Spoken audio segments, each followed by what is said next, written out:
better friendship, the Sidemen or Baby Squad? To settle this one once and for all, the Esports World Cup has flown us out here to take this test. We've been given questions about each other, and whoever gets the most right wins. Starting with the hardest question first. What is Toby's worst feature? What's going on? I don't know my worst feature. I'm great. All right, 3, 2, 1. It's nothing. Technically the same thing. My height is nothing, so... Yeah, that's what I meant. That's what I meant. That's a point. That's a point. Yeah. This height is nothing compared to the rest of the side. Yeah. What is Sharky's worst feature? I don't know. Okay, let's just do it. Okay. 3, 2, 1, forehead. How's the knee your worst feature? I should have said forehead. What's Vic's favourite video game in history? If you don't write this, he's not writing it. I've seen the first letter, he's writing it. 3, 2, 1, let's reveal. You spend so much, you still play it. That is very... This is your game. That is true, because I This is don't your play game. this anymore, but I've played a lot of games in my time. I've probably put more hours into this than that. What's Kenny's favourite video game? What is Kenny's favourite video game? I don't even know myself. 3, 2, 1, COD. My guy knows me, man. Hey, 50 in the world on Black Ops back in my day. This is my game, man, and I still play it today. What is Vic's biggest pet peeve? Can I show you my answer just for Bents? I'm going to change it. Just look. My answer is going to be very specific. Have you written all of them? 3, 2, 1. Okay. People who don't know what they're talking about but act like they do. No, because that's actually sometimes me. So, I said people who text. That frustrates me when you see someone's like read a text and you just don't get a reply. What's Kenny's biggest pet peeve? Ah, man, I don't even know that. How can I know if he doesn't know himself? I'm just gonna write something now. How was he writing before me? That makes no sense. You got something? Yeah, but if I did have one, it would... 3, 2, 1. Speaking too loud. Arriving early. Because you're always late. Did you get it? You bait me out in front of everyone here that I'm always late. What is the biggest moment that defines your friendship? Oh. What I want to say? You That's can't. what I'm thinking about. No. You can't. No, you can't. Right, all right. Here we go. Ready? 3, 2, 1. I've got coaching for the charity match. It's technically the same thing. As Yeah, that is the same because you trained me to score the penalty. Yeah. This That's the is point, true. really. 3, 2, Oh, I regret my answer now. 3, 2, 1. Yeah, I should have put that. Yeah. I put Kenny's first fight. I was gonna put that, but I was gonna put moving in together. I should have put moving in together. because I'm like, that's just, it's my moment, it's our moment. I it's know, like, but I enjoyed it. I was like proud I of was gonna you. put that as well. No, but I was gonna put that. Oh. I should have put that. Who is better at trash talking in online lobbies? All right, I'm ready. 3, 2, 1. Victor. Yeah, I was gonna say Toby's too nice. He actually doesn't. He actually compliments people. I'm good at offline trash talk. Stands on business in person. Yeah. Say it to my face. There's only one man. 3, 2, 1. Kenny! Me. That's you, but that was you growing up, though. Yeah. You're just trash talking everyone. The Call of Duty lobbies, no one can chat to me. What is Vic's most used emoji? Can I have a backup answer? So yeah, why not? All right, 3, 2, 1. I even drew it. Oh, got the crying laughing. Let's go. Yeah. Star as a backup. Crying laughing Let's emoji. go. What's Kenny's most used emoji? 3, 2, 1. Laughing emoji. Yeah, boy. Let's go on the roll. Who is the better overall gamer? 3, I 2, better say Toby. 1. That was easy. That was easy. More of those, please. Yeah, more go of on, those. more of that. 3, 2, 1.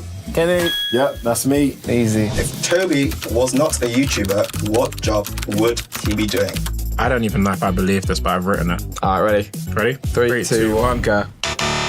Pro baller. Come on. You reckon I made it pro? Yeah. If it weren't for that, Wasn't for weren't for that injury. YouTube career and that knee injury, he could have gone pro. I'm telling you. I'll take that.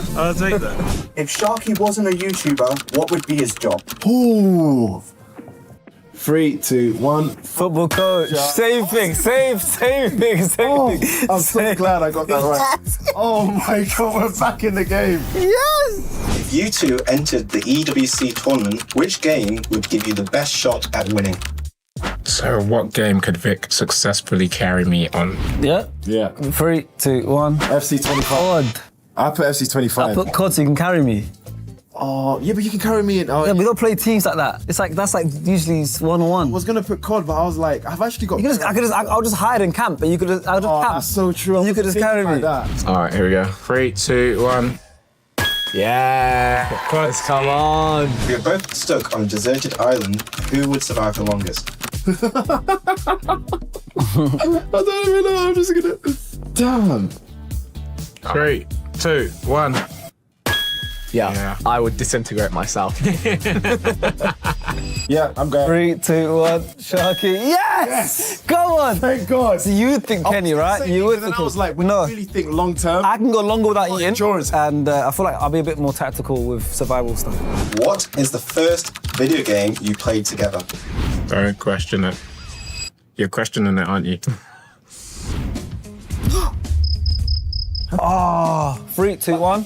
FIFA. FC, yeah. Woo! Because remember, my first time playing Fortnite was with you. I thought I was going to say that. It wasn't the first time, yeah. First time playing. This guy. All right. Right, 3, 2, 1. Okay. We played MW3. We did. We played MW3 before GTA 5 came out. I remember. Your introduction to the Sidemen. Yeah, but this is the first game. You're sure we played MW3 Yeah, together? I remember it distinctly. I even remember the map. We were playing the map called Bootleg. It was me, you, and Josh. What's bootleg? Is that the village? It's like the grassy outdoor one on Modern Warfare 3. I don't remember that. But anyway, yeah. So maybe I'm wrong. Who is funnier? Ooh. I know what's going to happen here. 3, 2, 1. Kenny. I knew it was going to happen. I knew it was going to happen. Bro, I feel like you're the more like intelligent. Mine are just stupid. Yes, but that's why you're funnier, because it's like yours is like instant. Okay, I'm ready. Here we go. I put myself, but it's often unintentionally. I agree. He's phenomenal. Underrated, if you ask me. Yeah. New funniest moment is your cow impression. Give him your cow impression. No, I've got somewhere to be, actually. If the internet cancelled Kenny, what would be the reason? What would I get cancelled for? Already typing, mate. Bro, what? You know what? This makes the most sense. All right, 3, 2, 1. Disrespecting a culture by accident. Because sometimes I'm not clued up on certain stuff. I wrote laughing at something offensive. It's not the same thing. Because you laugh a lot. Yeah. So I thought maybe you're going to be on stream, something offensive, and you just start Doesn't laughing. that count as disrespect? Like laughing? They're shaking their heads. Point. They're shaking their heads. If the internet cancelled Vic, what would the reason be? Well, it already happened. Oh, man. All right, ready? 3, 2, 1. Who's most likely to rage quit during an EWC tournament? Ready? 3, 2, 1. Yeah. So, yourself. I rage quit among us. I rage quit in an EWC tournament. He can do that. 3, 2, 1. I for myself. Is it? I rage, man. Come on. I don't rage quit, I give up. But to be fair, yeah, maybe rage quit is more your style. What is Toby's proudest moment? I don't even know the answer to that. That's was. Oh, I got it. I got it. Okay, 3, 2, 1, bang. Yeah. Playing at Old Trafford. Come on, let's go. That's big. go. That might actually have to be worth double point. What's Kenny's proudest moment? I got a few, but 3, 2, 1. winning against. Yes, same fight. Main event Dublin. go. Winning in Dublin. It was against Anderson. Winning in Dublin. Same fight. What is Toby's birthday? I'm gonna write down Vic's birthday just to embarrass him. This is my kryptonite. I don't know anyone's birthday. Oh, no. I'll tell you all the Sidemen's birthdays. Josh is the 4th of September. Simon's is the 7th. Don't worry about it, I got it. All right, ready? 3, 2, 1. His birthday is it's on a really, it's a April great 8th. day that we all celebrate. April the 8th. I'll try and remember that. What's Sharky's birthday? You have to know this. You can't not know this. This is the top 3 easiest birthdays I think a human could possibly have. That's why I know it though. Yeah. 3, 2, 1. 31st. December 31st. There we go. If you didn't know that, I'll be shocked. Yeah, that's poor for me if I didn't know that one. Who is better at EAFC? Woo! Time to stat pad, baby. Ready? 3, 2, 1, go. Toby. Yeah, we just know each other. That's so the one well. game I have over this man. 3, 2, 1. Sharky, and I'm not even that great. He's just really bad. I'm just horrible. He's just really bad. I'm terrible. I think we did pretty good. I think we smashed. I think we did pretty well If God there. come anywhere near, I'd be impressed. That was the final question. No! We have tallied up the results. Oh my God, please. Firstly, who do you think won? We won. Who do you think won out of two? Us. We should win. We've known each other for longer, I believe. The person that won by a landslide What? is the Cyclones. Yes, come on, W. How close is it? Come on. Not close. Not even close. All right, fair play. Congratulations. You guys can have that one. If you did enjoy the video, please click right here to watch us answer your most Googled questions. Hey, I'm Anna Kramling. I'm a chess master, and the Esports World Cup invited me here to answer your chess questions. I don't understand how chess masters can play blindfolded against like 6+ people. Like, what special techniques are they doing to remember so many positions on the board? Are you able to do it? This is my biggest flex ever. Yes, I'm fully able to play blindfolded. Actually, as a chess player, because you're constantly imagining different variations and you're constantly picturing the pieces moving when you're calculating in chess, it's actually not so difficult to have all of that in your brain. So it's a great party trick, and I think actually more people than what you think are able to do so. Whenever I check a review after my games, it says I always blunder at least 3 times. So what's a mistake casual players always make that I can fix ASAP? I'm sorry that you always blunder at least 3 times. I think most people will blunder quite easy tactics, especially at lower levels. So for instance, you blunder a piece in one move, or you forget that there's a fork in a couple moves. So I think getting rid of the absolute easiest tactics, that's the first way to go. And you can do that by studying more and by doing chess tactics and chess puzzles. Checks, captures, and attacks. Don't miss them. Why are different pieces worth different points? I've heard the castle is 5 and the bishop is 3. But like the castle and bishop are super similar, right? Okay, I'm sorry, Milo. I didn't create the rules of chess, but the castle, we call it rook in chess terms, but it's a castle. All pieces are worth differently because if they weren't, then all pieces would be the same. And you have to think about your chess pieces as a group of different people that have different roles, and they're all achieving the same thing, which is to checkmate the opponent's king. But yeah, it's just what the rules of chess are. I don't know what to tell you. How much money do chess grandmasters actually make per year? Be honest.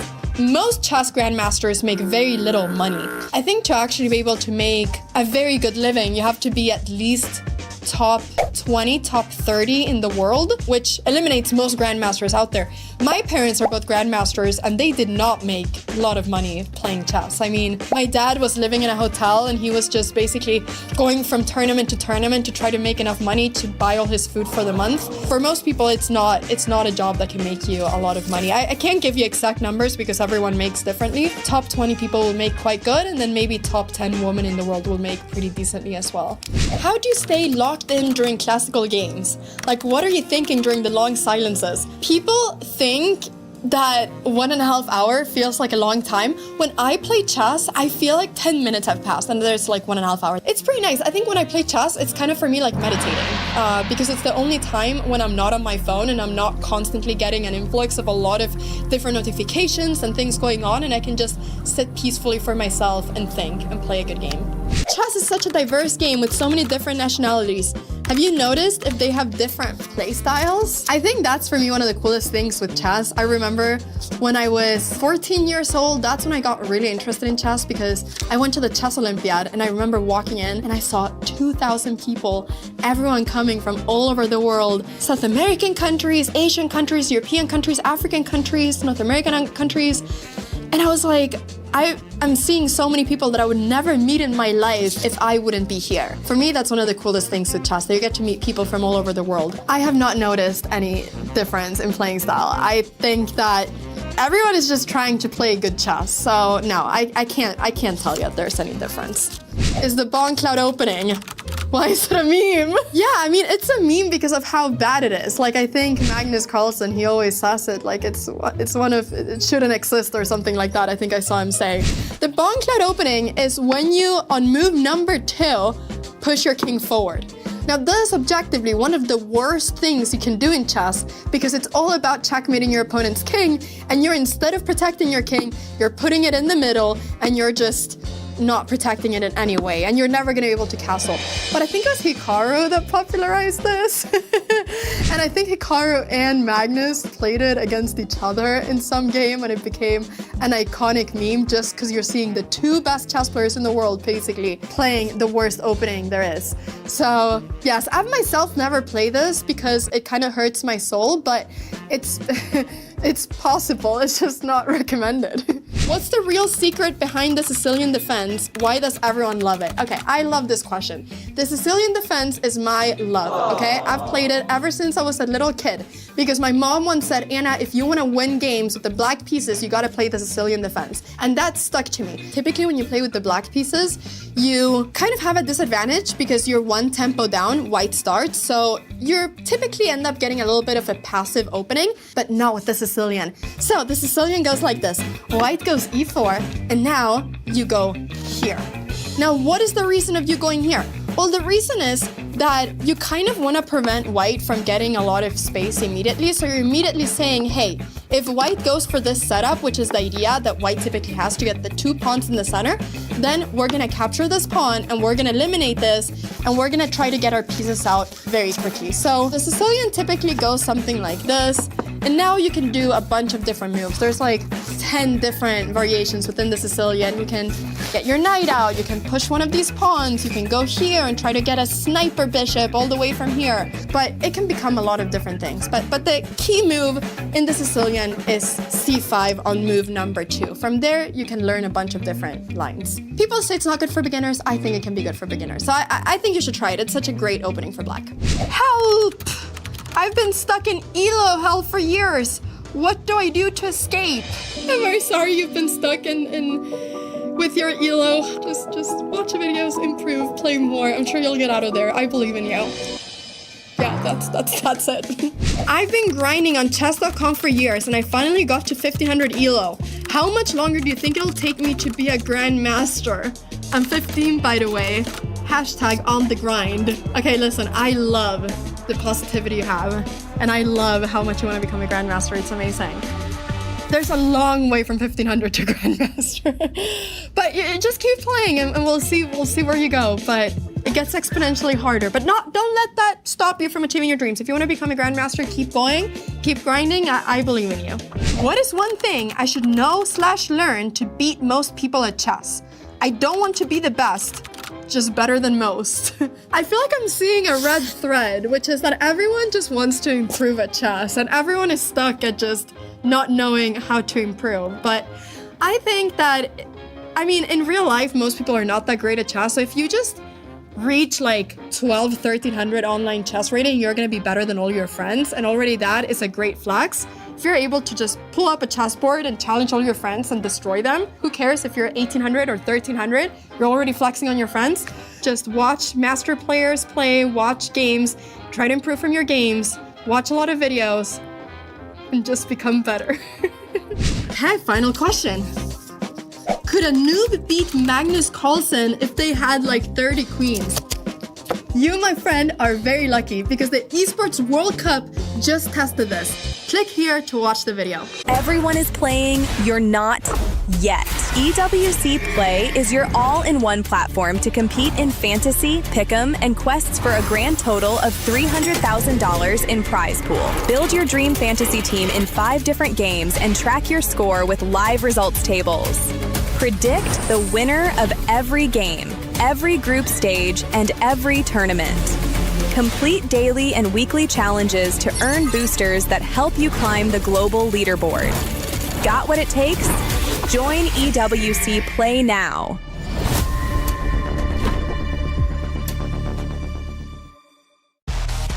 The Mid Season Cup at EWC makes its 3rd appearance, and for the first time in MLBB history, the prestigious stage arrives in Paris on European soil. Awaiting the 25 teams from 15 regional qualifiers is a monumental $3 million prize pool and crucial club championship points. MSC opens with the group stage, where 15 qualified teams and 1 team from the wildcard qualifier will be split into 2 groups of 8. Both groups will compete in a double elimination bracket, where 2 wins secure a spot in the knockout stage, while 2 losses send teams home. The top 4 teams from each group will advance to the knockout stage. More unforgiving than ever, the knockout stage puts everything on the line. In this single elimination bracket, teams will clash in a best-of-5 series throughout the quarterfinals and semifinals. For those denied a place in the grand finals, one final battle remains, a chance to secure a podium finish and claim an additional $100,000 in the third-place match. Here, one moment can change everything. One mistake ends the dream, one clutch play creates a legend, and at the end of it all, 2 teams remain. One final series in a best-of-7, all for the grand prize of $1 million. One chance to rise above the rest. Who will become legendary? Who will prove unstoppable? 2 champions, 1 game. This is MSC at EWC 2026.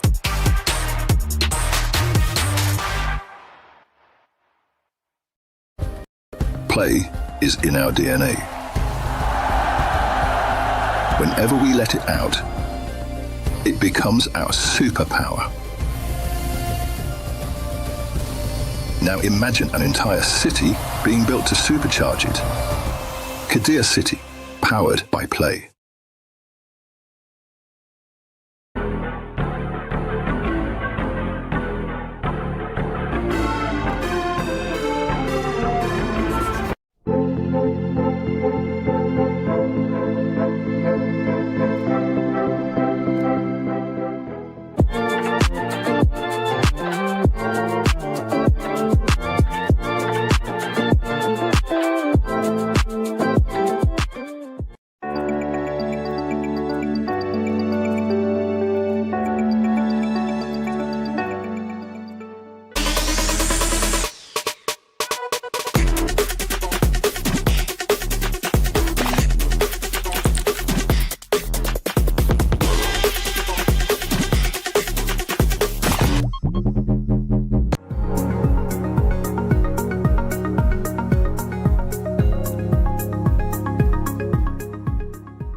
Esports World Cup.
It all feels extremely familiar. I've been here before. I've been here for such a long time. This view of the Eiffel Tower, this rooftop, it all feels so similar. Chris, wake up! Wake up! Who the hell are you? It's Eterna. We were just talking a few minutes ago. I know my hair's a little messy, but I'm still the same person. Is this Dota? No. We're moving on, Chris. We're moving on to the biggest mobile esports title. We are. You are right. You are right. I've snapped out of it. Yes, this is the Mid Season Cup for MLBB here, and we're so excited to get into it. Super duper, and especially now that it's going to be collaborating with EWC 2026 here in Paris. So excited. Let's jump into a quick explainer for the club championship before we get things started.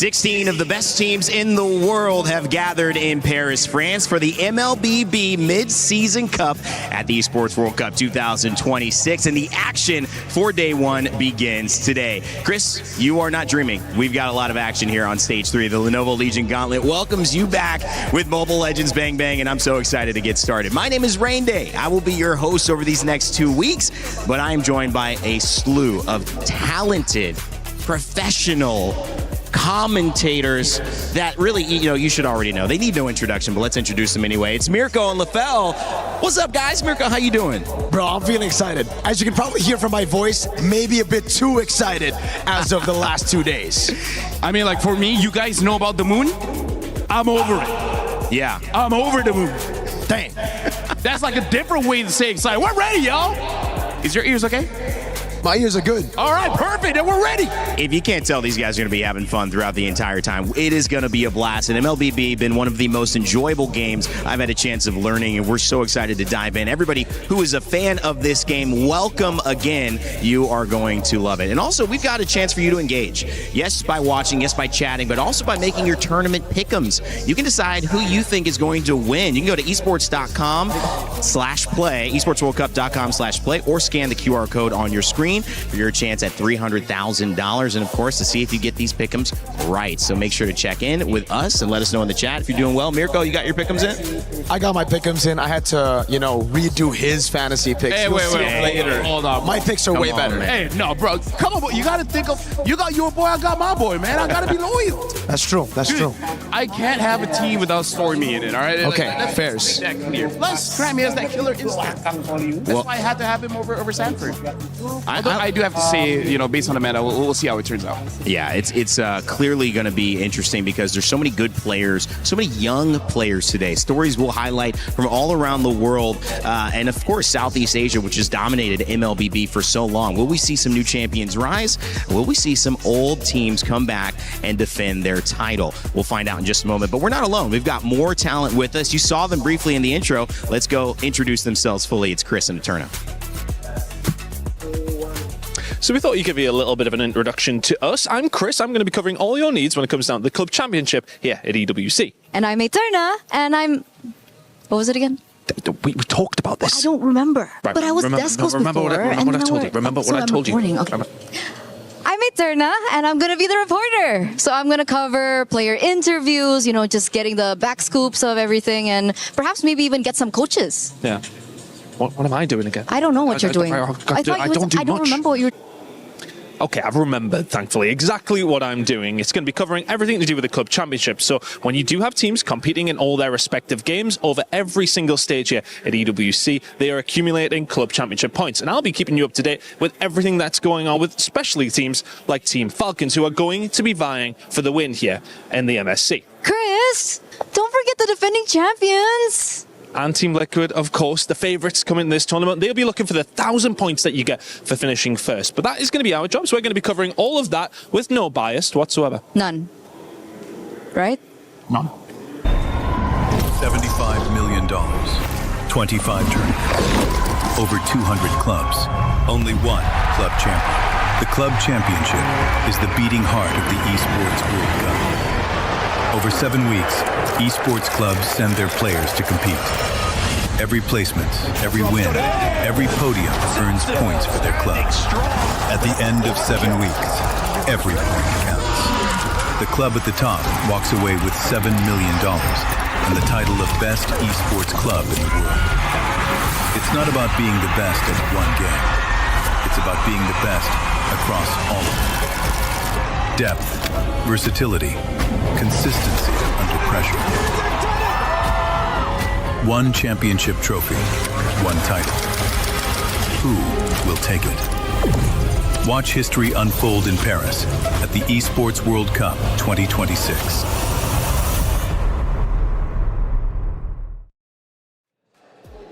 History certainly unfolding here at the Lenovo Legion Gauntlet, and MLBB is set up for a mid-season cup that will not disappoint. There's so many through lines here from obviously last year, but also the wild card to get here. And I think setting up that story is one that we've paid special attention to. Falcons MENA made it through a 10-team gauntlet that included teams all the way from East Asia, Mekong, Thailand, MENA, Turkey, EECA, Europe, the Americas, to finally outlast and battle to get here, guys. And it's a journey, but now they have their first chance to make it on this MSC main stage. It was crazy. I mean, it was a brutal journey all throughout. I'd go as far as to say that Falcons MENA, nobody really predicted them to make it through, especially with their curse in the wild card. They always seem to fall flat in the wild cards. But again, they were able to really capitalize on the utility jungle meta. So a big question mark here coming into MSC would be, has Boyet adapted to the assassins in the jungle? Yeah, it's almost to the point where the meta has shifted so much that some people might say like, oh, they're slightly at a disadvantage because we've seen a lot of their, a lot of their meta during wildcards. But the thing is, a lot has changed that maybe they won't even be using the same heroes.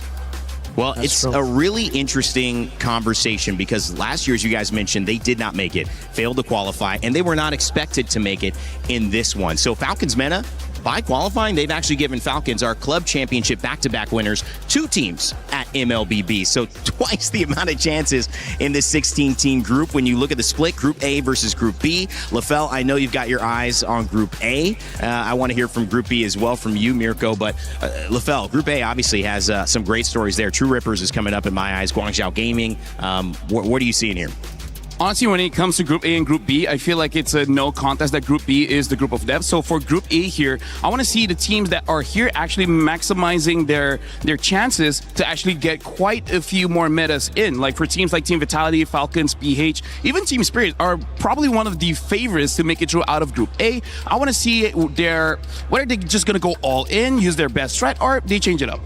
It's crazy to see Group B, though. I mean, Group B is ridiculous. LaFell's already mentioned it, but we have 7 champions in Group B. Only 1 runner-up. And it's crazy to say, but Onyx is the one that feels like the odd one out here up against all these champions. It's an incredible slew of teams, and the reason is so important, and the reason that they are here is not just because of the pride, obviously, regionally to prove that they're the best, but because of the life-changing prize pool. $3 million on the line from MLBB here at the Esports World Cup. $3.5 million total for all competitions. $1 million for the first place winner. So everybody, whether you're here, is not done with their journey. Remember, nothing is granted, right? And so you have to find a way to earn this moment. And if you do, Mirko, it is life-changing. Absolutely, man. Especially considering if you look at the format of this event, man, it's fantastic. We got the group stages already with a completely different format to all the other MLBB tournaments, and then single elimination bracket in the knockout stages. If you lose, you're out. No second chances. I love MSC EWC. Yeah, one of the great things about this too is that right now we don't have to worry about losing any team. We actually do have our schedule for today because it's going to be group stages for the next 4 days. You guys are going to see teams battle against each other, and I love what LaFell said about this because you get to experiment. If you're in Group A, you might have a little more leniency to save some strats for later on if you know you have a weaker group in some people's eyes. But we'll see a lot of teams here. Team Vamos, Team Falcons MENA, Team Falcons PH, and Guangzhou Gaming right after that. Vitality will take on True Rippers, India's first chance at an international representation here at MSC, and Team Spirit versus Ignite Gaming. LaFell, all great teams, and obviously games that are going to give us our stories that are going to help shape this tournament. Oh yeah, for sure. Especially because for now, sure, there are some mismatch in terms of who they're facing up against. I'm looking at Team Vitality because True Reapers, yes, is the first India experience here at International, but Team Vitality, honestly, one of the favorites to win it all. So this is going to be a good test for True Reapers, but also for Team Vitality, because I feel like in that matchup, it's not enough to win. You got to win very convincingly. Yeah, both teams have so much on the line. Coming up next, our first matchup of the day, Team Vamos and Team Falcons MENA. It's time to narrow in on what will be our first set of the day. Mirko, Team Vamos, Team MENA, obviously 2 teams with a lot to prove. Maybe 2 teams that people didn't expect to be here, now here, fighting for a chance at $1 million like everybody else. Absolutely. You know, I'm sorry, LaFell, I'm sorry to all the Malaysian fans, but I'll say it. Vamos look uncoordinated, they look chaotic, they look awkward, they look weird. But funnily enough, that's exactly what you need in this meta. With the Assassins, I actually think Error 404, Natco, not GOAT, I should say, do really well. Yeah, no, actually, I'm there with you because I feel like everyone has their doubts for Vamos, but now we're looking at Team Falcons MENA. They already quite a lot of the doubts come wildcard because, again, people thought maybe they'd be top 4, maybe at most top 3, but they made it all the way through. But again, like you said, that was the tank meta in the jungle. We'll see how Boyet adjusts when there's a lot more assassins. How do you guys feel about this meta report here? 84 unique heroes in 69 games at MWI, Mirko. Healthy? I think it's very healthy if you look at MWI, but just like last year, I feel like if you look at MSC and MWI, we're going to be seeing completely different metas here, especially when it comes down to those weird picks like the Hanabi. I don't think we're going to be seeing it here at MSC. I think we're going to see many more assassins and less healers. Yeah, this is why I'm actually looking forward to this one and why I see in Group A, there's a little bit more room for you to test out new things because here's the thing. It does seem like there's a meta where with 16 different teams, everyone can have their own identity and possibly not get punished that much. The only thing that I feel like would be super punished if they have 0 early game, right? All mid and late game. Other than that, I'm actually looking forward to how the meta shapes up.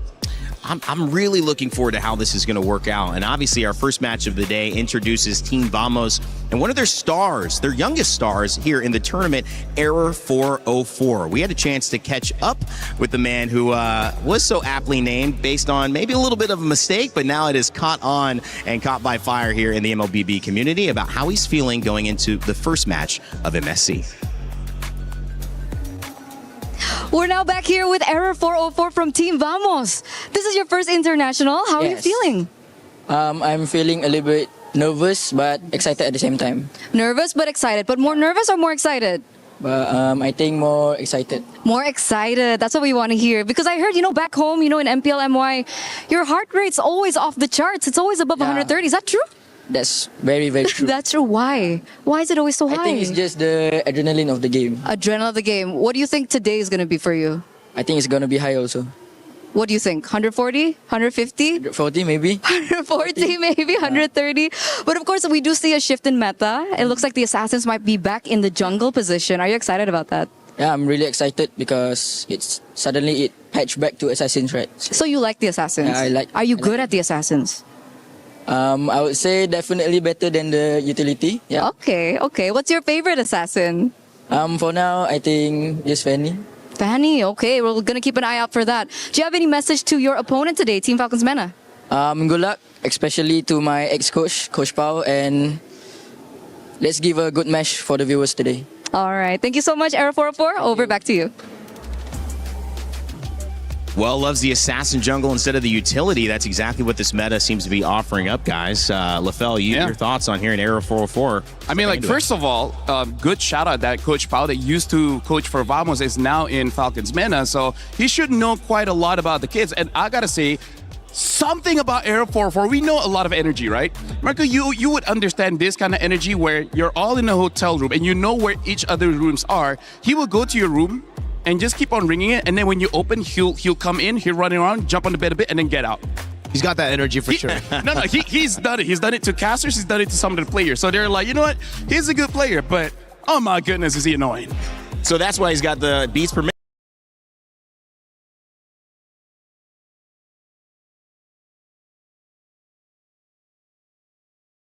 You do a lot of activity on looking at a PC. So, one of the benefits is that he could still be ranking up at that point. He's that good. 17 years old, the star of Vamos. We'll see what he can do. But we also had a chance to catch up with Team Falcons MENA. This is a team that, again, did not make it last year to 2025's MSC and did not come in as the expected winner of the wild card. But somehow they are here. We had a chance to catch up with Boyet about why. Hey, Turner here for a pre-match interview with Boyet right before his match. So, quick checkup. Boyet, coming from wildcards now, going into the first day of groups. How is the preparation like for the team? For the preparation, we don't know because we never practice because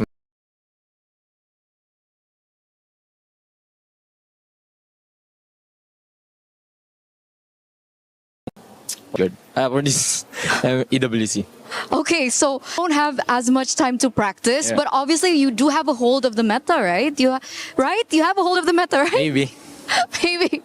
Because in wildcards we saw a lot more, tank junglers, and now we're seeing a lot of assassins. Well, we're getting rumors about more assassins. Are you familiar with this? Yeah, I'm familiar because I'm playing around game before we come here. So I think the team pretty much know about the meta. But it's all good, right? Yeah, all good maybe.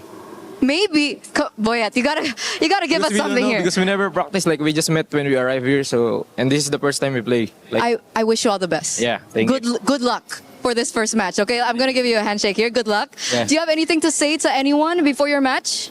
To anyone, mostly our supporter, keep supporting us, and we'll try our best. This MSC and to our enemy, vamos. Good luck, have fun, and let's give them let's give a fans a good match. And good match we will see. Thank you so much. Over, back to you. Well, looking to give the fans a good match. That message goes out to anyone. And I love that MLBB has such fun commentators and players to work with. Mirko, you're nodding there. Yeah, special message from Boyet. All right, Boyet, the message to anyone, I like anyone. that. I like the anyone message. But who the heck was that? To your opponents, good luck, have fun. Hey. Where was the Boyet from Wildcard, bro? Bro, they gotta step onto the stage, okay? No. Eterna was there. She was making it nervous. So she's like, well, I'm good, maybe. Eterna has been making people nervous, I think. That's true. That's been happening. I'm nervous. Eterna, you gotta stop, all right? But I think Boyet and Error 404, one thing I want to see for sure isn't just the assassins, but I want to see the taunt. I want to see the emotion. These two players bring out the most out of a match by yelling, a lot of I love yous. A lot of I love yous in Malay and in Tagalog. So if I don't see that, I'll be very disappointed. And Mirko can't yell right now. And so that's why he needs you to yell for him, because he's kind of living vicariously through your yell. So make sure you do it.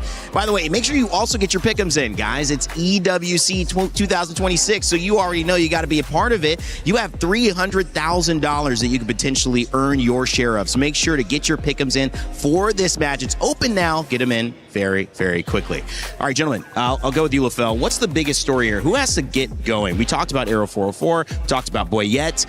Who needs to be the star of this game for their team to have success? Let's start with Team Vamos. Is it all Arrow 404, or who else needs to support him? I mean, here's the thing. Yeah, it's a good thing I'm doing Vamos because they're my boys for this one. Yeah. So boys. Vamos, the story coming in is there's always a lot of doubts because right now everyone has the same idea that Malaysia should only have one representative, and that's SRG, because they are far ahead against anyone from Malaysia. So Vamos coming in, Arrow 404 is the new generation. He's supposed to be the new face, the young guy coming in, but then the rest of his team, a lot of veterans supposedly there to support him. So I want them to be able to prove all the doubts wrong and actually show up and make it to the knockout stage. See, we got all those wise words for Vamos. I think for Falcons MENA, it's kind of sad, but it's true right now. It's just play your game, because it's so weird. We heard it in an interview with Eterna earlier. Boyet said they didn't practice. I'll give you another fun fact. I got this from Boyet and Sanji, not the mid laner, the XB laner for Falcons. He said they didn't practice for wildcards either. They're coming here with just the power of friendship, dude. Like pure power of friendship. That's what Falcons MENA have. So at this point, I'm thinking, how do they synergize together? Gentlemen, before we get started, it's tough because we're coming in first day. We haven't seen the meta develop. We have ideas of it. Any predictions heading into this one? I think close set? Are we seeing? I think close. Close. Full 3 games for me. Okay. Yeah, I feel like that definitely can be the case in terms of the heroes. I'm looking forward for Vamos to use a setter for supply, something like an Arlet, and then come into the in the jungle. Either a Ling or a Nolan. It's kind of like Arrow 4 style of play. I'm thinking more of the Nolan to be safe, but if they see an opportunity, I would like to see the Ling. I would love to see fast from Arrow 404, but for Boyet, maybe he actually takes this assassin meta to subvert our expectations. Maybe he goes for the utility jungle because we've seen a lot of it already at MWI. Well, high expectations. That is one way to describe what MSC means to these players. Another way to describe it is what is at the end. $1 million and a chance at glory, regional pride, and the moment that every player dreams of capturing a championship. Let MLBB begin.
Welcome to MSC at EWC 2026.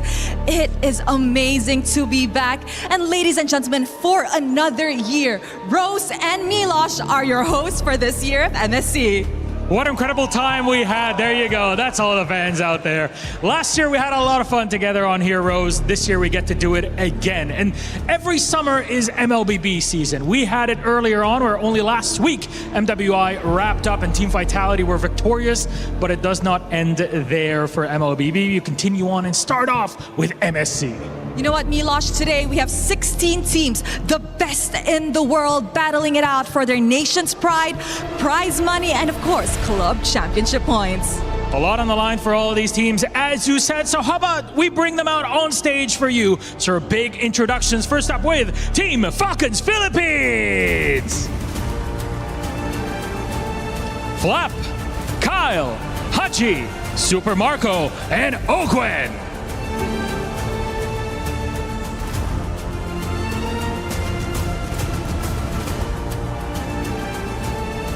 And up next, we have Guangzhou Gaming.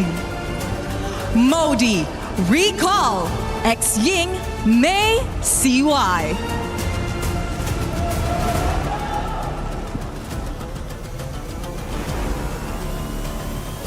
Hometown Heroes Team Vitality. Shogun, Nile, Moreno, Eamon, and Finn.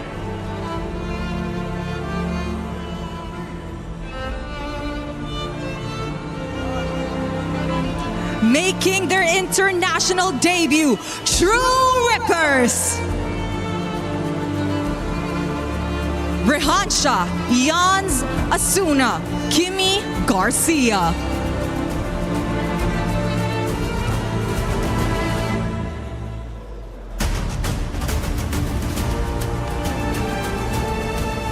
Please welcome Team Spirit. Kid Bama, Czar Egoist, Sunset Lover, Hiko, and Sao.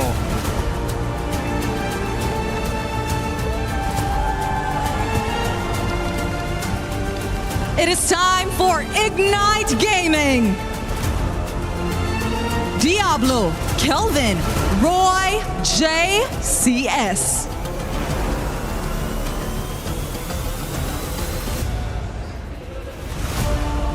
GK Esports.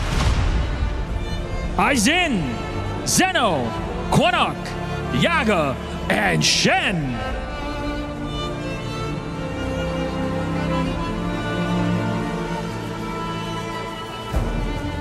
Please welcome Pro Esports. Sorry, I'm Felix, Coily, Sa, PP, and Kuzen.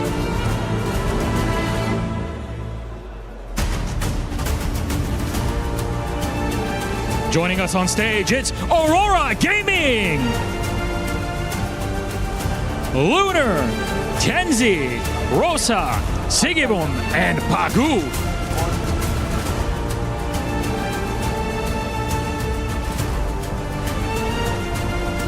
And of course, it is Onyx time.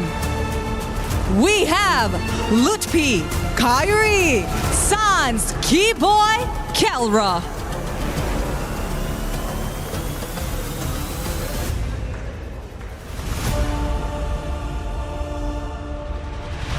It's in the name, it's Entity 7! Akashi, Hide on Bush, Shin, Doom, and Vagoon.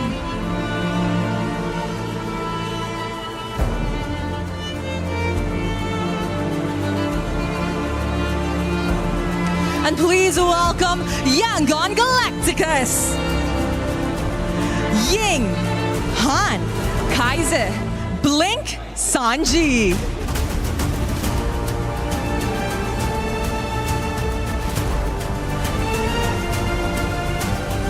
They'll hop and pop it, Selangor Red Giants.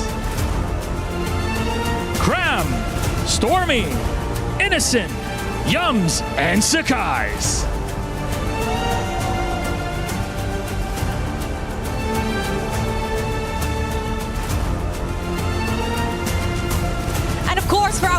opening match of the day. We have Team Vamos! Sapat, Error 404, Klakun, Zekif, Notco.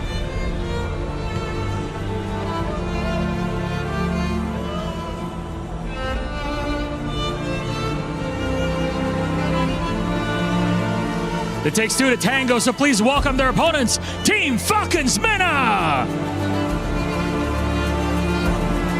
Sanji, Boyet, Cuffin, Sano, and Troll.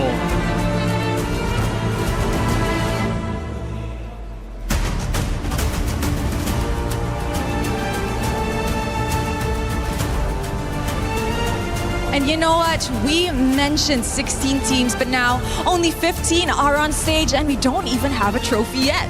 I think that's coming in a special way, so please join me in welcoming our MSC 26 trophy held by our MSC 2025 at EWC champions, Team Liquid!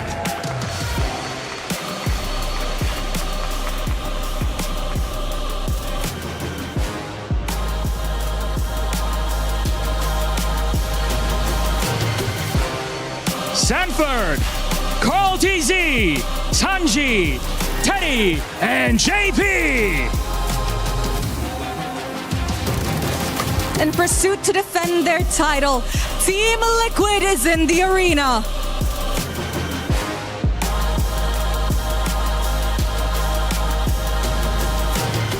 "16 of the best teams in the world, eyes on the prize." And of course, as we head into the land of dawn, only the best will prevail. It's time to rise above.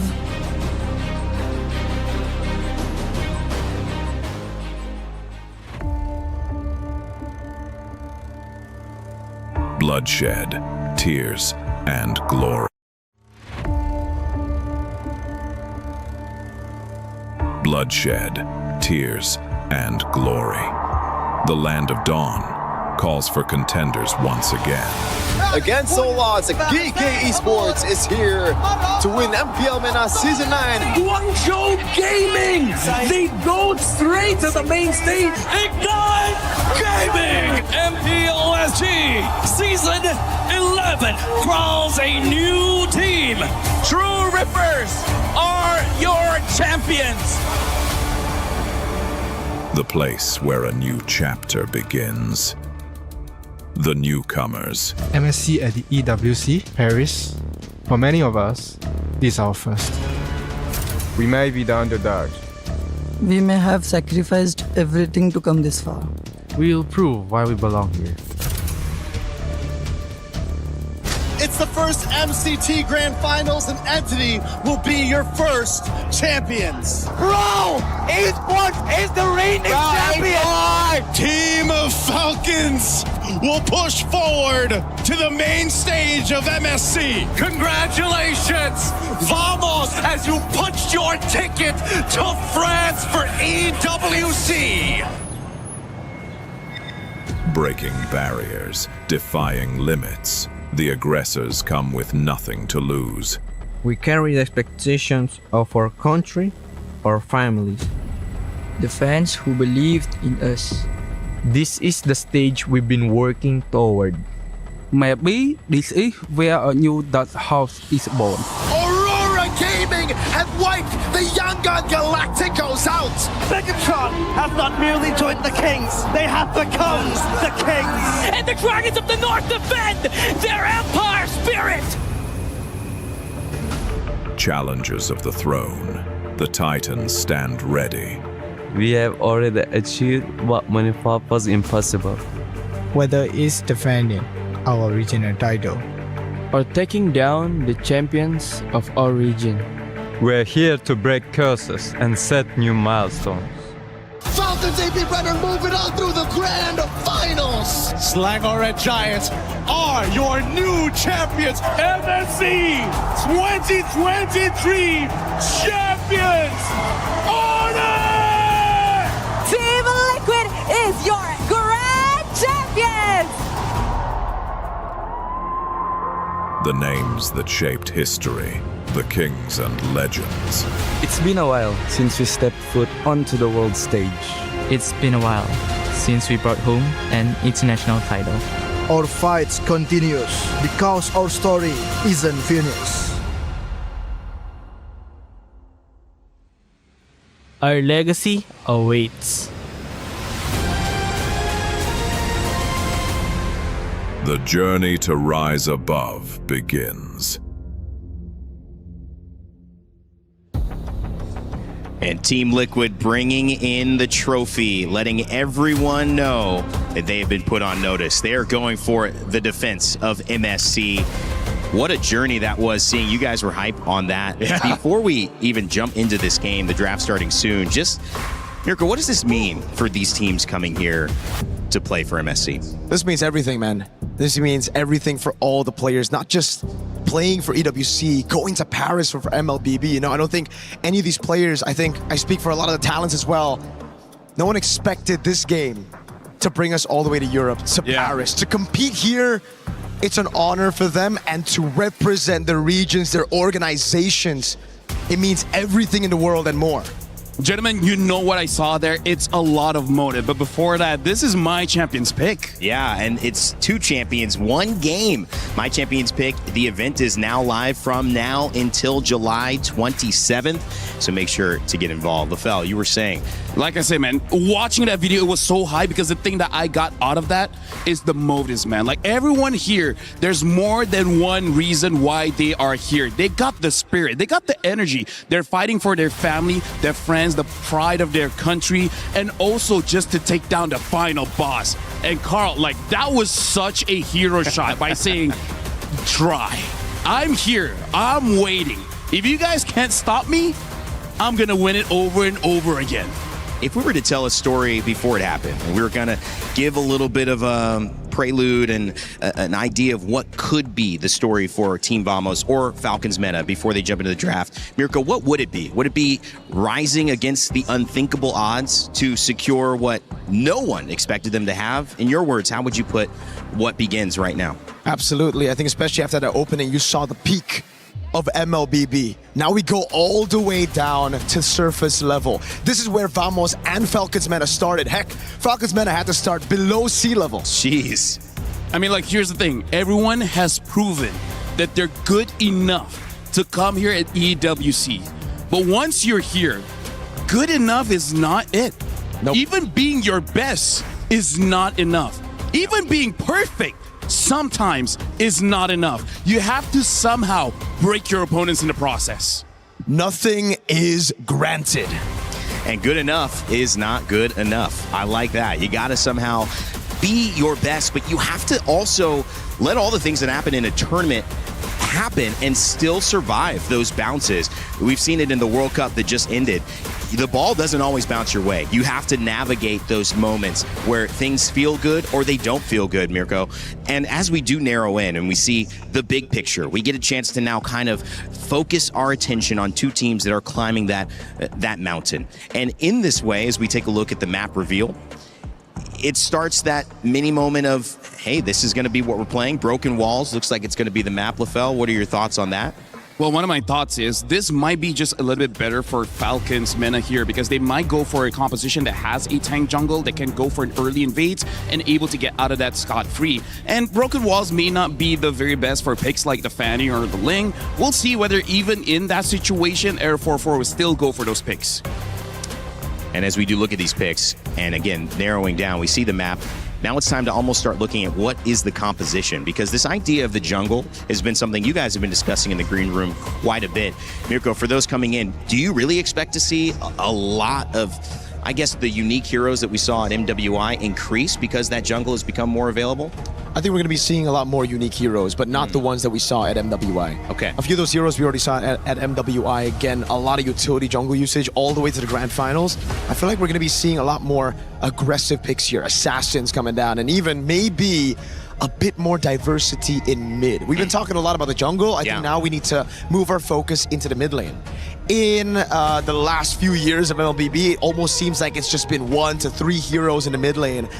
I think the meta has opened up a lot. I think a lot of picks that guys back at home aren't expecting will be coming out because of the assassin picks. Those vulnerable heroes like the Yi, like the Farsas, or even the Gords that have been meta for a while may not see the light of day. Heck, we might see more heroes like the Kadira, the Eudora to deal with the assassins. So that entire meta shifting because there's more pressure. Yes. From the dangerous jungles. It's volatile. That'll be interesting to see. And, you know, I want to go back to it. Star players. I mean, we talked about Arrow 404, but Zekeef as well has been somebody who has kind of been that new version of Team Vamos trying to claim that youth. LaFell, how do you feel about just this team, Zekeef, Arrow 404, their synergy coming into this? Their synergy is amazing because the thing about Zekeef is he's almost redefining how you should be playing the roam, which might be quite interesting in this current meta here because he can play a front line. He can be the toughest guy just to get all the ults out and then let it be safe for his team to go in. But also, sometimes there's a situation where he has to be the carry where he use some damage dealers where, sure, eventually he will toughen up, he will be that front line, but in the early game, he makes life hell for the opposing jungler. So I want to see if they want to go for that kind of strat here. And Zekeef is one of the new prospects coming out of Malaysia to be a top roamer here in the international stage. Expect a lot of that, by the way. Hirara, Fanny, both banned out. From what I've heard, those are two most prioed heroes. The Atlas is first pick prio for Team Vamos. This will erase a lot of that pressure and actually a lot of the comfort picks from Falcons MENA. They've been playing utility jungle with an Atlas here. It's going to be very, very tough to pull it off. So they might have to already move in a different direction. Boyet and Sanji trying to do their best with the 2-pick response. But that's what you hope a first pick does, right? Mirko just kind of sets the team picking second on the defensive end, so they don't get to set the tempo of this draft. Yeah, especially because I feel like for now, in terms of the roam, there's not a lot of counters for it. It's a very safe early pick. It's really the EXP as well as the jungle that can really get counter out. So I kind of feel like that's something that Vamos wants to be careful of. If they see certain picks coming up from Falcons MENA that makes it much easier, then they will go for it. But look at this. Falcons MENA already picking up the Arlet as well as the Valentina. The Valentina, I think, is just an overall okay pick, but also maybe to deny of a potential pick for the Sora. But the thing is, Paquito is still there. Esmeralda is still there. There's still good picks for Vamos here. So the Arlet, I think maybe just to take it away from Supai, but also doesn't it show that Falcons, they want to pick up an Akai later? Could be. The Guinevere gets picked up though for Team Vamos, so they need a little bit more damage in gold or mid. There you go, the Eudora! I called it. I was going to say, against the Valentina, this is an amazing pick, and I've been hearing a lot in scrims. This hero isn't just in the meta. It is prio. It is a first phase pick. Falcons MENA lean back to their comfort, and I'm so happy we get to see the Eudora straight up because I've been talking about it behind the scenes. And I gotta say, even as a tank, it's surprising by how much poke damage that she does, not even by using her ult. So this is going to be very interesting. Right now, we're looking at the opening picks coming in from both teams. Rather similar, except for Rome as well as EXP. We see here for Vamos and Falcons MENA, they have their junglers as well as their mids. For Vamos, they have a roamer, and for Falcons MENA, they have their EXP. For now, Falcons MENA, it does look like they're going for a more team fight composition. A lot of crowd control and a lot of AoE. Coming in from Vamos here, there's a lot of, I would say, crowd control coming in from the Atlas as well as the Guinevere. And now Falcons MENA, they understand how important the EXP is, so they're taking out the Yuzong. And for Vamos, they want to make sure that the side lanes is not going to go crazy, so they're going to be banning out the Moskov. I wonder if they will ban out the Claude as well, considering I feel like they might have an okay draft for a Claude. LaFell, you know this team very well. They're from Malaysia, and what would you like to see from them to complete this draft? What's somebody you'd like to see picked up here to complete this lineup? I want to see something fast that can invade the jungle coming in from the EXP, something like a Paquito or Esmeralda, because the thing about how both Era 4 the jungler, as well as Zekeef, the roamer, how they like to play is a lot of forward momentum. They like to be in the face of their opponents because they know they have the strength, they have the firepower for it. But for that to happen, if their EXP wins the lane, they're going to try to end the game as fast as possible by 14 minutes, 12 minutes. Like, that's how they speed up the tempo. And I feel like, especially for Vamos, having a person like Nat Goat in the gold lane makes it a lot easier for them to move around the map. Like, they don't need to go just for neutral objective fights here, because, again, Falcons MENA, they kind of have a combo to control neutral objectives. So who's to say it's all about neutral objectives at this point? You have a winning matchup in mid with the Eudora against the Valentina. You have a very, very mobility-centric composition with the Guinevere, and the Atlas I think they might go strong side gold here. They ban out the Moskov. The Claude could be an answer. They go for the Cho to deal with the Atlas. I wouldn't be too surprised if we see a Bruno here for Vamos. Yeah, honestly, like Natko, as long as he gets a pick that can survive a lot of engage, which, by the way, I kind of feel like, sure, these are 4 scary heroes for Falcons MENA, but I feel like there's quite a few gold laners that can survive that kind of onslaught. So now all we're looking for Vamos here is the gold lane as well as the EXP. The Esmeralda is still up, but they do need a little bit more damage, so I wonder if they want to go for something else. In terms of Natko, there's a lot of picks in the gold. There's still the Higher of the Claude, and like you said, the Bruno. I feel like none of those are bad choices here. Well, typically, you know, we've talked about kind of coming into this, the difference between the aggression versus the calculated approach of these gold laners. Natko being, as Mirko had said, just very, very aggressive, wanting to push tempo, but Sano wanting to take his time, get to that late game. They're getting their last couple of picks here.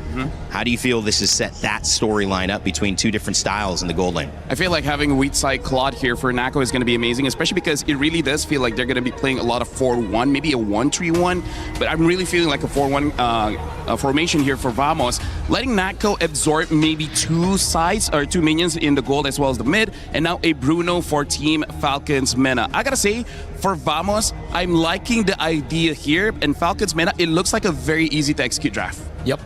For Vamos, I think it's also pretty easy, right? It comes down to who executes better right now. If Vamos can play the strong side of the map, play around those neutral objectives, win out the skirmishes early on, and it's going to be great. But Falcons MENA, I feel like they have more ways right now to play around their gold lane if that neutral objective loses out. If you think somebody won a draft, is it leaning towards Falcons for you?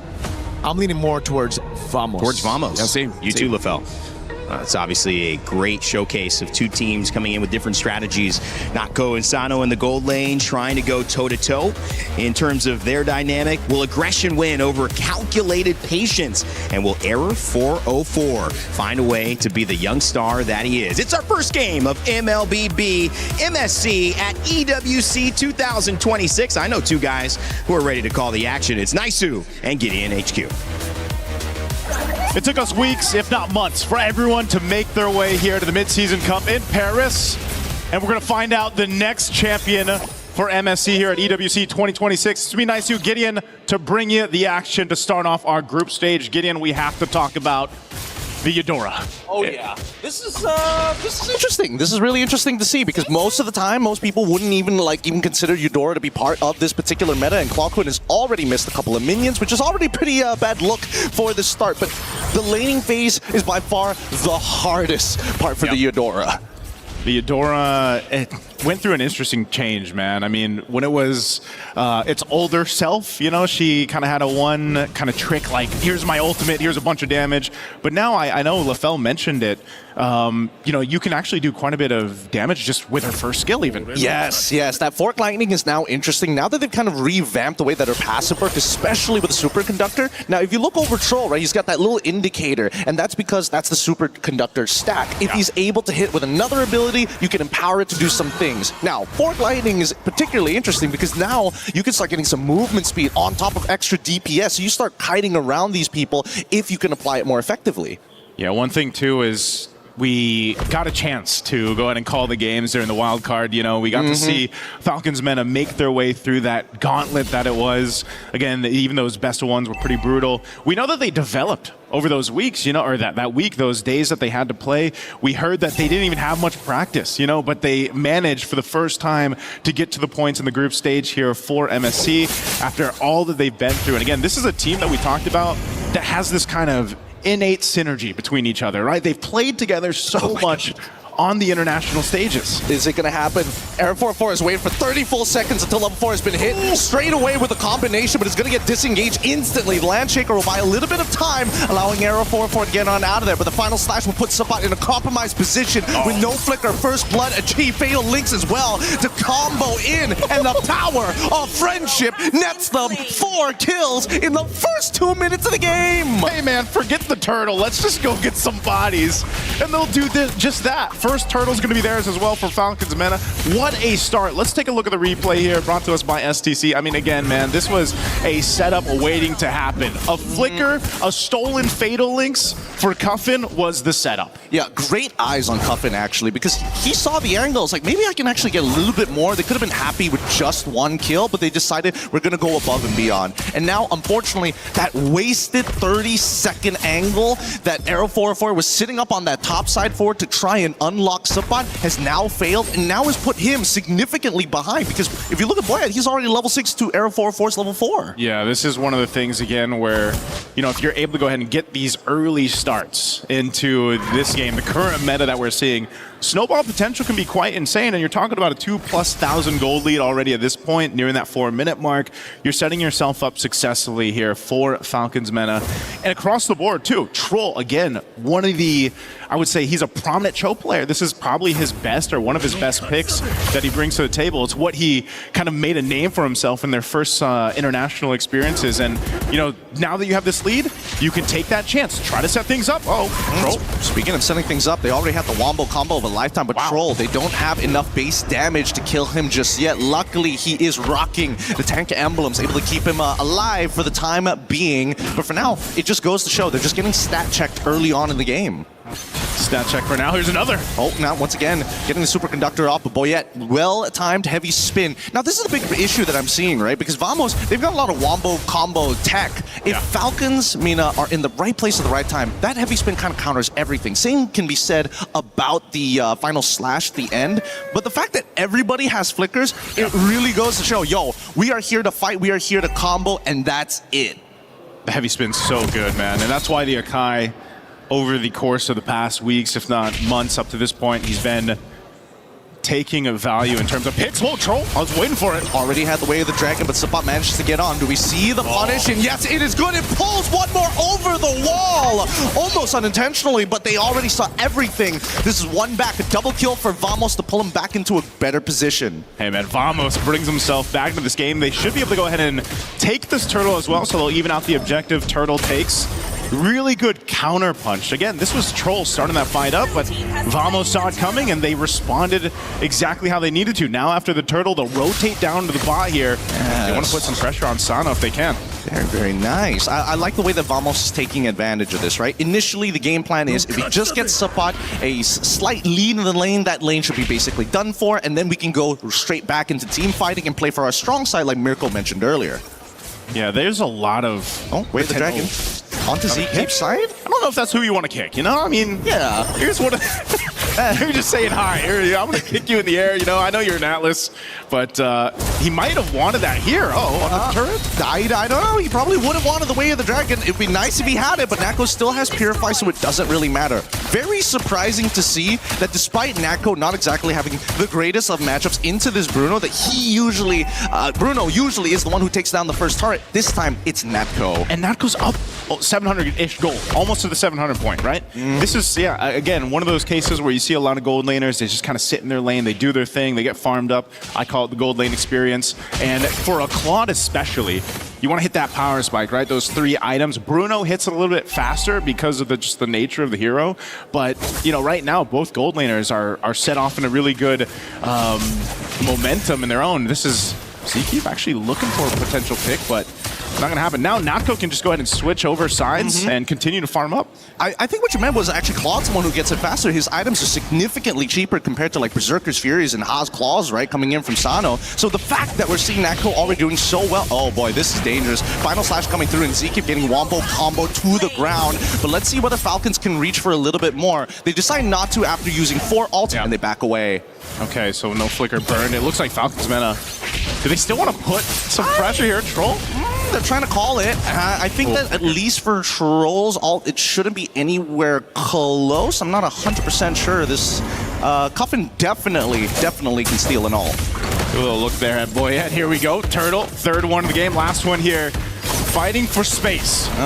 Already, spatial migration is good. Now into the Blazing Dew. And Nako somehow is the one who actually takes away this turtle. And now they're on to Boyette. A double kill for Nako so far, and they're not done. Do they have the Fatal Links actually pulled? They've delayed enough time, and Sanji, unfortunately, cannot outplay into 4 members. Okay, the firepower seems to be there for Vamos. They get the turtle, they're looking for more fights, potentially here. Ooh, and now underneath the turret, stolen Fatal Links on towards Nako, but it doesn't matter. He has Purify, gets out of there quick, and now, in fast succession, from that bot tier 1, they've taken away the purple buff, they've taken away the mid turret on top of defending their own jungle. Vamos is taking a whole lot, man. I mean, think about it. Just minutes ago, you have that 2,000 gold lead for Falcons MENA, and it's changed so quickly. You know, the pendulum has now swung over to Vamos. They're knocking down tier 1 turrets now, taking what they can to set themselves up for that first Lord here in about a minute. Looking at the items coming into place. Again, look at the lead between the gold lane. Yeah, it's actually kind of ridiculous. I'm not 100% sure. I think maybe 1 recall is what I spotted out in the laning phase, but then after that, not 100% sure how badly it went for him. But it's great for Nako. Like, this is the gold lane experience that every gold laner prays for. Let's look at the gold distribution for a deeper look. Oh, wait, hold on. Immediately, we find a pick off the support side. The Fatal Links eye catches onto 3. Heavy spin from Boyette. It's good. They're thinking about it. The combos are just too much. Sanji able to find it into 1 more. They need to get the last 2, but Clockwind and Echo have lost their front line. Beautiful train. What happened to Vamos' positioning on the map, man? I mean, again, we were just kind of talking about how they have this lead. Let's take a look at the replay here. Once again, they just catch on Sapat. The rest of the team gets... Oh, they got heavy. They got heavy spun on, man. That's what happened. Big heavy spin. No way to kind of buffer the spatial migration. And worse yet, it was literally at the edge of the mid lane wall. So a little unlucky. I think Vamos, no sweat to break, but it kind of evens out the gold. Yeah, that's... essentially brought it to an even game for this first Lord now, as both teams fought for position. If you want to look at the upper hand for Vamos, it's they've got a couple extra turrets down, right? So they got a little bit more space to work with on the map. But Lord, and the fact that you also have an Akai in the hands of Boyette, and you have this kind of tanky front line to deal with this, you could potentially set things up off of your own initiation, depending on what Cuffin decides to do with the Fatal Links. He's got his own, so they're going to take their time with this. Oh, look at this. Even Cuffin, Troll is looking for a flank angle. He's sitting around the purple buff, and the rest of the Falcons are actually dancing around this Lord. They don't actually want to take it. They just want to open it up. Fatal Links into 1 so far, right into the spatial migration. It's great, but that's already 2 fat ults already gone. And I'm not sure whether Air 404 is going to get it back up in time if Falcons do decide to rush this. Yeah, it looks like they want to. It's half health on this Lord. Troll still trying to zone out here. Oh, the way of the dragon already good. Fatal. Oh, wait, Air 404 gets pushed out of it, but he's still with the spatial migration, gets the Lord in time. Sano in the back line gets caught by Natco, and by then, this fight is already over. They chase the last remaining members, and even with a lightning Trunget, it might just not be good enough. Cuffin, no more ways to dash. Zeke kills him, and now the score is 9-8. Wow, what a fight from Vamos. Not only were the Lords secured by Arrow 404, but you got to give it to Sabat, man. He zoned out the proper members from Team Falcons. Natco followed through after that. You're going to look at the replay here. Keep an eye on this setup. Again, Lord is secured even amidst all of this. But then where Sapat goes, he even burns the flicker, zones out Sano. So much of your damage profile is gone there. Natco was sticking to him, and that's how he's capitalizing on the kills. What I'm most surprised of the fact that they were able to steal the Lord. Like, everything that could have gone right for Falcons was already in the mix of this piece of bread that they were trying to bake, but unfortunately overcooked. And now Natco getting attacked by the epic spin. Luckily, the Winds of Nature keeps him alive long enough. Where the Dragon's going to kick him down, but the rest of the team can't seem to finish it off. Sanji gets him at the very end. Now Clockwind finds the trade. Subpot gets them back, and with the damage dealers gone, this allows Vamos a free in on the attack. With stolen Fatal Links onto 3, but Cuffin can only do so much before he dies. Subpot takes him out, and it's over. Sano takes out 1, and this might be it. Sano finally is skilled just enough with no ults and nothing left. That should be it for Vamos. Ooh, did it cost them though, Gideon? I mean, they lost that base turret. It's a good thing. Oh, are they going to chase down Air 404? They can punish this. Yup, into the Violent Requiem. Sano forgot the alt timers. All right.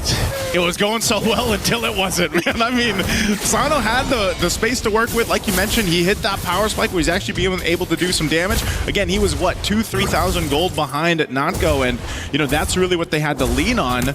So, yeah, he's still quite behind, but he's starting to at least do some damage. The problem is in that fight, you know, Vamos lost Natco, but they have enough damage to actually pull through the fight, enough kind of durability to still duke it out, and that's also partly due to the lead that they have. Oh, Link's onto one so far. They haven't forced this. Sanji is able to get a really good final slash, but doesn't get that backline. Sanji has no way to reset. Tries to get out of the fight, but it's too late. Lapu's in the wakes, and now the heavy spin, unfortunately, can't do much about the scenario. What a catch here, and a lot of battle spells just gone. Yep, that was the mark.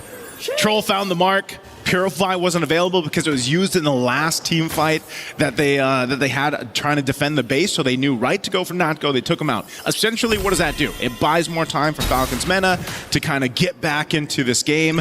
They've whittled down a gold lead a little bit, but essentially it's if they can find a pickoff, sometimes it might even be popping that Purify, you know? And that might be the case. If you can get these battle spells down, then your game plan for Team Falcons can be executed faster or better. And that's what Troll has been trying to do here. Now this Lord is up. Second one of the game. Troll's going to zone out Cocoon.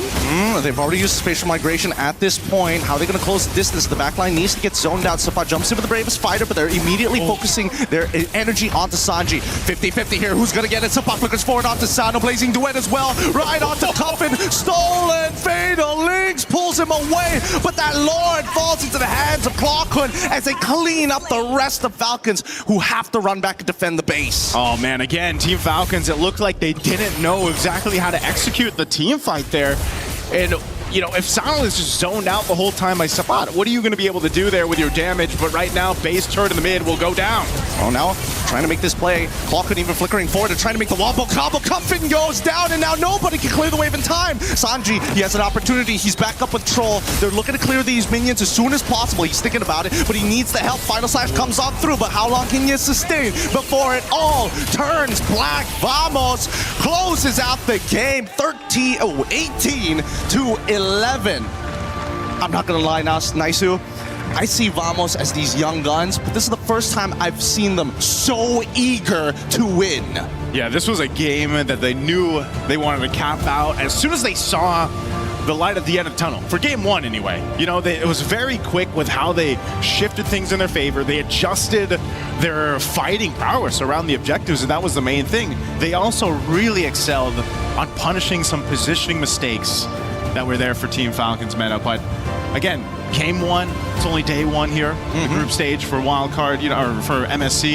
You have a lot of things that can be adjusted from this as we take a look at the replay here. Yeah, no, absolutely. I think there were a couple of missed moments from Vamos, right? Their over-eagerness did eventually cost them some pretty big timers, like the Winds of Nature that was early purchased by Natco after the Trinity. For the early game, obviously they had some sort of a plan. Unfortunately, wasn't able to execute it perfectly, but they always managed to kind of push the agenda. And I think that's the really beautiful thing from both of these teams.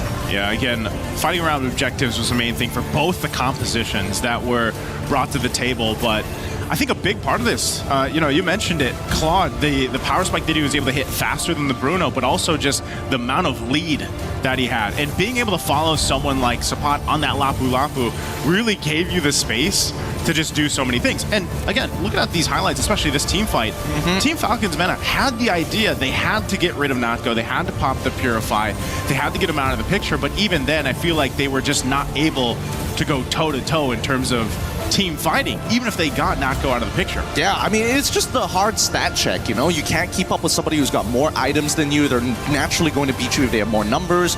But I think that Falcons have some really good ideas, and Vamos is not invincible. This over-eagerness to try and, hey, we can win this fight. I'm going to start things up. You guys have to follow up.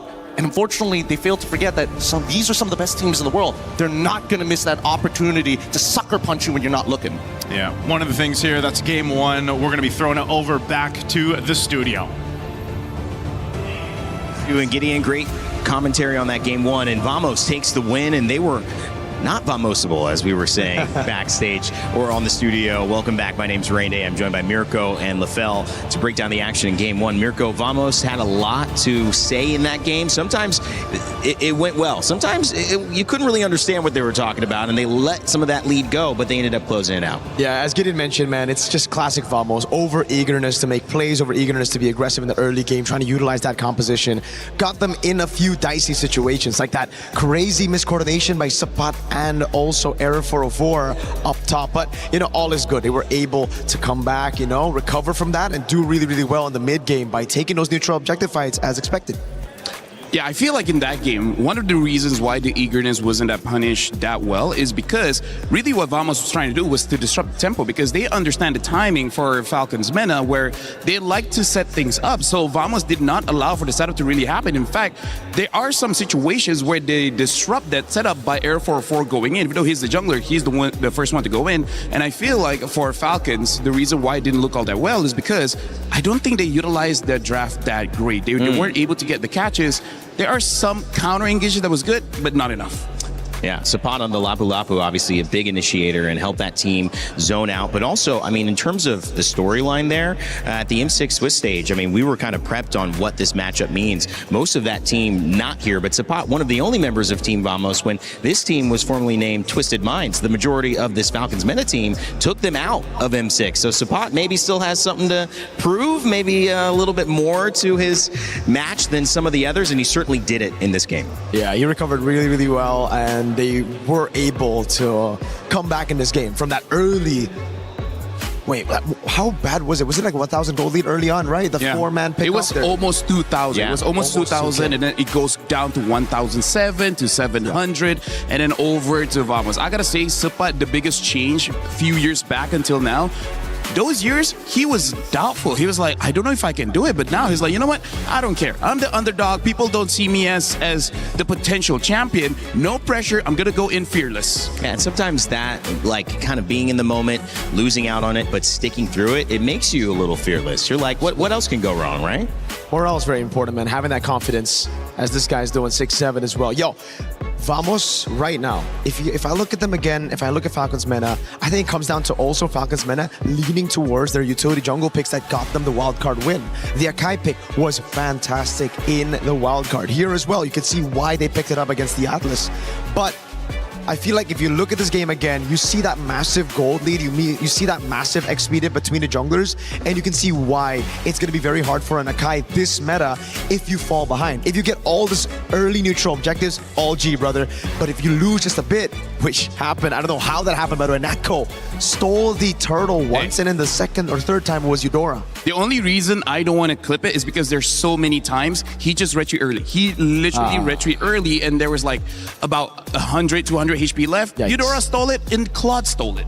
Well, you actually looked at a couple of clips that caught your eye. We have some telestration you're going to do for us, Lefel. Break down what you saw in that game one. So I got two clips here. First of all, we got to look at the first mistake that really happened where for Vamos, like I said, over-eagerness. Right now, I want you guys to see here the positioning of Air 4-4 as well as Sapat. They're not on the same page. It looks like they're going for different targets here. Maybe the idea was Eric could solo kill the EXP lane here, and then Sapat, he just wants to zone away, making sure that the two members of Falcon does not arrive. But the problem is, as we play the clip here, we can definitely see the damage is not enough, as well as we see the Akai really pushing Sapat out of the way to the point there he had to use his flicker. And this is all while the turtle is going to be the next contest. This is not great coming in from Vamos, but it does look like they have a good idea that we just want to win the fights. We don't care about the neutral objectives at this point, and we can see it's heavily punished here, where looking at Falcons lineup, you can see that they are a more team fight heavy composition with a lot more AoE and a lot more crowd control. So that's the first clip here that we see, but we also got to look at the second clip of where Vamos really turned things around, but it is also off of the mistakes coming in from Falcons. Thank you very much, Mirko, by the way. Yeah, great assistance there. Yeah, right now we see Sapat already use his Bravest Fighter, so he actually doesn't have a great way to engage the fight. But look at Aero 404. At this point, it really does look like Vamos, their idea isn't for those neutral objectives. They just want to go for the kills. As we play the clip here, we see that Troll is moving forward. They don't have full information of where everyone is, and then they just go for Troll because they want to eliminate the crowd control. That's the biggest aspect of why they lost in the previous fight. So they go on to this, and then we'll see here, actually Boyet had a slower retribution time. If I can release for a bit, hold on, 1, 2. Okay, hard for me to pause during that moment, but you can definitely see Vamos, they got the turtle, but that was not their intent. Their goal was to get for the kills, and they were able to do that. So good on Vamos, and then I feel like that's just something that Falcons has to look out for. Great showcase and great assistance there. Assist of the game. We don't have MVP right now. We do have an assist of the game. That was Mirko, assist of the studio segment.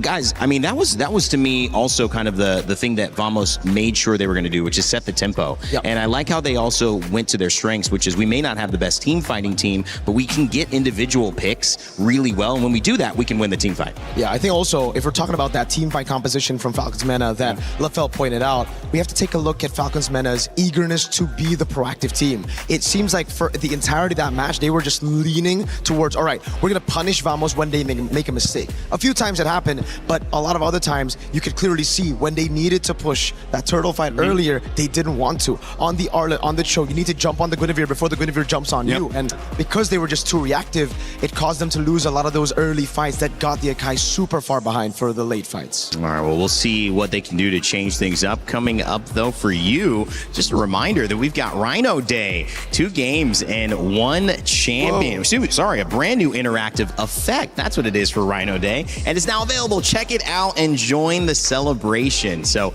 a brand new interactive effect. Rhino Day, baby. I love it. So it's close to Rain Day right there. It's not. Yeah, you know what? I was like, am I doing something for MLBB? That's you. That's you. That's me. Rainy Day. Well, I'm definitely down. Go check out Rhino Day. That'll be fun. And I think, Mirko, too, when we start looking at Game 2, what can we look at Falcons MENA bringing into this next draft that helps them in these moments? Because clearly they didn't suffer from having a good composition, but they did suffer from being able to execute it. And how do they solve that problem? I think it comes down to, again, in the game they were too reactive. I feel like in the drafts they were also too reactive, right? Instead of going for their own prio picks, they were just reacting to it. They see the Atlas, they go for the Cho and the Akai. They see the Claw, they go for the Bruno. They're just trying to counter, getting these good matchups, but ultimately not having a composition that works together overall, or not even playing into the metagame that well, right? So I think the big mistake coming into Game 2 that they should fix would be try to be the proactive one. Steal these prio picks away from Vamos before they get their hands on them. Prio pick's going to be important here for Vamos and for Falcons MENA. Vamos in this best of 3 have a chance to close it out right after this, but of course Falcons MENA trying to push it to a 3rd game. They're going to have to come with some adjustments for sure. A lot of time to check things out too, and when you're on a stage like this, Lefel, we mentioned the stakes and we also mentioned the bigger narratives of these teams. Wild card was not easy and they got here. They do not want to go home or at least lose this first game on their first time at this stage 2-0. Something that I do have to say is a lot of teams, they suffer from the fact that there's 16 teams and sometimes you can't have the same mindset for all 16 teams, right? For example, we saw just now that Falcons try to play more methodical, play more slowly, play more reactive, but against a team like Vamos, this is a game that who starts first, they will most probably win unless they just miss a lot of ability. So I kind of feel like it's difficult, but you can't look at Vamos like Team Liquid. You can't look at them like SRG. Maybe against Vamos, you have to be slightly bit more disrespectful. Be like, I'm just going to go fight for you because you're not that good enough, right? Yeah. Because, like, again, not to throw shade to Vamos, but this is the reality. When you're going up against competition where many different teams are here, you can't have the same mindset. You can't have the same strategy against every other team for the simple fact, not everyone has the same habits. Broken walls. Again, Mirko. Back to back. Oh, I don't know. I mean, they played it so well, Vamos, in that game. They even like double down on some of these ganks as well. So I think go back to the drawing board, do exactly what you did in game number 1. And for Falcons MENA, again, it's all about stealing those picks, maybe even stealing blue side, which they did. Fanny Ban and I believe the Hirara. This is the question though, right? Do Falcons MENA play the Hirara? If the Hirara is left open, I feel like first pick should be the Hirara, but then Vamos just get their hands on the Eudora Atlas. Yeah. I mean, like, here's the thing. Even Hirara was open. I don't remember them actually using the Hirara.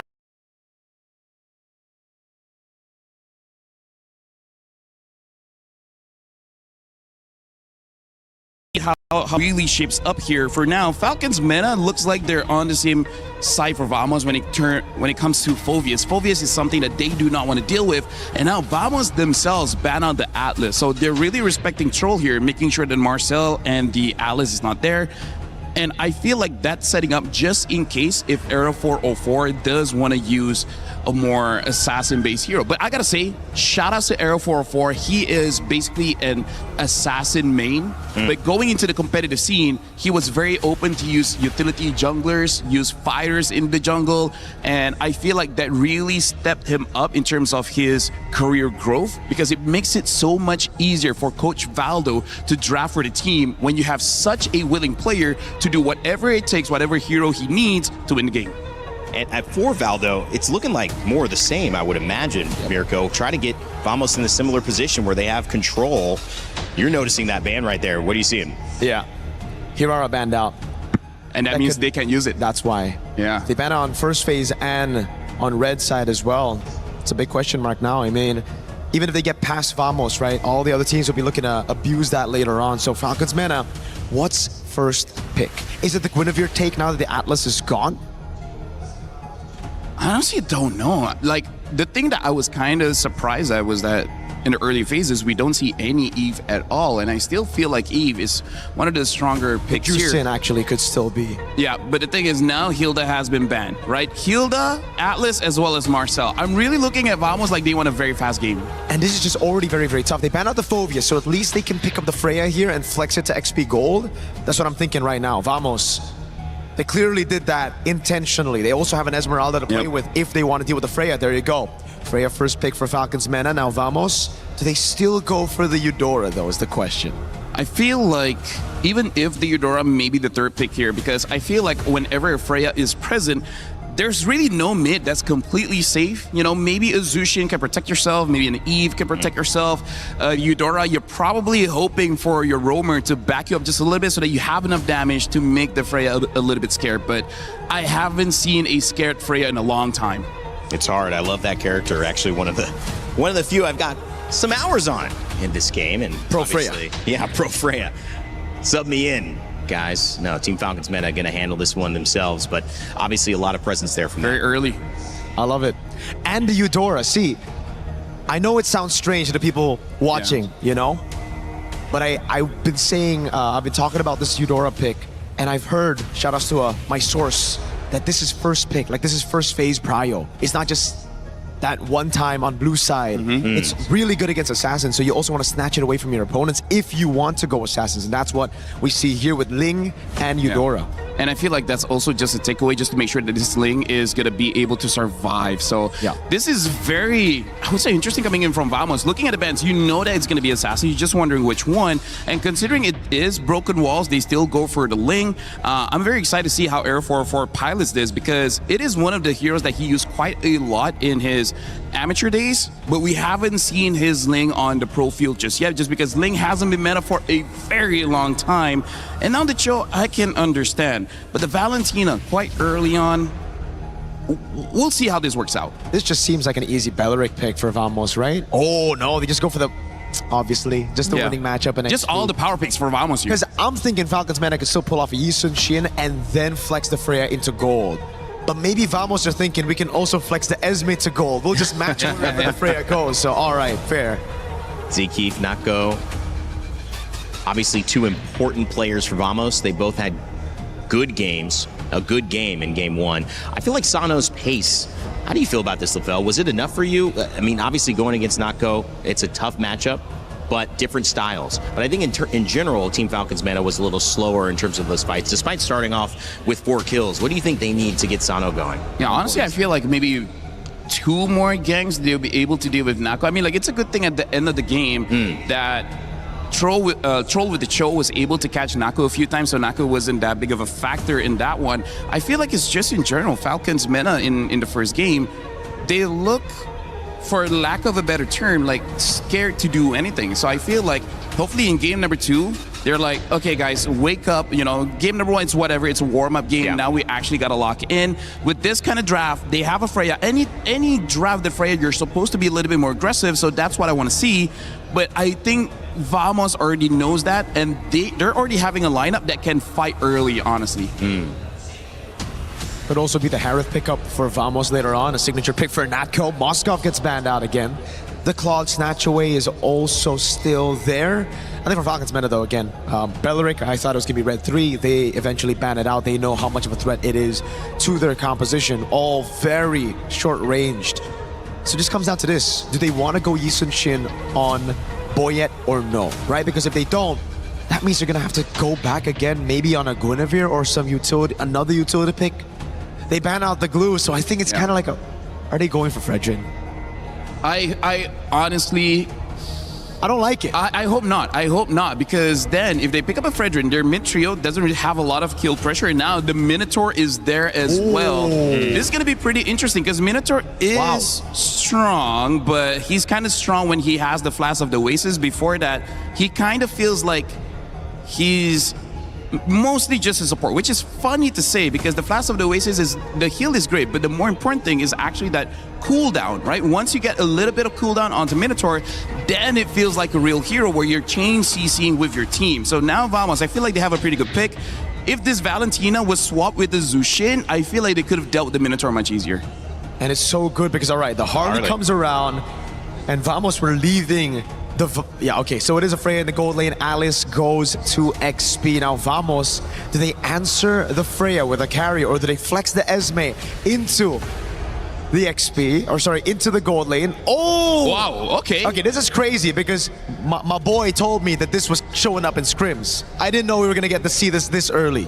I mean, I also heard it's good. Seen a few in ranked games, but yeah, I honestly, this is a big surprise for me. I want to see how this Melissa really turns out. What's the expectation kind of with the shock happening? Why is Melissa showing up here and making a big impact? Firstly, that's my favorite hero. Secondly, they're all melee here, so they can't get past this ult Melissa to go away.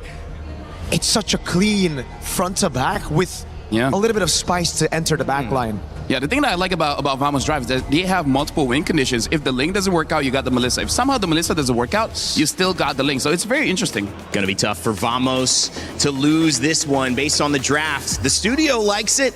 We'll see if our casters like it as well. As Game 2 underway between Team Vamos and Team Falcons MENA. Vamos, if they win, they take the win overall.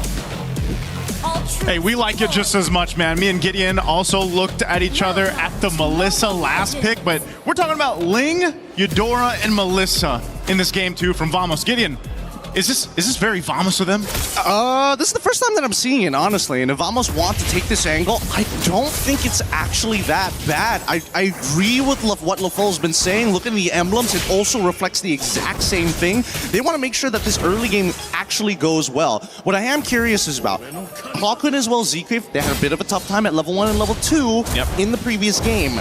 And then by early mid-game is when you're expecting them to start, winning out on these fights and looking for these lane ganks. I want to see whether they can improve upon that. Ooh, nice little aggression here from Troll, but Error 4-4 is going to be fine. Again, the Ling has popped up a few times now through the course of, especially back in MWI, right? We saw the Ling come through. Oh, okay. And it's one of the things, again, where you can actually kind of hyper snowball on this hero, and it's sort of a risk in itself, but in this case I feel like it's supplemented really well with that Minotaur pick, even hell, the Eudora pick, because like Lafell said, once you get that Flask of the Oasis locked in and you do get a little bit of cooldown reduction. Oh, the Deadly Magic, it's almost there. One more auto attack, but he can't actually get it. And now the Tempest of Blades comes down right onto Boyet. First blood instantaneously. Arrow 4-4 showing some mechanics. Traded flickers, but we're not going to punish that. That one, that's just ego. That's just by the way. Yeah. We both don't need this. Let's just hold on our flickers. Let's use them, right? But yeah, it's one of those things where, as you saw, the support from the whole team synergistically for Vamos is what's so important. They really have to work with their kits together to make this, where then again, you kind of just rely on Natko to do his thing in the lane, scale up on the Melissa. We don't see the Melissa often, but we've all been there. Once that Melissa scales up, gets the items that she needs, like, it is very annoying to deal with her. That go away ultimate, pushing people away, especially the melee heroes that we talked about.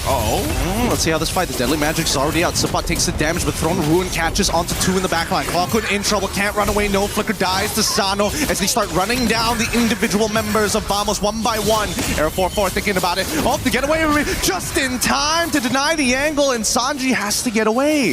Despite everything that happened, Vamos actually now have primary position over this turtle. Vamos should be able to get this. Boyd's trying to get his purple buff. I'm not sure if he's going to get in range here. So turtle secured for Vamos. They'll win the objective, but there is some fight here from Falcons. Yeah, it's really interesting to see. Again, especially, I'm curious about what Natco is going to go for his build, because he is doing phenomenal in this lane, like really surprisingly well. I would have imagined that when you were on that Freya, especially when you start thinking about the later stages of the game, the added range that Freya gets after using her ult actually is just a little bit bigger than the getaway from me coming in from Natco. Well, unless they start spacing them out, but he's playing this lane perfectly. Yeah, he is. So support, Troll wanted to visit, gets spotted out. The rest of the team from Vamos down there protecting Natco. Again, one of their winning angles, and there's multiple of them that they can play into throughout this game. So we got to see Team Falcons MENA kind of come up with their own game plan. Where is that game plan, I think, is the main question here, Gideon. Well, I mean, the arsenal is ready, the flickers are up. I think it's about finding the picks, right? Because here, Natco can only trade back against Sano for a certain amount of time. At this point, Sano should be strong enough to win out these trades. His natural base HP is pretty high, so he is strong side. I think for Vamos, it's about trying to deny Troll. If they can put Troll, make him lose his like flicker, kill him early, get the way of the dragon out, it becomes a lot easier to deal with some of the other problems like Boyet or in particular Sanji and Sano. Part of that game plan for Team Falcons MENA also might be, again, for Cuffin. This Valentino was talked about quite a bit in the draft, you know, now that's come through twice. And, you know, most likely from the other side, what ultimate's he going to take? Probably the Minuan Fury, right? Try to set things up. Not sure if there's much else that he can utilize there, but that's one of the things. If it's Troll trying to get a pick, and let's say he's, hold on, bottom? Yep, this is guaranteed kill here. Natco tries to get away, but Sano says, it's all right. You know, I can still throw my abilities through your shield. It's not considered an auto attack. It's good enough. Yeah, as soon as I said, if Troll can get a kick, he gets a kick on Natco. So good play made there down in that bottom gold lane. Perfect timing for this turtle to be up too. He's going to be back up, but they'll try to blitz this. Oh, Troll right immediately on top of Clockwood, even though he had some peel, it's just not good enough with Throne of Ruin on top of him. Air 4-4 now cannot join this fight. He's thinking about trying to go for the steal, but he's getting blasted between the walls in midair. Now Tempest of Blades already up, looking for a trade onto Sano's side. The kick already came back up, and immediately Natco gets punished for it. They're looking for anything, but unfortunately the timings are all wrong. Subot getting dove by 4 underneath the turret. Oz Esme, and finally Cuffin secures that kill. Phenomenal fight there from Team Falcons, and I don't know, man. Natco's got to be feeling it. He's been kicked twice now by Troll. Definitely not feeling too good. And just when we thought, you know, as we look at the replay here by STC, you can see how this fight breaks out. You even come to this fight, Natco just revived, dies again off of the kick, and so now you're further behind. So that same scaling that we see in Game 2 is not going to replicate what we were able to see from Natco in Game 1. Yeah, I think that Vamos might be allergic to getting Purifies at this point, right? Everybody needs that flicker to make a play, to get out of some pretty tight situations. The more reliable spell usually is supposed to be Purify, but at the same time, that makes you a susceptible target. Everybody is going to target you as soon as your abilities are down. And that should be said about everything, because now with quick rotations here, Sano should be able to take this top tier 1 without much contention.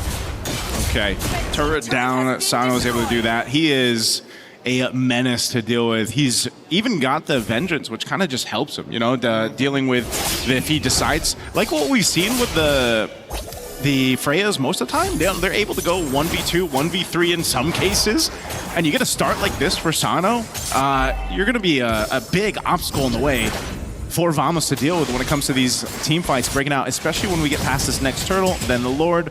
So now it's Vamos' idea to, you know, how do we make this work? Troll has been doing a great job just either zoning out, like being a threat, utilizing his kit, and whether he kicks someone or not. Oh, wait, Tempest of Blaze, they've already thrown out some good abilities and a combo Boyet, and then into the Minoan Fury.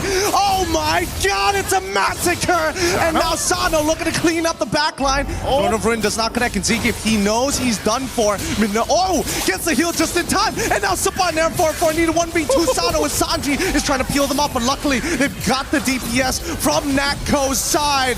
Oh man, the reinforcements from every single single angle.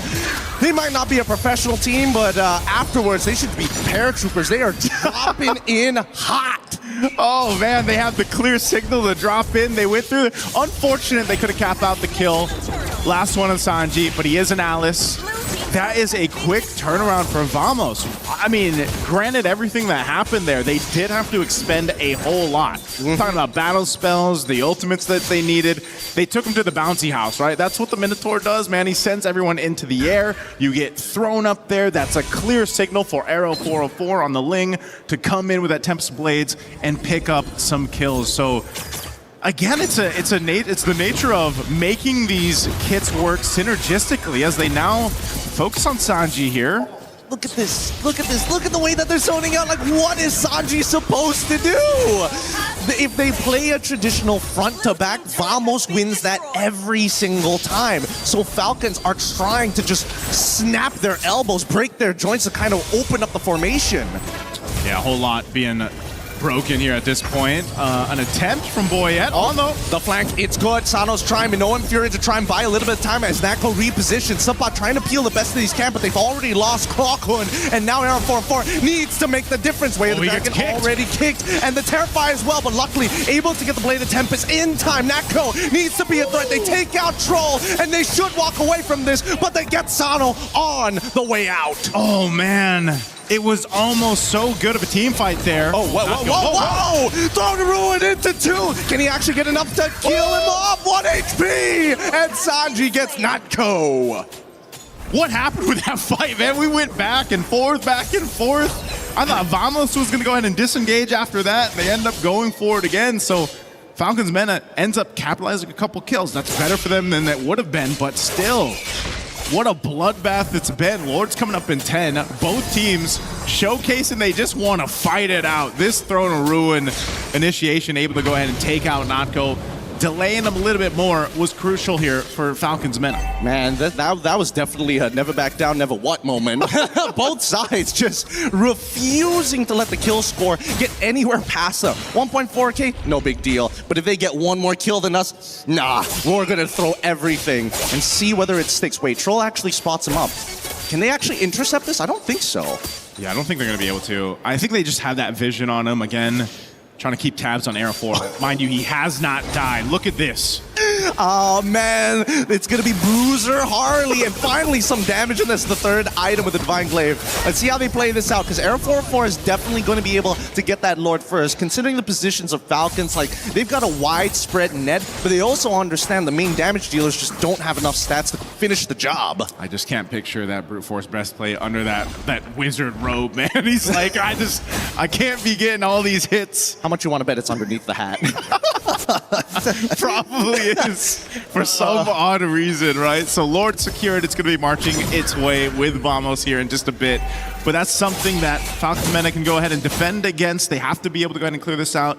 Do they have decent clear? I think that's the big question. When you look at the heroes they have, how long can they clear out ways and defend? Maybe this one's fine. You know, first Lord push, they will lose some tier 2 turrets. But ultimately, defending in the base, is this a composition to actually capitalize on that? Really, it is, and I think the only one who has decent wave clear in the later stages has to be Sano, but that's a big risk. He's melee, right? So if he goes up to touch that wave, Vamos is looking to capitalize on that wave. Wow, how did Troll get there? Why is Troll sitting in the mid lane here? He's got a bit of a flank. He's trying to make it happen. Conceal. He finds it. Nako's head. Throwing a rune onto 4 straight into the descent of Valkyries, and now the backline's getting attacked. Arrow 4-4 looking to try and get something underneath the Vamos banner. 10-10, and now it might be 11-10. Here as Boyette finds Subot. Hey, Troll does it again, man. Troll goes off on an angle you wouldn't see. Oh my goodness. With the conceal as well. Finding Natko again. You know, there is no go away from me if it's Troll's Cho. Dude, Troll, he is a sniper here. He is just finding crazy angles. And for now, I would say that these two teams, the power of friendship is strong in both. Yeah, right now too. Lord was basically dealt with. It did get the shield, you know, but ultimately Vamos on the first Lord wasn't really able to get too much off of it. Much better for Team Falcons MENA that they were able to go ahead and stop that push from happening. They do maintain the tier 2 mid turret for now, but off of that, again, leading into this next objective is where they want to go ahead and focus on. A winner crown is picked up. Sanji has been doing a phenomenal job on the Alice, man. He's been able to set up Troll again on the hunt. Oh, man, they find an insta-kill, and Natko just disappears into dust. His Clockwind is the only damage there next to the Blade of Tempest, which you haven't seen me use yet. Arrow 4-4, he was too busy clearing those waves, and it's forcing Falcons to make a choice. There's no wave to deal with right now, and they might lose an inhibitor on bot side for nothing. All for this purple buff. Okay, choke out what you can, continue to find Natko. Vamos has to do something about this. They can't just let Troll continue on coming off from that backside and just kicking Natko. When you lose your gold laner like that, your damage is really expended. Yes, you still have a Ling. Yeah, you still have the Eudora for that magical damage there. But man, losing the Melissa, especially if you're supposed to be popping out all of that damage in these team fights, it's a big problem to deal with. And Troll's been just everywhere. When you don't even expect him, he's just giving information like this to the rest of the team. Yeah, they got to bring those phones closer to their eyes, unfortunately. It's really tough to see the conceal, especially when you're so close to a wall. It just looks like just a moving shadow. Arrow 4-4 losing 50% of his HP. Not great. He needs to heal back up by auto-attacking. Oh, they want to blitz. Oh, here comes Throne Ruin. They want Blade Tempest already comes up, and they called it with a flicker. Arrow 4-4 does fine. At least the Lord, but Natko, he's able to start kiting them out. This was the problem, and Owen Fury catches onto one, but the backline Asano needs to get at least one, but it's too late. Clockwind, really good peel. No flickers being used by Zkeep or Clockwind as the rest of the team now takes advantage of Falcons. Yeah, again, I don't know if Falcons MENA just kind of got scrambled around with trying to keep tabs on Arrow 404, or, that's the nature of having the Ling, but then this was a really good play. As we look at the replay here brought to us by STC, you can see this. They blitzed that Lord. They made the quick decision to go for it. That Go-Ami was already dropped down. That is massive in that fight there to keep Natko protected finally. Yeah. And to be able to stay alive. Again, that's what I was talking about, man. The damage. Look at the poor man. He's just, he is force-feeding him water, but luckily he's still... Like Mr. Gush. Hey, look, there's a very different sound here. I'll tell you. Wait until Gore gets picked up and I'll show you the Mystic Gush. But in the meantime, this is the big problem with sieging, especially with Melissa. One of her greatest strengths is throwing muddles past the wave so that Falcons can't walk up and you can poke them out early. Conceal out, okay, Deadly Magic too, but Zkeep, he's already in that front lines. He's paying attention. Okay, Cuffin's got the Minoan Fury. Are they going to go for this mid-turret? Minoan Fury coming out. Oh no, but the back line getting attacked already as Zkeep is already dead. Throne Ruin is great, but the Blade of Tempest might just be a little bit better. Boyette down to the ground, and they're looking for one more in Alice 2 for the triple. Oh, it's only Troll alive. He's going to try to clear out the waves. He kicks Arrow 404. Uh-oh. There's nothing he can do off that. No, truly nothing. And that's the danger of Ling in these assassin matchups. Ling is so good at one-shotting you. You can be the most mobile hero in the world, but if you don't got those iframes, it's a dangerous game of ball. Very tough first match there for Falcons MENA. Off of it, Vamos, they knew the game plan. They got stalled out a little bit. But it was just one of those cases, again, where this composition, man, worked out in their favor. You're talking about a 10-0-4. This is probably, in the past couple weeks that we've seen the Ling come through, this is the most deadly Ling we've seen. Oh yeah, no, this is standard military practice versus guerrilla warfare here, right? The rigidness of this composition is what makes it so good. But on the opposite end for Falcons, they gotta figure out ways to really get creative in getting those backlines. And to be fair, they were great. Sanji and Troll, by far, amazing engages into the backline, and that's what dragged this game out for so long. Yeah, this is, they had their moments in the game. As you're looking at the highlights here from STC, there was multiple moments where it looks like they had this game in their hands. They were able to go ahead, take the team fight over to Vamos, but then they also got into these instances where I think their head was on a swivel too much. They had to look around too much, and then they just got in this position where it was like, man, how do we keep track of Arrow 404? Because when we're caught in this team fight that's being breaking out, as you see us look at there, it's like, hey, we forgot there's a Ling on the other side. This guy's going to shred through us, and we're so hard focused on Natko. But then, again, when Natko can survive, and Arrow 404 can roam around and do his thing in the skies, basically, you have free reign.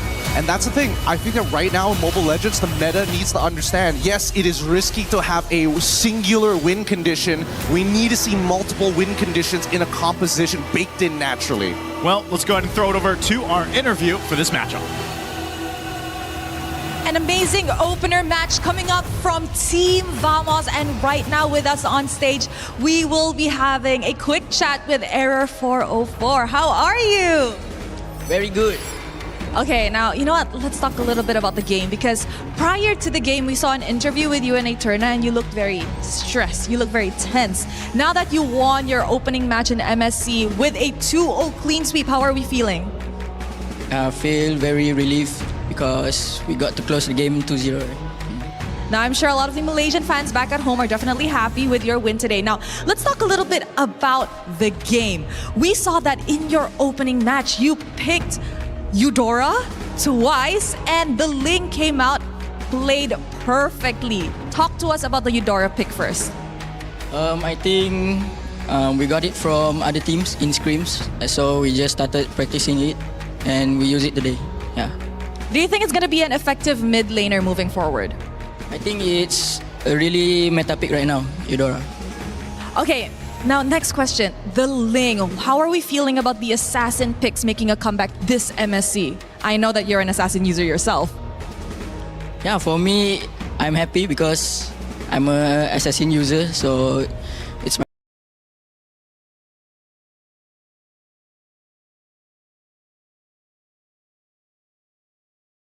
all the support, and I hope you can support us for the next match as well, and we will do our best. Aw, thank you very much, Error 404. I'll see you on your next match. That's it from us. Let's show it over to the studio to break down what happened in this amazing clean sweep match. Throwing it back to you guys. It's my time to show my heroes. Error 404 puts that on the screen of every single player from Team Falcons MENA, because there's something that they just could not compute in that win. Unkillable was the Assassin heavy jungler, and they take the win 2-0 Team Vamos against Team Falcons MENA. Mirko, Lefel, and I'll go to you first since you are our Malaysia man here. I mean, that was a team win for Vamos that was, to me, it left no questions, right? Even despite a lot of people thinking that it was going to be, look at these predictions, 92%. Vote for Falcons coming up, but it was a 50-50 for ours. If you didn't see that, most people thought this would be a lot more even, and Arrow 404 showed that's not happening. Yeah, for sure. People do know me as the Malaysian man, as they call me that for MM. Yeah, MM for a few years. But yeah, I gotta say that was exhilarating, because I think, Mirko, we're on the same page here, where we haven't seen the Assassins for a good 2 to 3 weeks. Seeing how Arrow 404 pilot that link, that was refreshing. That sets up MSC so well. We see tank junglers like the Gwyn, it works out well. And then you see the link, and then after that first match, that's the best way to open up MSC, because now you know it's uphill from here. The meta is going to look so good. And you got to remember, you know, it was a Fanny and a Hirara banned out. So already 2 Assassins banned out. Then we see the Ling contested as well. We don't get to see the items here. I actually came into it. All right, so we got in game. I saw the Melissa pick and I was like, all right, Melissa. Then I went in, I saw the battle spell, and I was already disappointed because, hey, usually on Melissa, you go Inspire. I would know. I'm a one trick. Not really, but I play the hero a lot. But then we look at the game again and we see the build path, and it's different. It's no longer just the 3-item power spike of attack speed. Here it is. Here it is. He goes for... So it is. Wait, he still goes attack speed, but I've heard that in scrims, the reason they don't go for Flicker and Purify is because they go Corrosion into crit. So I don't know if in this case, they saw a lot of tanky guys, so he wanted a bit more shred, or what's the case, but again, if you go crit, if you go Flicker, Purify, then we'll see. I guess we'll see, because I still think it was interesting to see Flicker instead of Purify anyways against the Cho. I mean, maybe also because, again, it's their first match. It's one of those things that they just forget to change, because, you know, maybe there are some human errors, but true. I feel like after that game, maybe Coach Valdo is talking and is like, that was fine, but against other teams, we might get punished, so let's remind ourselves to change the spell when we get into the game. And I feel like now the interview with Boyet, it strikes us a bit different. Now it's like, yo, you didn't have enough practice. So if you didn't scrim too much, you don't know what the meta picks are, right? And the Eudora, the Melissa, it definitely messed with them. And when you know you're getting kind of beat in the macro and kind of the decisions before the game, you're kind of like, wow, wait, are we ready for this? And now it does kind of make it seem like they knew they were going to have to go back to the drawing board, study up a little bit, and get ready for their next match. Good thing is we still have more games for Team Falcons MENA. They're not out yet, but it's a great start for Team Vamos as they take the 2-0. Team Falcons PH and Guangzhou Gaming. Well, you thought it was 92% to 8% that Guangzhou Gaming would take the win over Team Falcons. And of course, Falcons in that 92 percentile. We'll see if that is going to happen as we come up with that as our next match. Of course, Vitality Rippers and Team Spirit Ignite closing out our day as well. I mean, like, I'm with the crowd for saying 92% for Team Falcons Field. I agree. Let's just say they are one of the champions to win it all. I want to see how, with this as a matter here, Kyle will perform, because that's also back in 2024, one reasons why they made it all the way to the grand finals. I'm just so excited to see Kyle, Niall, Kyrie, all of these guys on Assassins, man. I am so excited, seriously. It is going to be fun. It already was very fun. And if you've got that right, we want to know. And especially if you want to see if you can get it right next time, join the 92, join the 8, see if you're right. Check out our tournament pick'ems, esportsworldcup.com/play. Scan the QR code. You can let us know if you know who is going to perform in these upcoming games. Up next, we want to show you a little something from our game Acecraft, which has a brand new co-op mode called We Fly Together. Check it out. We'll be right back.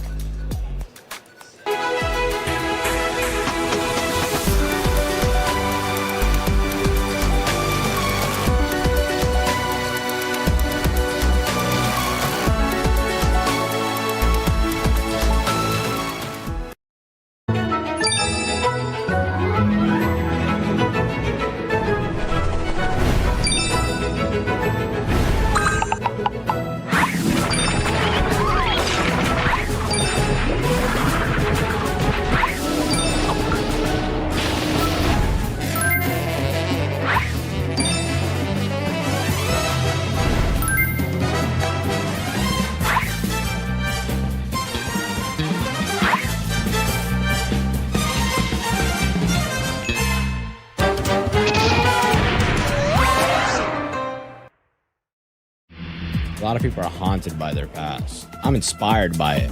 They're not just playing for themselves, they're really playing for their entire family. They have defeated their demons! They have crushed the curse! He thinks he can come in here and play my game! Let's go. He knows nothing! Let's go! Tyler Wine, you're done. Raw energy! House from blow the house down!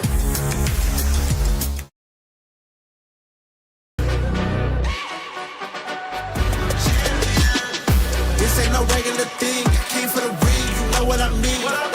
You see my name in the lights, better get right, I'm champion.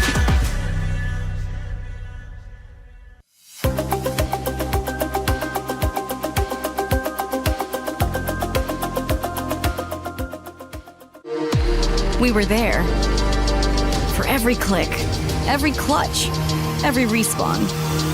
We were there for the years of grind. And we're here.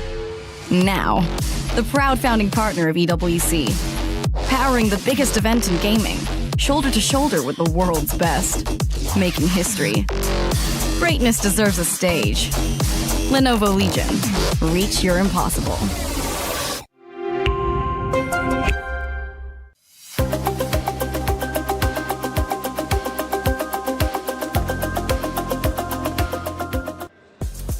Well, not only can you watch EWC and MLBB MSC at EWC 2026 with all of our YouTube and Twitch official channels, you can also become a co-streamer and join in on the action. If you want to do so, make sure to check it out and go to our creator program, which will allow you to not only earn some cool prizes, but also help to build an audience with the great content that is available here to be put on Showcase. So if you're ready to join, check out that QR code, scan it with your phone, and become a co-streamer. We'd love to have you as well. And if you just want to watch that's okay too. You know, if you want. But hey, we'd love to have you here. Rain Day back on the desk with Mirko and LaFell as we start to preview our next matchup in today's 4-game series. And we've got Team Falcons yet again, this time PH versus Guangzhou Gaming. Fellas, just some initial thoughts on what it looks like to see Team Falcons after missing all of the international events last year, finally back on the stage versus Guangzhou and their first international here.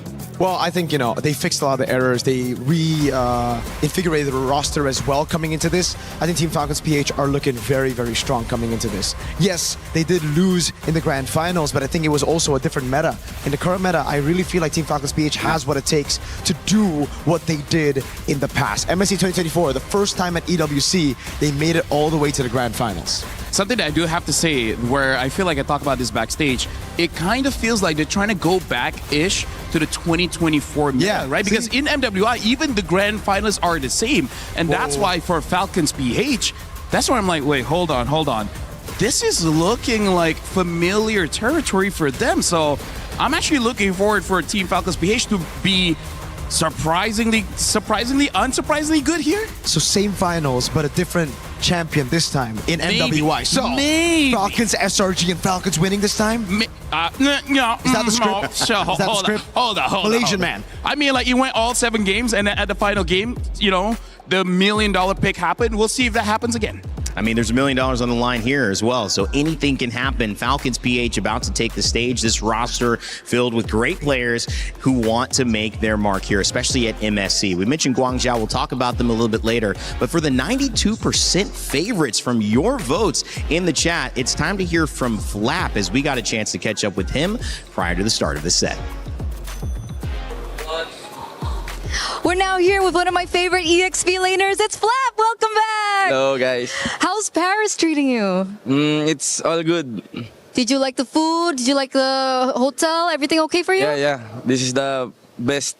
Oh, this is the best. And we are with one of the best, right? So, Flap, we haven't seen you in quite some time. I think the last time we saw you on an international stage was MSC 2024 runner-ups.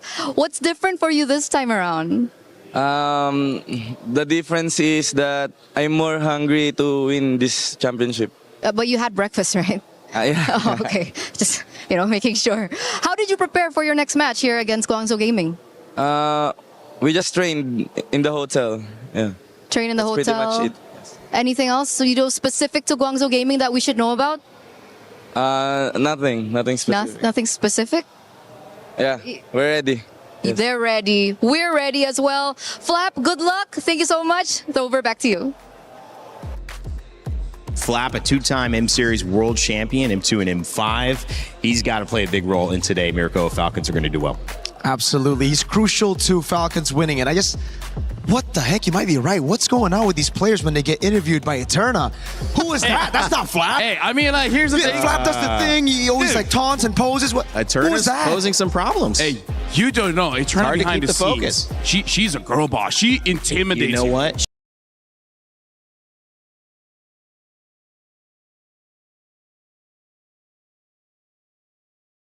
That could be it. That could be it. You guys haven't seen Eterna. Like, she's strong. Yeah. She's like, what, 82 kgs now? Yeah, she's strong for a twig. Oh my gosh, we're having some fun here on the desk. We got plenty of time to talk Falcons, and we got plenty of time to talk Guangzhou as well. As a roster, these guys have been really effective, and obviously coming from China, this is a very important story for them. Yes. It is their first international event this year, and I think this is an opportunity, hopefully, for them to not only be a hope for China, but also to be starting a path which they hope to finish as they improve as a roster. We had a chance to catch up with May again, so hopefully he can get some words down with Wolf and Eterna. Eterna here with Team Captain May, and of course we do have Wolf here to help translate this coming into this next matchup. So first and foremost, what was your reaction coming into this, knowing that you are going to be up against Team Falcon first?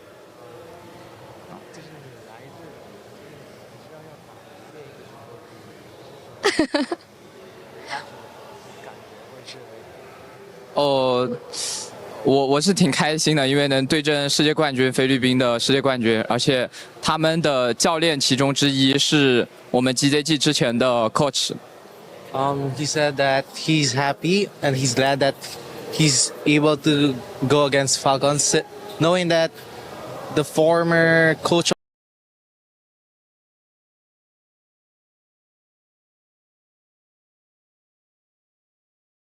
So they coach you. Do you have maybe a message to Coach Ren? Yeah, Coach Ben. You have a message? 对Brand 说的。我希望比赛能互相发挥好吧，就是我很珍惜这次对战。He said he wishing good luck to both teams. Okay, wishing good luck. And you know, speaking of Filipino people, you also have a Filipino player on your team, right? You have Sai. Did Sai mention anything to, you know, beat the Filipino team Falcons? C Y 不是对面人吗？他说他问这是 C Y 有没有说啥，就想把一个人或是啥。哦，他说他想赢 Super Marco。He said that he wants to defeat Super Marco. Oh, okay. So he just personally wants to defeat Super Marco. Fair enough, fair enough. You're going to get that matchup later on. And of course, as team captain, what are you going to say to your fellow teammates before this next matchup? 你作为队长，你有没有什么想跟你自己队友说的？我觉得就放轻松一点打吧，因为比赛有很多。He said that he's just chill and enjoy the game, just knowing that there are going to be a lot of competitions. Okay, so we can feel confidence, we can feel, you know, chillness coming in from this team. So once again, good luck, and we're throwing it back to you.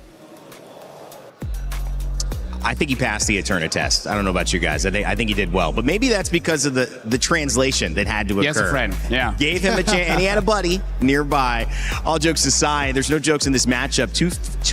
There's a very few tougher opponents that Guangzhou Gaming could face in an opening matchup than the Filipino Titans of Team Falcons PH. But if they are going to prove that they deserve to be on this global stage at this level and that they can make a run, Mirko, some would say this is the type of team they have to beat. Oh, absolutely. You know, we got to see a glimpse of what Guangzhou Gaming had in their arsenal at M7 wildcard, and they were the favorites to actually win it. Unfortunately, they didn't, but they stole the show a couple of times. Modi, fan favorite of the chat. Everybody loves Modi in the chat.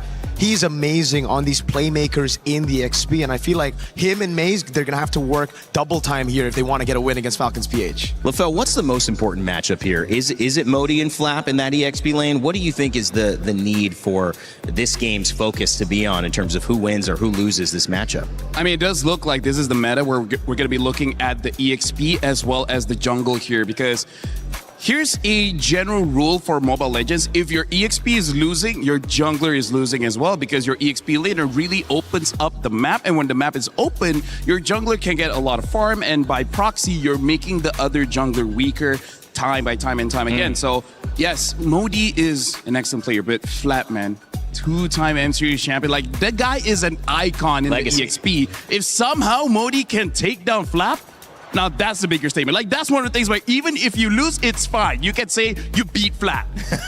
And that's also, I think, the different stages of where these teams are at. So many of the players on Falcons have trophies in their trophy cabinet. It's kind of completing the cabinet now with MSC, because this is one of those trophies that many of the players do not have, right? Yeah, not gonna lie, a bit annoying.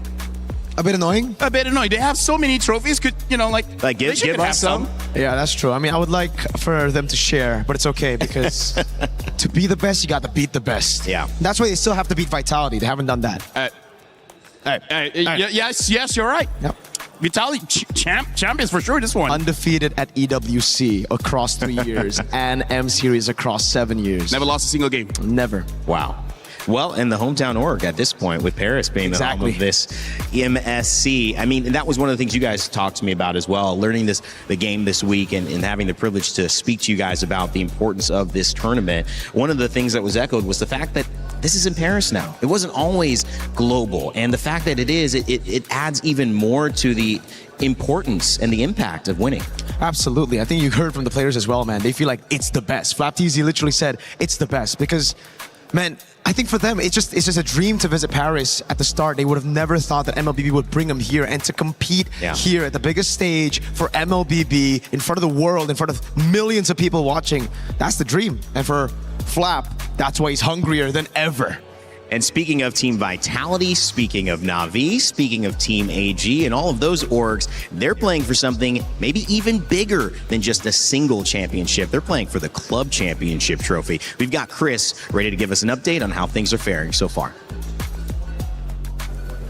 2 weeks of competition have passed here at EWC, and the Club Championship is well underway. And well, as you can see from behind me, the totem is starting to fill up. Still plenty of games still to go. None other, of course, than MLBB, the MSC, currently ongoing. So that should be interesting as we do continue on. That's what you guys are all here for. Irrelevant of that, though, we do have an update of how things have been working out across the board the past couple of weeks. Right now, it is Na'Vi who are leading the Club Championship with 1,750 points, 4 games. So that's a massive moment for them to potentially catch up and see if they can do something about it. Falcons are another team who we have been talking about plenty, currently only sitting on 600 points, but also competing in all 4 games this week. A really interesting one, actually, that they are competing in, a wild card that came through for Falcons through the qualification stages to get here and play in EAFC, is MS Desari, one of the owners of Team Falcons, formerly a FIFA World Champion, of course. He's going to be going through it and see what he can do when things do come down to it. Let's see how he can do at EAFC. That's a hell of a story to continue with. But yeah, I'll be giving you updates across the Club Championship throughout the rest of the week.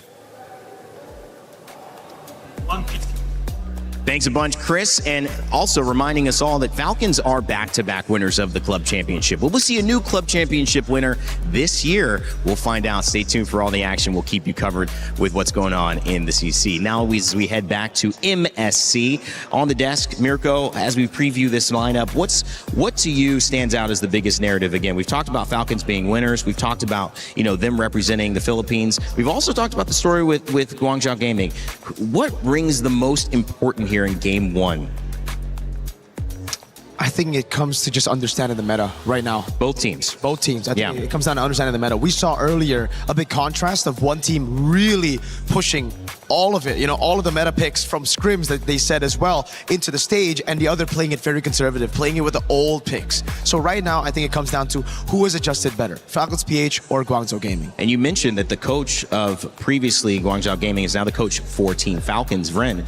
How does that play into maybe feeling comfortable, LaFell, that they kind of know what's going to show up for Falcons, or for Falcons feeling that they know some of their opponents? Yeah, it's good for Falcons for sure, because at this point, they know the identity of Guangzou Gaming, and that's also the other thing. Like, meta is very important, but you cannot stray too far away from your own identity, because you might end up making mistakes just because you're breaking out of your habits. There are some habits that's good for you to break out of, but some of them is so drastic to the point where you're getting out of character, your passion is not there, and your decision-making might be the worst. So for Guangzou Gaming, I do believe they need to follow the meta, because if not, they're going to get stomped. But at the same time, you got to follow your identity. We're so far coming in from the China region, it's all about that gold lane. They try to make the gold lane the strong lane. We'll see if they can do that.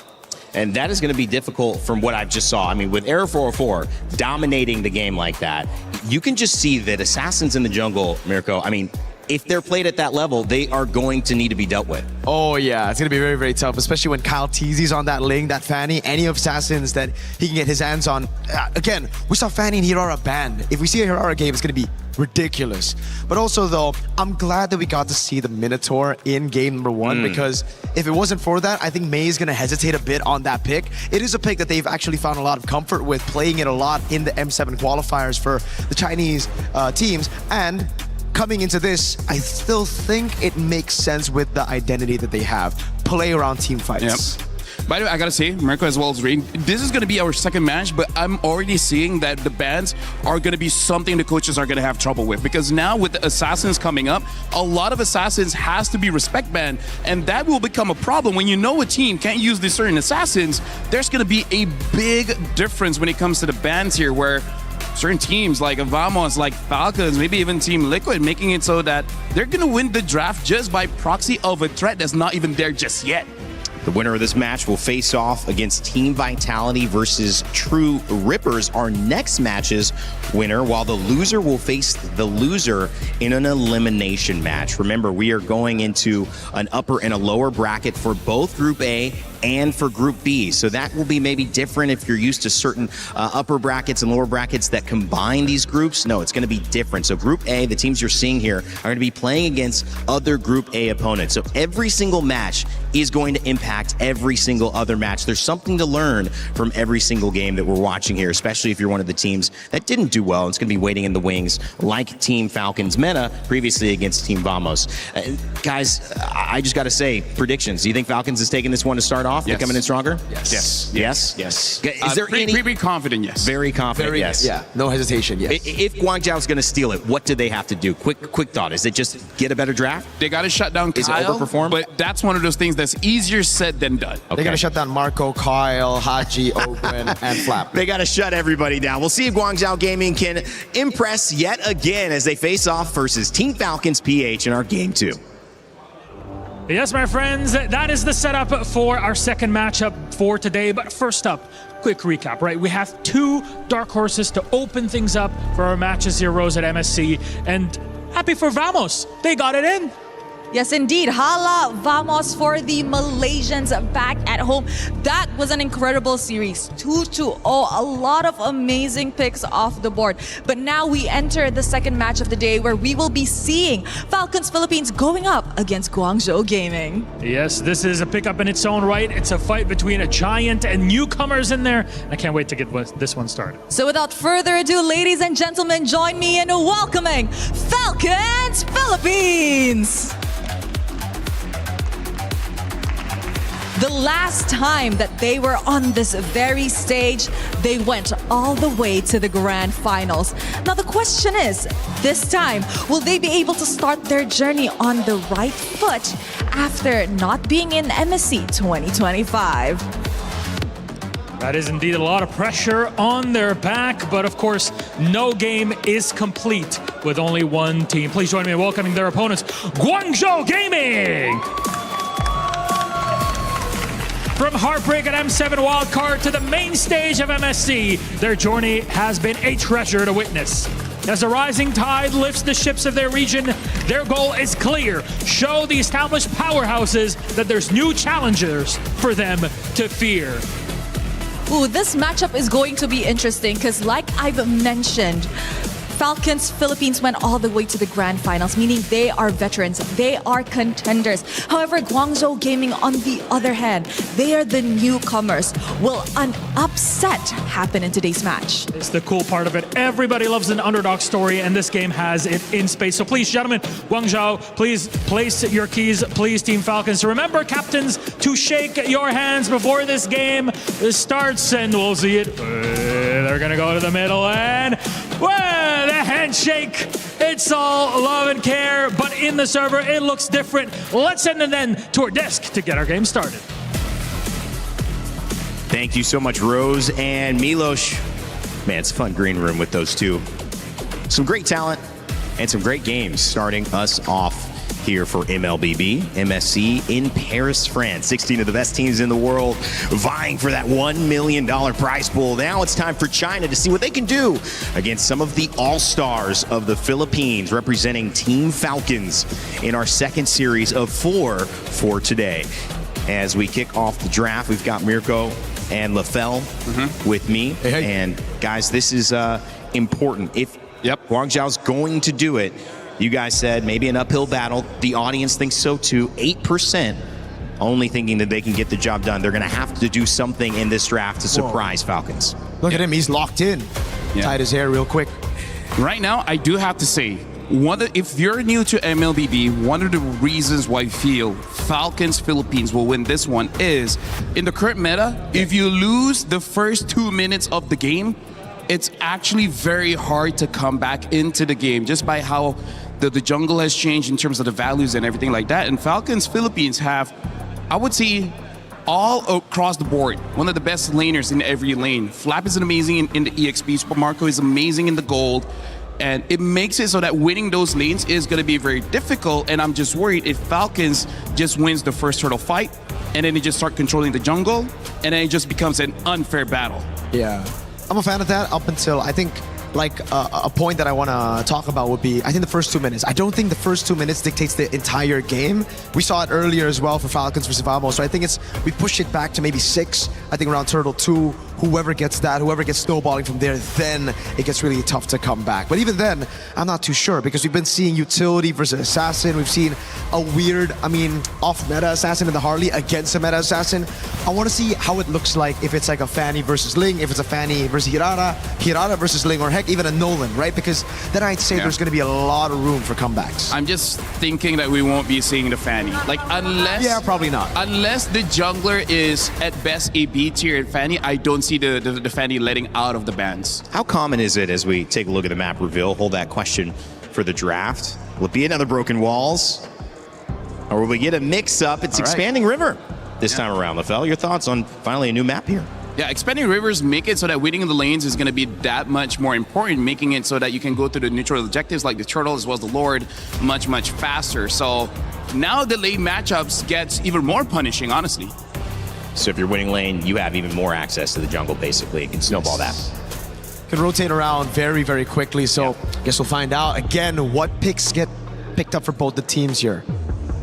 Very interesting here. Looks like Falcons is going to be the first pick, betting out the Belleric as well as the Claude. So this looks like they got a lot of information going up against Guangzhou Gaming, and I guess that's good for them considering the old coach from Guangzhou went over to Falcons. So this is the advantage that we see, that we don't need to ban meta picks. We just got to ban the picks that you know how to play. Talk to me about the Eudora. You were excited about that. You got a little inside info on that. I'm not knowing where it came from. I'm not like teasing you about it and saying reveal, but clearly has been an impact. 2 picks already. You've seen her in every game. You expect to see her here? I think so. If both teams are planning to go for Assassins, it's great to night pick. That's number 1 against the Assassins, but it's also very good against the Assassins, right? You can lock her down. So the Atlas gets banned out there. Final ban. I think we will see more Eudoras. Maybe not first pick, though. I think first pick here. Oh, Hirara got banned. Fanny got banned. Even the Freya. The only pick that we've seen banned out that finally gets open here would be like the Phoveus Jusin. So I'm thinking maybe those 2 for Falcons for first pick. Personally, for me, I feel like the Zushin is still a pretty strong pick, but considering how many dashes, the amount of mobility in this game, it's not a great time for the Zushin. So that's why I'm not going to see a lot of it. Ling first pick here. We got to see Eudora. If not, this Ling is going to be so free. Yeah, Eudora Phoveus could be the answer, but they go Esmeralda. Esmeralda Eudora?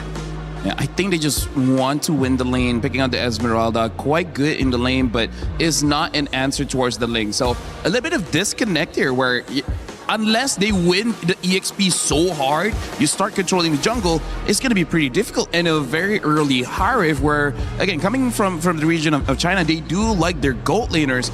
But my worry is, if they pick up a Moskov, I can see it. But picking up a Harif here, they're not having any crowd control for this Ling. I don't even think they have enough burst damage for the first 12 to 13 minutes of the game to deal with the Ling. Are you happy if you're Falcons to try to grab Eudora yourself? I'd say yeah.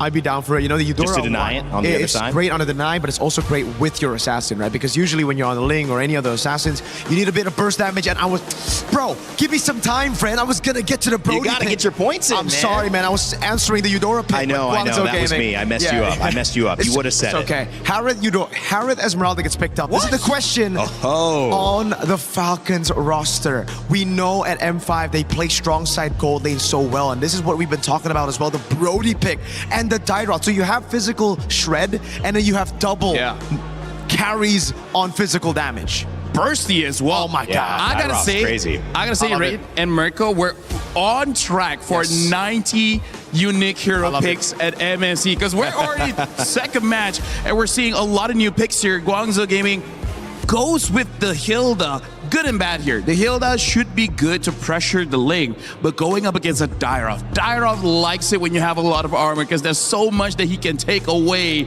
And at that point, Ling won't be punished. Ling will have enough damage to take you down. And it's a winning matchup. I've been saying this from MWI. We've been seeing an MWI CC to answer the Esmeralda, where in reality for me, I'm like, where's the Dyrov, right? This guy just got buffed. My boy's playing it in ranked. It's pretty good. It just smashes Esmeralda in lane. Even the Hilda's going to find a lot of difficulties walking up. It's not great. Your physical defense gets shredded, and you have 2 bursts right there with you. And you're talking about win conditions. The Dairoth and the Ling, both 2 characters that feel like if they get going, it's going. Yeah, like here's the thing. The moment your eyes are on Ling, you're like, this is a problem. We gotta, wait, where's our turrets? Wait, why is he in base? Wait, did the game just end? 10 minutes? Too many things to focus on. I gotta say, Brody is gonna steal so much turrets. The Ling can steal so much turrets. This is already a nightmare in terms of micro, but more importantly, the macro. Like, there's so much magic gonna happen in this game. So you mentioned Moskov. Is the answer something that's global, something that can help on those rotations when you have someone pushing a lane and you need to get over there quickly? That's why it would have been a better pick over the Harith, really. Because, like, I see the Harith, I see why they went for it. Again, Guangzhou Gaming, they're known for team fighting, but they needed something to answer the side lanes. If you know Falcons, they're definitely going to try to play those side lanes. They're definitely going to lane or play for lane dominance. And they got it on every single lane. XP, it's a winning matchup. Gold lane, it's a winning matchup up until the Harith gets all the free resets. Rain, I gotta say, for everyone that's not super familiar with the MLBB draft, this is very uninteractive, where you're just picking up heroes that you want to use without considering the opponent's pickup. So it's basically like you're playing rock, paper, scissors, but you only go for rock. You don't change the paper, you don't change the scissors. And you'll win a little bit of the time. But in a best of 3, when an opponent's knowing a little bit about what you do, it may not be enough. And that's the worry here for Guangzhou Gaming. I don't think Zushin is the answer. Like, where's the damage? I think right now Falcons just go for the Gord Kalea, right? Like, you already reveal all your cards here. You just go for extra burst, so it's good against the Harith. You have that range to bully the juice in lane. And it's an answer to Esme as well with the shred. So my question is this. You have one more pick, right? And we're talking about them playing rock. How do you salvage this draft? How do you get the win condition? Because Guangzhou needs something that they're going to be able to rely on. Right now, their biggest problem is early game damage. Like, it's weird to say the most damage that we'll see in the early game is their roam, is their tank. And sometimes it's enough, but most of the time, it's not. Now they have a Lilia as well as the glue.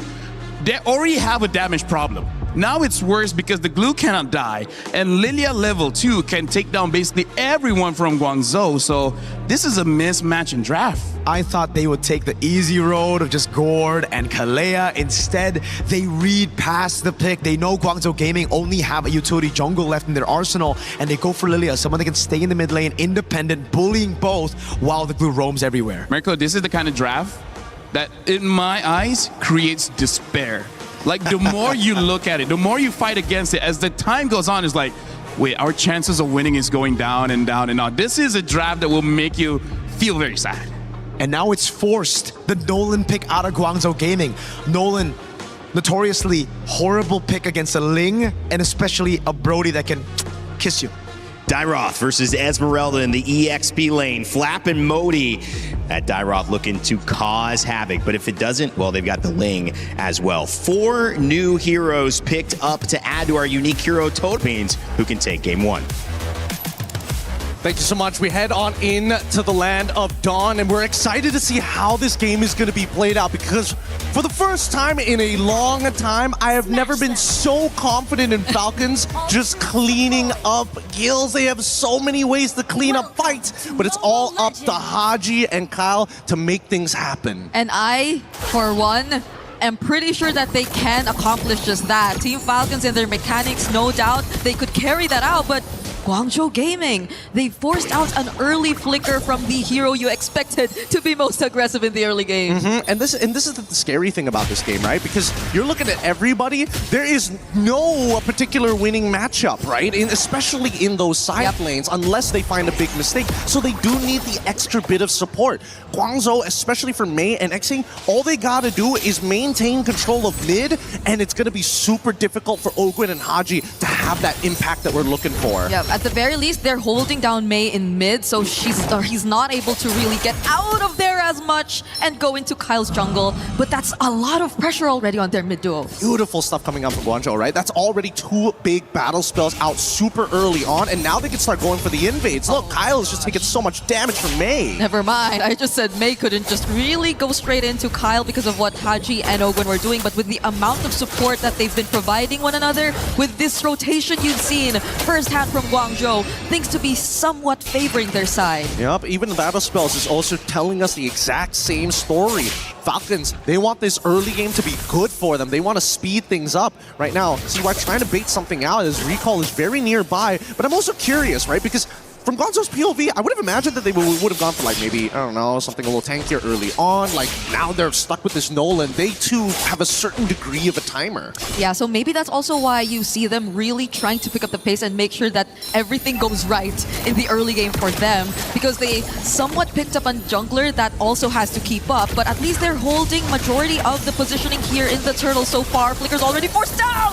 Owen actually falls to the hands of Guangzhou as first blood, and it seems to be going all the way over to Guangzhou. It's only Kyle left, and even Kyle doesn't make it out alive. What a start for Guangzhou here. Zipper, we need a replay of that. That was a beautiful fight coming out from Guangzhou. Like, it is...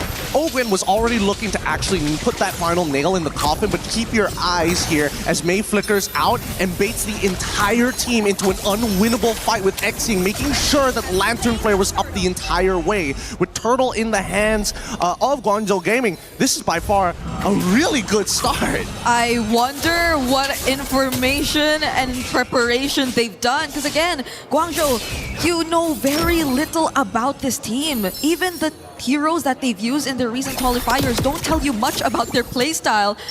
But what has changed? Why have they seemed to adapt so well to the current meta despite them picking or having these heroes which Falcons attempted to counter? Well, I think, it's a lot of research, and I definitely think, the length of the MPL PH definitely played a part of that. That's true. Unintentionally, but here, when it comes down to the meta, that's what everybody's trying to figure out. What is not only the meta game for the game, but specifically for the tournament? We need to see that develop throughout.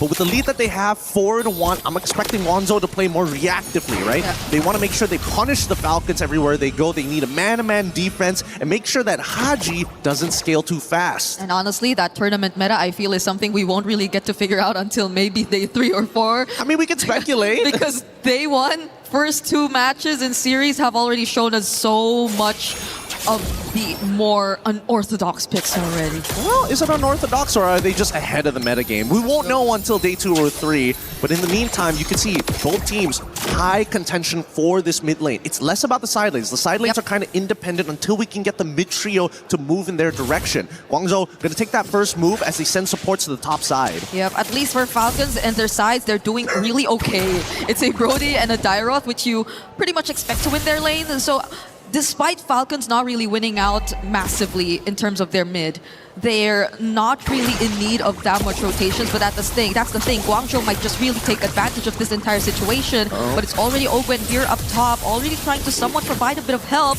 Does catch Sai, but it's gonna be Owen all alone this time. Now he's trapped against 3. Do they have enough damage? Do they have enough burst? That's a Crimson Beacon in and a stun.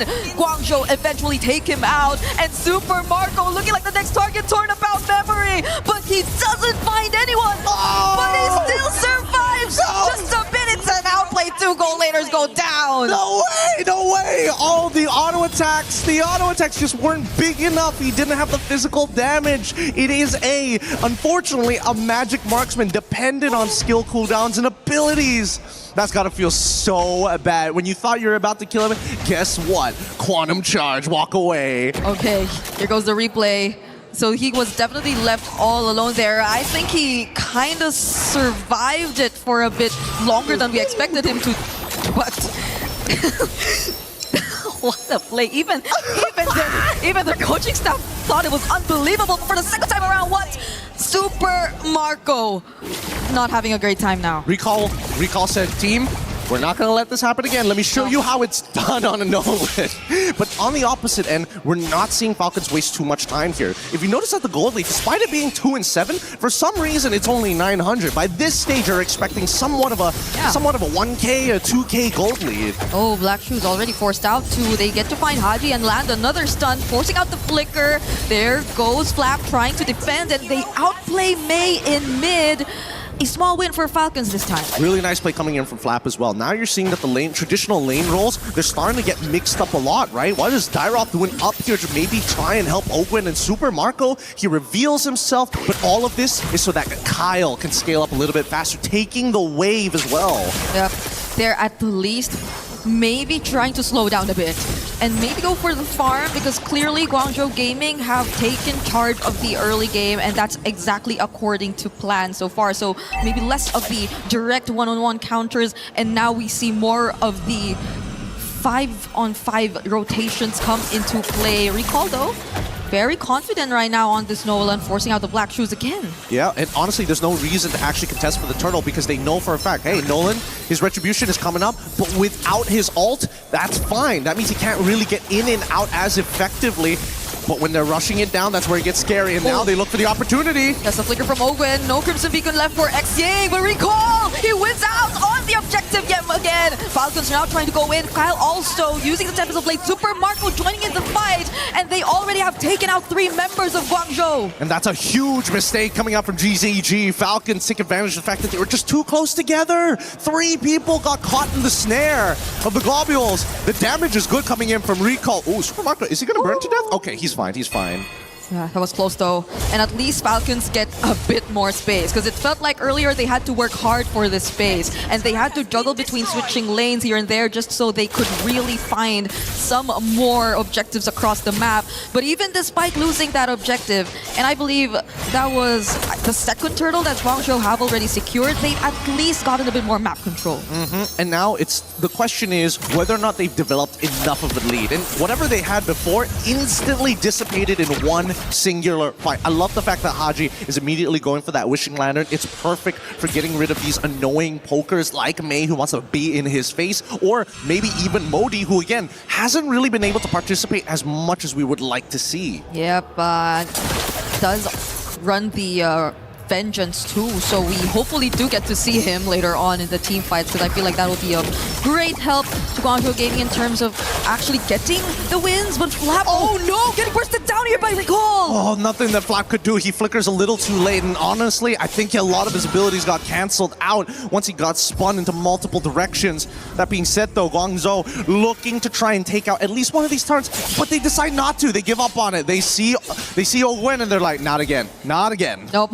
This is such a statement you're seeing from Guangzhou, especially Recall 5-1-2 on the Nolan, when in fact it was a pick who was chosen last. You thought it was just some sort of pick that they were forced to pick up, but the Tempest of Blade just being forced out, and now Guangzhou just confidently standing in front of Team Falcons. Yep, this is going to be a really awkward position for Falcons, because again, they were the ones who wanted to play for the earlier stages. Yep. Now they're highly dependent on Kyle to finish up a lot of these fights, or at the very least, Ogwen to try and create that space. Because so far, Super Marco, he's not getting as many auto attacks as he would like. Yep, now they're forced to group up.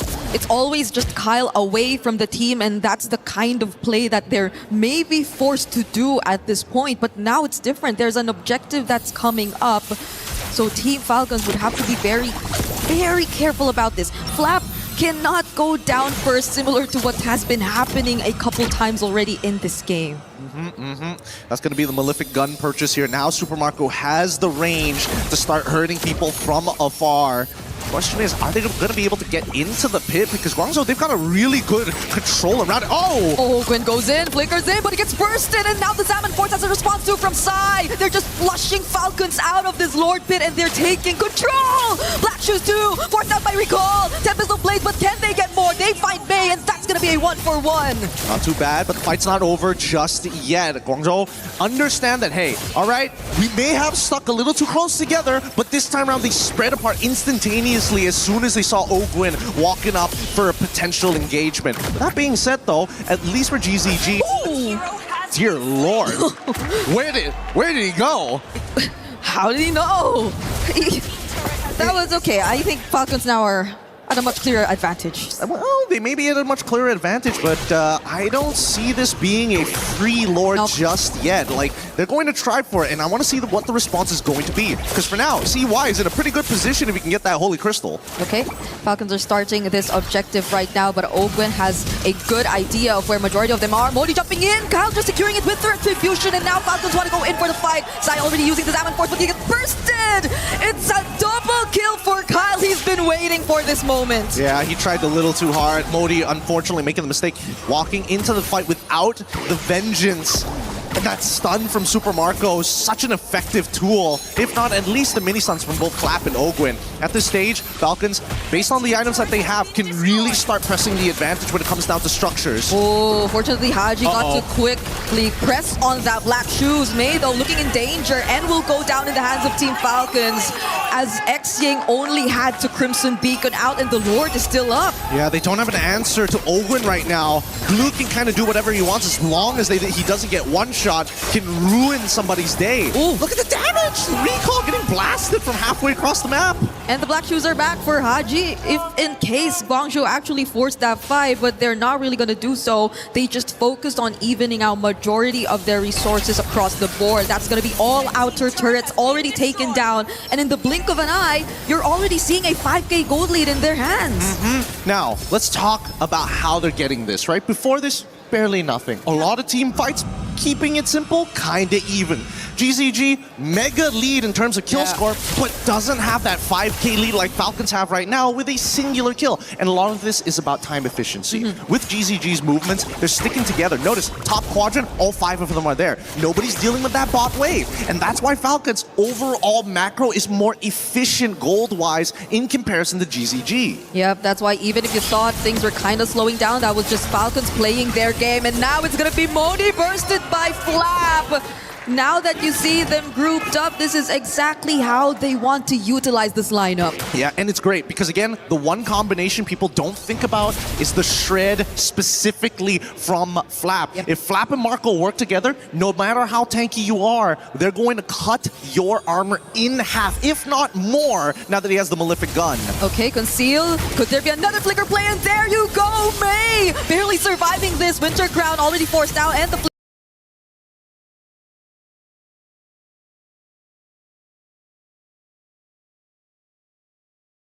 Unfortunately for him, until Sai is, I want to say not just the Holy Crystal at this point, because Ogwin is too big of a problem. I'm trying to figure out how can they bait Ogwin out, or at the very least burst them down, both of which not very good ideas considering the priority list. Because at this point, the only heroes from Guangzhou who maybe can go for some backline plays are just really Recall and Modi, or unless Xing just really wants to go full commit and Crimson Beacon in and they just all jump on Super Marco. But will that be worth it? Because at this point, again, the shred you mentioned, the armor just going down as soon as you approach these heroes who could deal massive damage and penetration.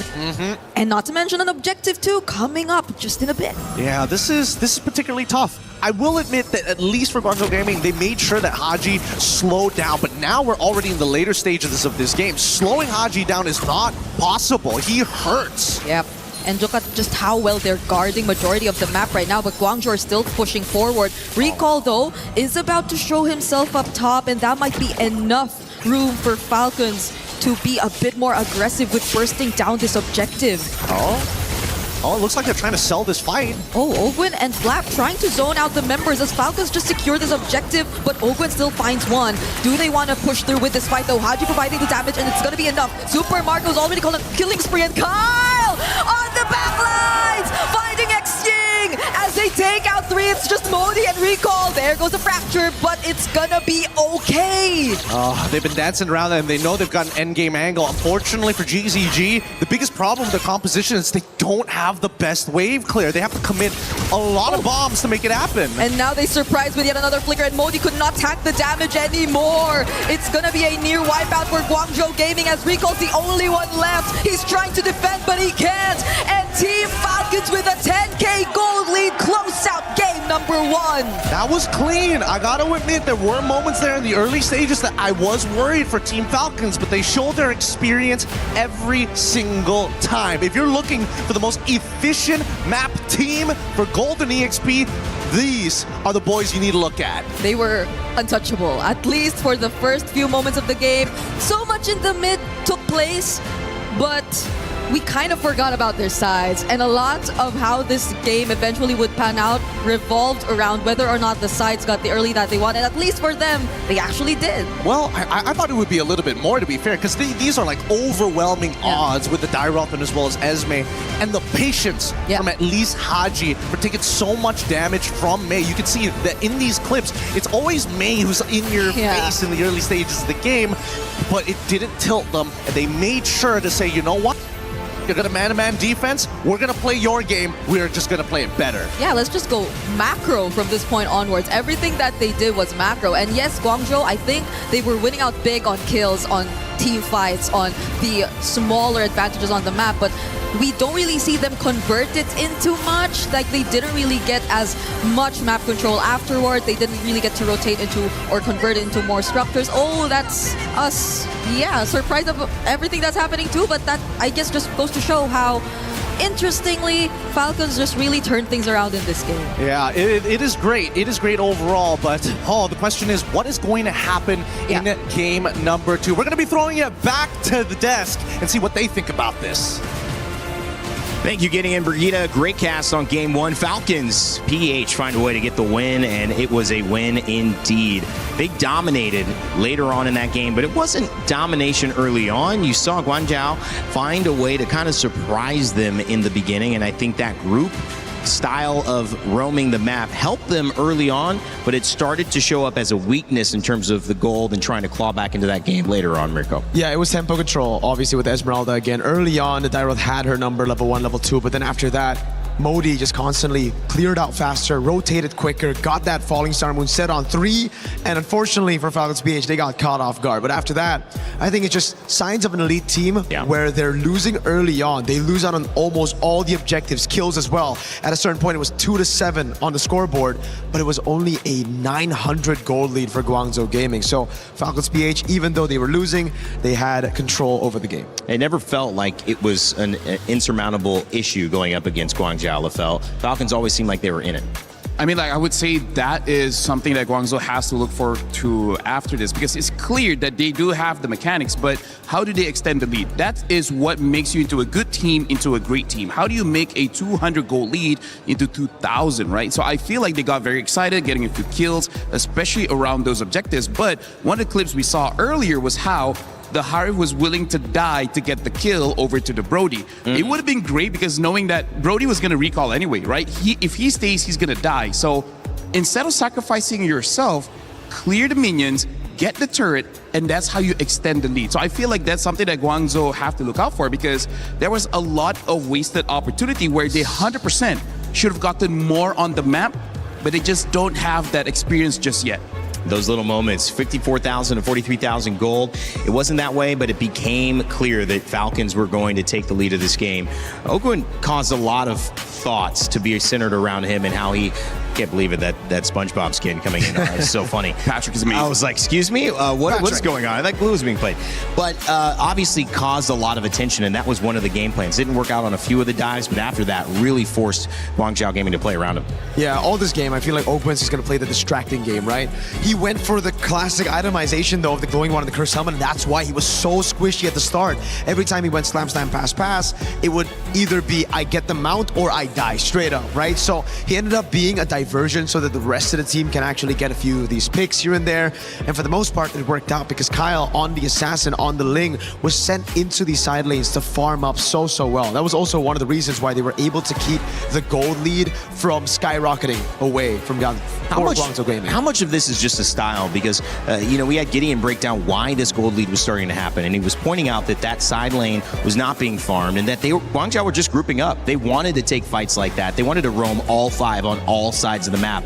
Is that something they can afford to do against Falcons? Honestly, no. I feel like you can split the map. Maybe you go for a 3-2 formation, because we saw wherever recall is, wherever the Nolan is, they can either get a kill or make the opponents low enough so that they have to back. There was few ganks onto Flap where I feel like, okay, you got Flap, and now what, right? You got to either control the jungle or get those objectives. So I feel like that's just something that you have to understand, right?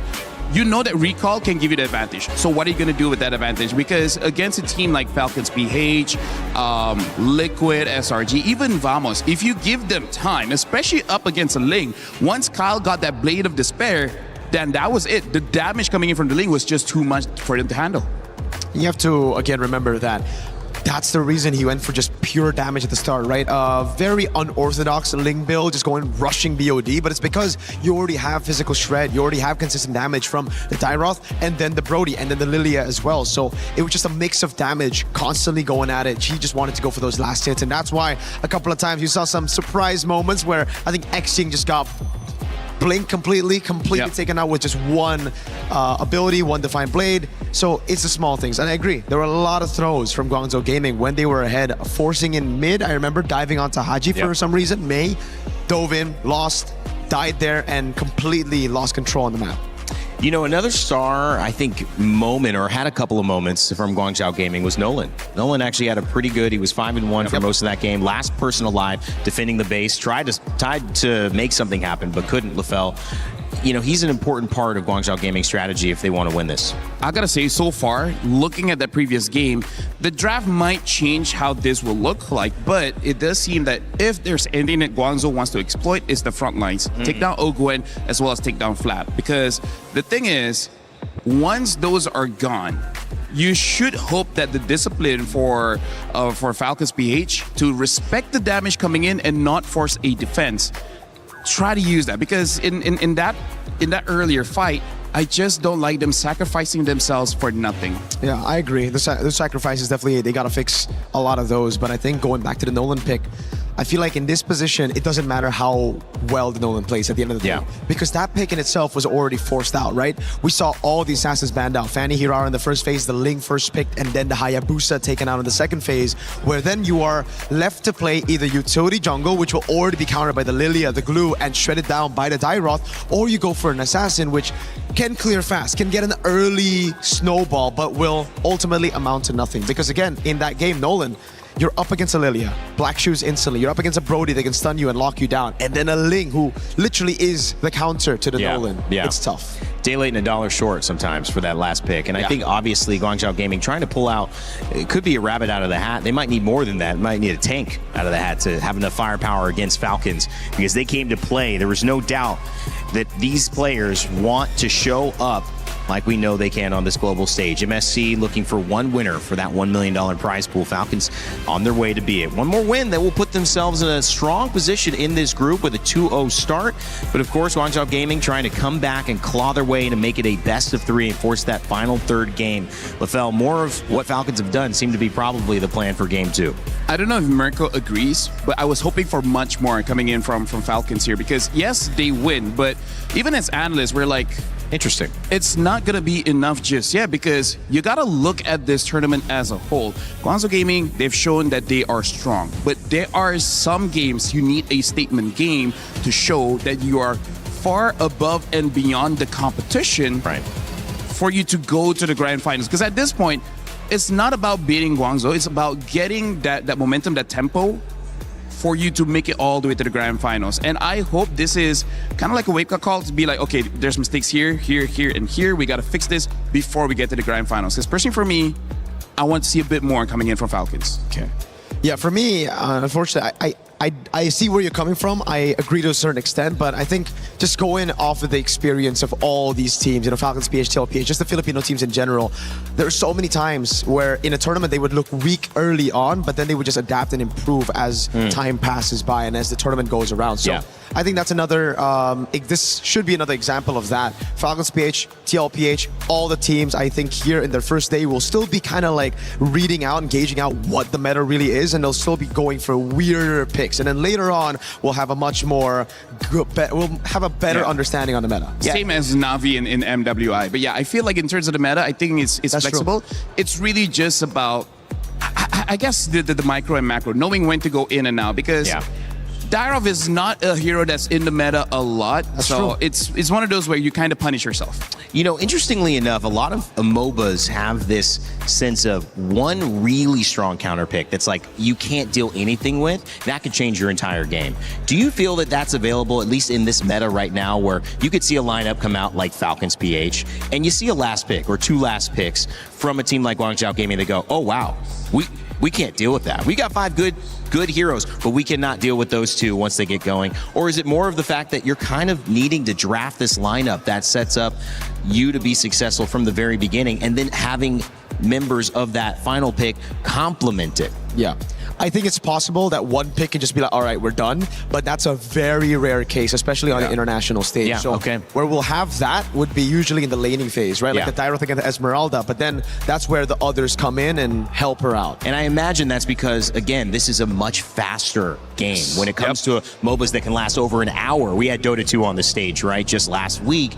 It's a different pacing, it's a different timing, and it's a different scale. When you're here, you need the tempo, you need to be available in those first 5 minutes, those first 10 minutes, because those turtles, that Lord, it's going to maybe change and secure your victory right away. Yo, I got to say, here in the Mobile Legends ecosystem, we have another thing to consider. It's not sometimes just one hero. Sometimes it's just the draft does not have the answer against the composition that opponent has. For example, we've had teams draft a no crowd control kind of draft where you're going up against a lot of fast-moving assassin, mages, marksmen, and they're like, how are you going to stop that? How are you going to... They're just dancing around, and there's literally nothing you can do. We've had teams where you have so much crowd control, but 0 damage, so you're just fighting for 2 to 3 minutes, and nothing happens. So that's also a balance we have to see in the drafts. When you have a team that is so good at being aggressive, do you try to match that and say there is no version of Peel that we can provide that's going to stop them? So the best chance is actually try to hit them back. Sometimes it's better to fight fire with fire. Some other times you might have to just double down on Peel, right? And right now, I think for Guangzhou Gaming, the route is double down on meta. Because again, they had a pretty good composition from the start of the game. They had tempo, they had the snowball, but unfortunately, they weren't able to capitalize on the leads because they didn't have any pick that could deal with Kyle on the Ling, constantly clearing those side lanes, right? So again, with the Nolan, you aren't able to 1v1 the Ling in the side lane. With any of those picks, you're kind of like forced to group up. That's why we were talking about the Moskov. I think the Moskov, just that one pick added into that kind of composition, and they'll be pretty good. Yeah. Dangerous grass picked up for the map. How does that change things, LaFell, if at all? Well, it really helps out a team that really wants to be aggressive, and it forces you to never autopilot because you're playing a normal map, you know where the bushes are, but sometimes it just disappears in your brain that there's a bush in front of you, you just forget about it. Oh, man. Goodbye to Assassins, I'm guessing here. Fanny, Ling, both banned. I believe the Hirara should be coming out next. Yep, and we have a fun fact here. Sunday, formerly known as Ahao, was a world champion in a different MOBA. And will his winning formerly held Guangzhou Gaming pull off an upset today? I mean, like, it was pretty good at the early. But again, it's all about utilizing the advantages that you have. And it's also about timing. And I think certain players, we see this across multiple games as well, I'm sure in MLBB, fit different metas better. And you could play the meta, but sometimes it's not the meta you would prefer to play. It's not your style. It's not where you feel at home. So having a winning formula in one game, in one meta, may not translate over to what we're seeing now, which clearly has given us a little bit of a different look here as we see our bands start to come out for Game 2, Falcons versus Guangzhou Gaming. Yeah, back again to that point though, hey, I've seen a lot of different coaches come in from different MOBAs, and it's always a clear template that they bring into the team, right? Early games, great. They have these templates where this is where you need to group up. This is how you get prio over your laner. This is how you get prio over the map itself. But then it's the mid and late game where we get to see a little bit of that question mark. And it's because compared to other MOBAs, this is a lot faster, like you pointed out, Rain Day. And because it's a lot faster, it's almost like they're coming into it with the mindset of, all right, we're going from gear 1 into 2, 3 constantly. But in MLBB, it's kind of like you go gear 1 and you kind of have to skip the next 4 gears into 5. Yeah. Something to note as well, the longer the game goes, the less that the coach can really impact on the decisions of the game, because that's why certain shot callers in Mobile Legends is so highly valued that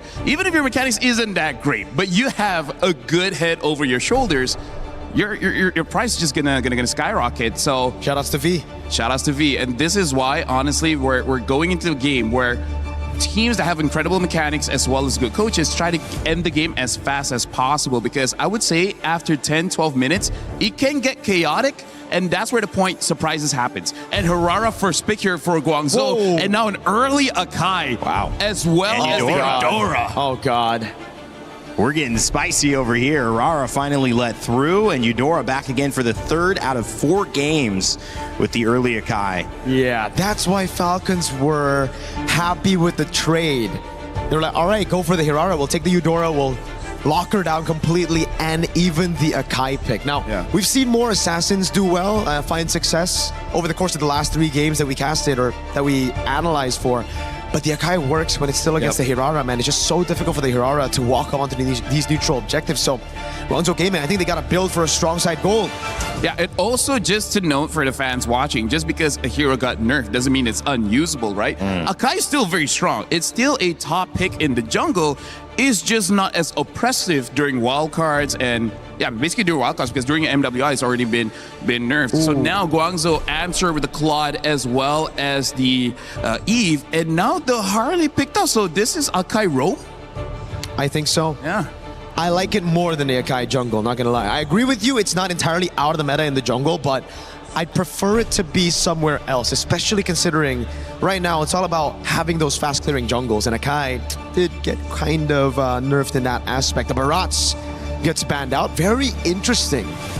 Why so? Okay, so I've also seen this in scrims. The Barats is usually an answer to the Arlet or the Paquito, so I think Falcons might actually be eyeing an Arlet here, knowing that, again, they already have an Akai. It's very good to stop that.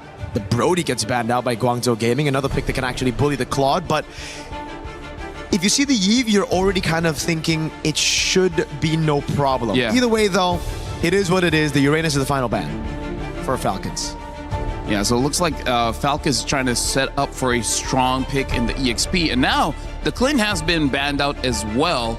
So for Guangzhou, I would say their opening is pretty solid, but they still need someone to be a proper frontline. If possible, push the Eudora away so that it doesn't become a problem for either the Claude or the Harara, because they got a lot of damage coming in from Guangzhou, but I feel like if one of those pieces is missing, it's gonna be a bit awkward. Lane pressure with Moskov, able to have that global rotate to join in on the fights. That was one of the things the casters picked up. Gideon mentioned that was a problem for Guangzhou. Grouping together, not being able to kind of 4-1 or 3-2, as you mentioned, LaFell. Moskov going to open up some things and some playmaking potential, as we have 2 more picks here coming from Guangzhou Gaming to close out their draft. Yeah, especially now we're in dangerous grass. They need a dedicated pick, doesn't matter Roam or EXP, just to be able to open up the map, because Eudora as well as the Harley can take advantage. And there's the Grok. We don't see him a lot. Still a very strong pick. And finally, the Paquito shows up. Esmeralda is not there to like be a true counter, but at this point I feel like there's still quite a lot of picks that can deal with Guangzhou. I think it should be just either the Phoveus or the Arlet. Well, yeah, the Phoveus is still open, yeah. The Arlet, you're going to get bullied quite a bit by the Paquito, but then you're just relying on the stuns coming in for the resets with the Akai and the Eudora in your team. If you want to take more into your hands, you would go for the Phoveus, but instead, they go for the Sora. I gotta say, Falcons PH... Just for dive? Falcons PH, at least for this matchup, looks like that, like just more damage, right? A good offense is a good defense. So a lot of firepower coming in from Falcons for the first match in game number 1 and game number 2. Because it seems like with the Sora pick here, it's more of like, all right, we don't care about the lane anymore. We're just going to go for the team fight, because the Paquito is usually an answer to the Sora in lane. And at this point, why would they? Whatever works last game could work again. Confidence for Team Falcons PH trying to close it out over GZG. Let's send it over to our casters, see what they think as Gideon and Brigitte join us for game 2. Thanks so much, Rain Day. Let's jump right into this. We are ready for battle, of course, but right now, it's about trying to figure out how to get underneath the skin of each of our competitors here. And so far, currently at match point, it's Team Falcons who are leading that charge. We want to see how GZG is going to try and turn this around. And I agree. I would want to see more from Team Falcons as well. It was already brought up by our panelists. Initially, I think heading into this tournament, you were really expecting them to be one of the cleanest, but game 1, GZG pushed them to the limits by just a little bit. So this time around, though, things seem to be pretty different, draft-wise especially. Oh, what a sneaky little invade here by Kyle. Able to take a camp out. He figured out the starting path and was able to take at least one of these camps.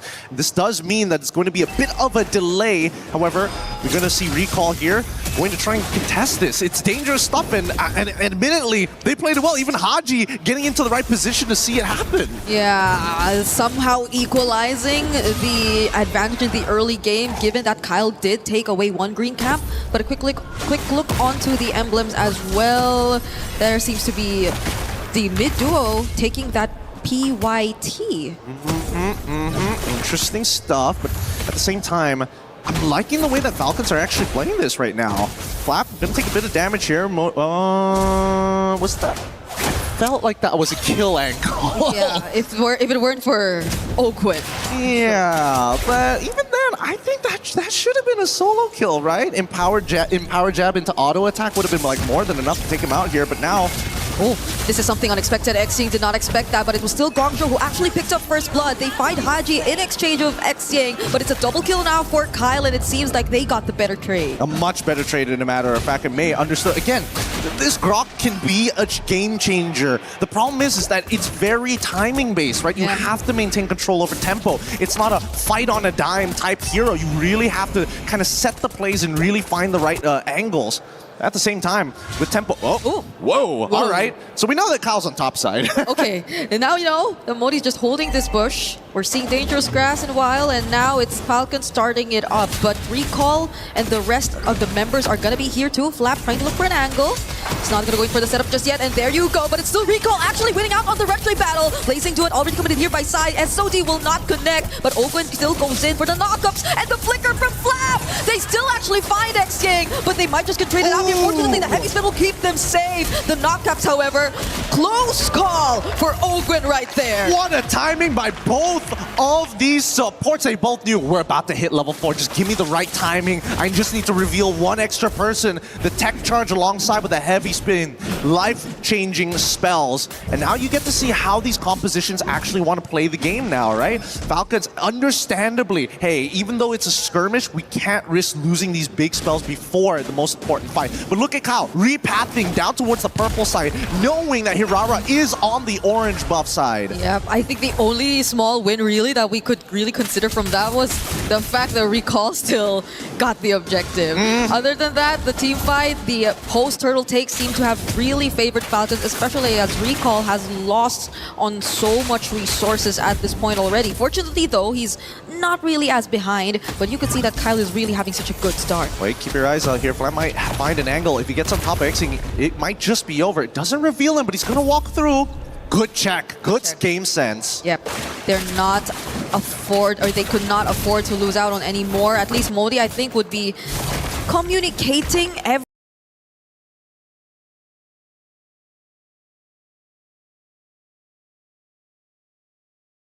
play from Guangzhou. That's ridiculous. That's ridiculous. Committing it all just for these small advantages. That's what separates the boys from the men. Oh, CY's in so much trouble. Okay, there's a Purify still, but he still gets caught in the heavy spin nonetheless. The damage from Haji is going to be enough. The question is, does Owen get out of this? He might just, but not with the real-world manipulation being laid down. Okay, that's actually incredible. That's actually incredible for Falcons. No RWM. They get to technically contest this for free, but can they do it right now? Flap misses everything. Yep, he doesn't get to find a setup, and still Guangzhou will be the one securing this objective. Kyle will not make it as he just focuses on this green cap, but that's knowing that they didn't have the real world, and now Guangzhou might get more. They might just find Kyle. Fortunately, is still alive though, but Xing picks up the kill. Now they're gonna go for the chase. It's Mei and Xing trying to get back under their turrets. Another barrier laid down, and the flicker to get out. Oh, this is ridiculous. That fork lightning. Oh no, wait. Does he have? Okay, he does have body slam, but CUR chasing this really isn't gonna get much until he gets that Trinity build. But my goodness, getting to see the fork lightning being spammed like what, 3 times? I know that they changed the cooldowns to it so that you can like chain it together much easier than last time, where you needed to be like level 11, level 10 around there to get it consistently. But now here at level 7, I mean, Haji is doing it consistently too. Yeah, and at least for Falcons, despite what happened earlier on, they didn't really lose the advantage. Like, they still have the advantage in their hands nonetheless, despite Flap slipping up on that setup and them actually not being able to contest for the objective. And maybe that's one thing Guangzhou can just really try to capitalize on. The fact that even if the Akai is on the other side, the way that they just get in and out of these fights and still have these utilities to really rely on, such as the tech charge and real-world manipulation, might just give them the upper hand. Yeah, I gotta admit, I think GCG, they got the mechanics, and I think they also have great communication with each of their members, but I think Falcons is much better at just playing patient, and honestly, super tactical. Oh, Flap is gonna be here, Haji flickers out, but they find themselves under the real-world manipulation, but they're not gonna fight under that anymore. So that's just resources burned again from the side of Guangzhou pre-turtle. And here I was complimenting GCG about, great communication, and yet, they could have, I don't know, used their ults at the same time, or find the engagement a little bit sooner, but that's fine. It happens, especially in high-stakes games, and especially when you're playing against a team like Falcon. You know they've got plenty of history. Yeah, Kyle shows up here in mid, and Ogun will be at least positioning here in the turtle. But Guangzhou have a lot of information. They know what to expect and where they could potentially come from. But does Flap start things off again? I think it's about the big question. Oh, it's gonna be Mei instead who gets caught now. Tech Charge does land, but does he go down in the Deadly Magic? It's not gonna be the case. Guangzhou once again take the objective for themselves, and it's Flap just trying to run for his life, but X-Team does not allow him to get away. And this seems like a repeat of game number 1, where it's not Kyle going to the other side of the map, but instead it's just Super Marco at this point. Only naturally, right? Because when you have the access to the SOD, being able to close that distance with the rest of your team on mutual objectives is sort of the point. But I think at this stage, Super Marco, he's probably going to start rotating after clearing this bot side, rotate over to mid, and then immediately, oh wait, actually, does he need to? Nah, he doesn't need to. The Lord is going to spawn on that top side. He's staying down bot. Oh, but half HP. Guangzhou Gaming have been really good in terms of these pokes and back and forths as well, not really granting the massive advantage to Falcons despite the slight sloppiness, I'd say, especially pre-objectives.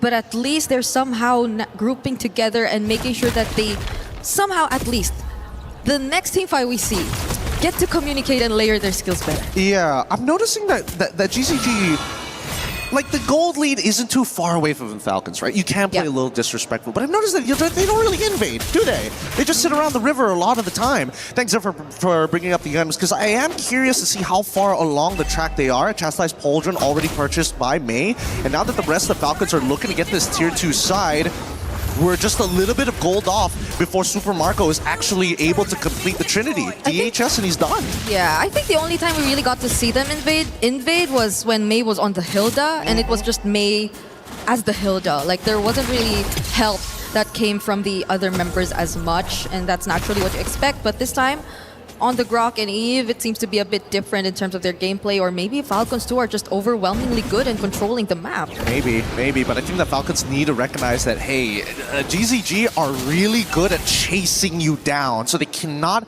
take that initial impact. If it's too much damage and they back away, it's just as good as a wipeout. So I think that Falcons are being extra precautious on the way that they need to maneuver around these fights, knowing that the tech charge is probably their best form of counter engage, and the real world manipulation, it's a box. So you got to start thinking.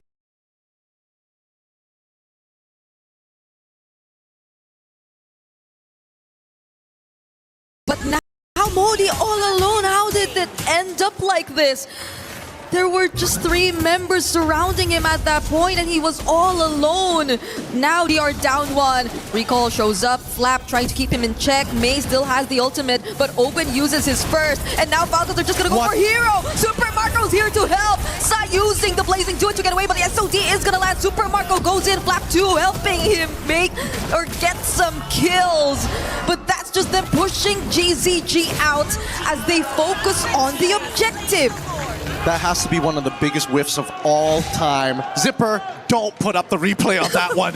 I swear to God. Recall dying there? Like, why would you use your iframes to try and bail? Like, you can't stop the spin. That's the problem with a heavy spin. You can't stop it. Oh! Doesn't have enough damage. Yeah. But sure, boy, was that flashy. That looked cool. It was cool. And they got tier 2 turrets out of that too. Unfortunately, you have to take a look at the replay. God damn it, Zipper! I mean, just look at Recall, right? There's no reason for him to actually dash into this to get the extra little bit of damage. If they wanted to do something earlier, it's got to be the RWM. The order was wrong, and unfortunately for Recall, he should have known. Don't go into the heavy spin. You can't cancel it out as easy as you think it can. Yep.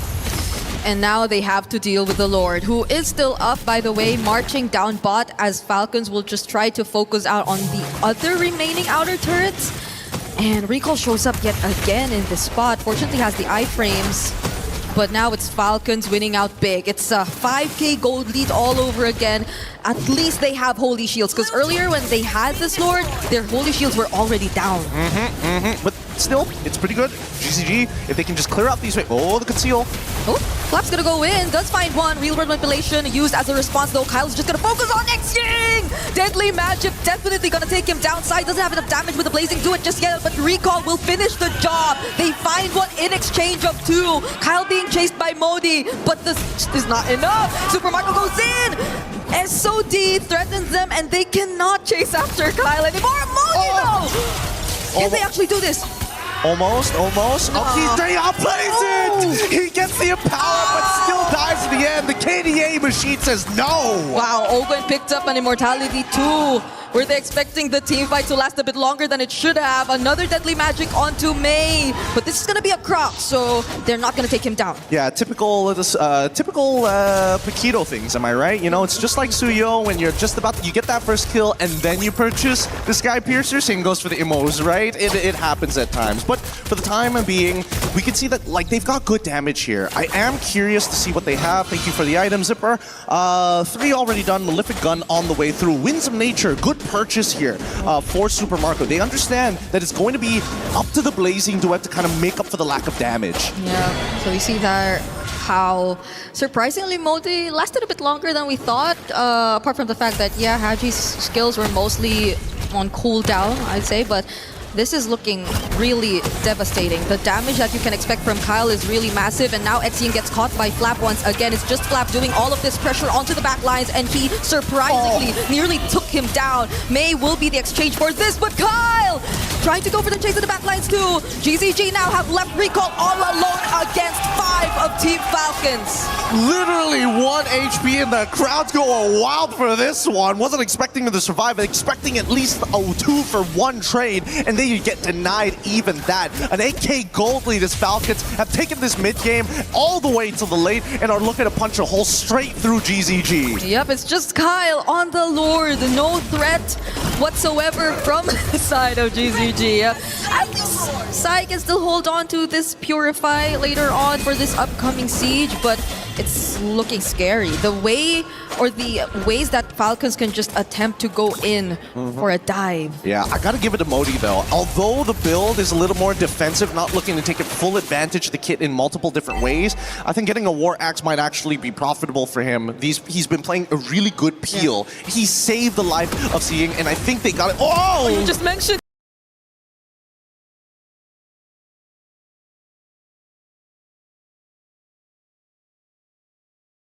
end them with each other. They have to at this point, because they're the only ones that GZG could really rely on when it comes to the all-out team fights. Kyle is gonna hold this bush. Recall has no idea, and the Lord is gonna march down here as well. They get this turret for free, and now Owen goes in, already down half HP though, so you gotta respect the damage coming from GZG. They're dancing around this and they understand, man, the waves are not exactly in the best position, and unfortunately, in comparison to Guangzhou Gaming's lineup, it's a lot harder to get the siege down. Oh, Recall goes in. Open already very low. They don't know. They don't know. They don't know. They're gonna back away from this. Yeah, because the Purify was still up too, even if he went for the tech charge there. I'm realizing. I thought they got rid of the eye. Or maybe this is like a spectator thing. Oh, yeah. That we get to see the eye, but they don't. Yeah. This is nice. This is a little quality of life change that we've been asking for, that now being implemented onto our, at least for our observers. Did they take out the eye, or just the delay when you see? It is the delay on the eye as well, but even so, let's see where this is going to lead to, because right now Falcons have been bouncing back and forth between top side and bottom side just to get every buff underneath the sun. Okay, the threat of the tech charge is there, but the damage from side too, shredding down Owen to bases. Immortality already popped. The setup from Flap, catching two with the follow-up damage coming in from Kyle. They're definitely going to take out more. Modi falls first. The iframes are not going to keep Recall safe, as Super Marco ends it from the sides, finds a double, and just waits for the waves to come crashing in the base. A chop to the neck. Trying to break the neck now, trying to go for the throat. Seeing, what can he do? What do they have access to? They could try, no, not even the RWM is accessible, and Falcons will close this game out with a clean 2 against Guangzhou Gaming. With a wipeout at that to end game number 2. Falcons were just everywhere. They could not find the best setup for Guangzhou. They had to worry about all these backlines, these surprises that had to come in from Team Falcons. But this is a learning experience. It really comes down to the little things in the game that slowly add up. I wouldn't say that this is a complete defeat for GZG, but a huge learning experience for what is to come later in this group. Yeah, the fact that Falcons haven't had the cleanest of games in their debut here in MSC already goes to show the potential that GZG actually have in this debut match. It's some good stuff and a very good showing so far, as our second series of the day has been exciting just to see what our professionals are pushing the meta towards and what they've been experimenting. And I kind of like it because now they're showing multiple flex picks, and even over and going on to Sakai opens up opportunities for other teams to say, hey, this could be a drafting technique we can utilize. How long have we been wanting for different picks in the mid lane, right? You get it in the first day of MSC, where the Eudora seems to be showing up more often than we expected it to. And the flex picks on the picks you're so used to seeing in certain roles as well, the direct counters, the draft sequences. There's just so much to understand and uncover here in MSC. What is that? And it gets you every single time. You should expect it these days, especially now that the meta is heading towards Eudora. Because now, there's so many things Eudora can do. The extra movement speed, the multi-stun, which has been changing a lot of these fights. Like a surprising amount of AoE that most people don't associate with Eudora because it's been too long. Now, we're going to head on over to the stage to have an interview with our winners, Team Falcon. Hey guys, Rose here with Super Marco up on stage after a 2-0 clean sweep up against Guangzhou Gaming. Super Marco, welcome back to MSC. How are you feeling? I'm feeling good. You're feeling good. He's shy. Now, Super Marco, I want to ask, how different is the Super Marco this year compared to the one we saw in 2024 that made it all the way to the grand finals? I think still the same because I'm still motivated and I'm eager to win. Wow. No, that was a really good answer. Okay, let's discuss game 1. Because in the first game, we saw that the first few minutes of the game was primarily dominated by Guangzhou Gaming. So did you guys get shocked, honestly, at how aggressive they were in the early game? I think they just maximize our errors in early game. That's why they got the advantage. And how did you guys manage to keep yourself composed and come back for the later part of the game? We just maximize their errors. That's why we came back. Yeah. You guys capitalized on the mistakes that they played out in the game, which honestly boils down to experience, if you ask me. Now, Super Marco, 2 matches into MSC, and we have witnessed some very, very interesting picks that has debuted this year, like the Brody coming out from you. So I want to ask, what made you guys decide to pick Brody? I don't know. Brody is just meta.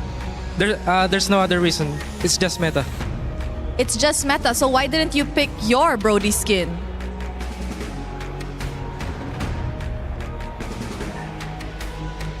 No? You just don't feel like using it today? I don't want to use it. Why?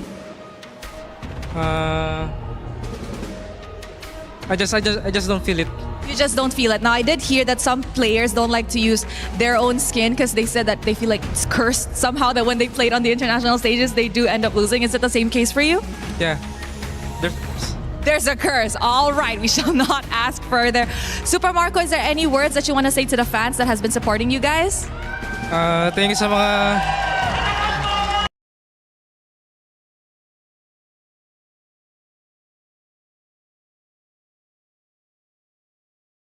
Everybody who came down to the venue, and of course to those watching at home, and he hopes that you guys can actually support them in their next match. Congratulations, Super Marco, and thank you very much. That's it from us here with the post-match winner interview. Throwing it back to you guys at the studio. Thank you, Rose. Some time with Super Marco there on stage. The fans, you could hear him. They were elated to see him moving on. 2024 grand finalist in Team Falcons, back again to try to claim the title and fill out that trophy cabinet. I'm Rain Day, joining you back here on the studio panel with Mirko and LaFell to close out our second series of the day. Mirko, it was all Falcons all the way. They did do some different things than what we saw Team Vamos do in the earlier set, but it was the same result. Just pretty much a team that seems like it can go far in this tournament right now versus a team that's still trying to figure out how they want to succeed in the meta. I think it's the same again, right? We saw the early game, we saw the template. When it was still template early to mid game, they know what to do. They know exactly where to position themselves. They know when to gank, how to get prio. But once it gets to a stage where they have to be a little bit more creative, when it's hands off for the coach, when it's no longer template, they're lost. They don't know what to do. They don't know where to rotate. And I really feel like in this game especially, a bit naive a couple of times, you know, walking past some of these bushes. May not opening up for CY. Dude, CY, that one moment where the Claude walked up through the bush, I was like, oh my God, why is the roamer not opening up? Mirko, this is why I see in dangerous grass, it catches you whenever you autopilot, because I play as a roam, and sometimes especially I'm colorblind. Dude, I'm colorblind, right? These are issues, right? I mean, like, these are issues. Yeah, like, real issues. There are things that make you overthink. Like, for example, even questions, right? Players are struggling going up against Eterna, and now Rose, even Super Marco's like, I did not get this in PR training. They didn't tell me what to do when they asked about the skins, right? Look at his face. He looked more scared in that interview than in games. Like, oh my God, what do I answer about the skins? She wouldn't let him go either. She wouldn't let him. She's like, I know Rose now. She's not. I got she's you. pushing. I got you. Yeah, why? Say that again. Exactly. A little louder, please. So here's the thing, right? In game, I feel like quite a lot of players have been investing a lot of time in trying to establish the meta and all this kind of thing, sometimes to the point where you overlook certain aspects. And that's why Dangerous Grass is something that I really look forward to, because especially if the game goes long, somehow the grass just disappears from your mind. I don't know what they call it in science, but it's probably no grass in your face. Maybe. You know, maybe it's like wearing a watch where you kind of stop feeling it after a while. It blends into your wrist. And then you just check your phone for the time. That's right. Exactly. That's right. Wait a second. I got my watch on. Guys, 18-6, 15-minute game.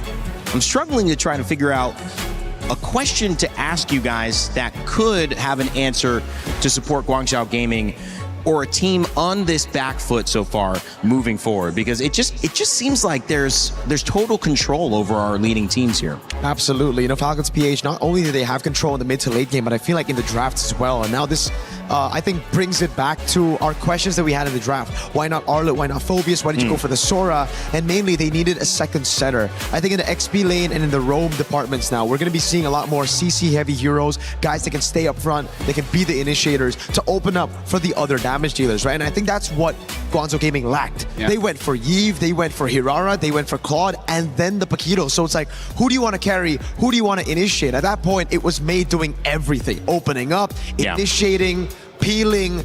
Everybody else was trying to deal damage, and when everybody else is doing, you know, individual tasks, you don't play together as a unit.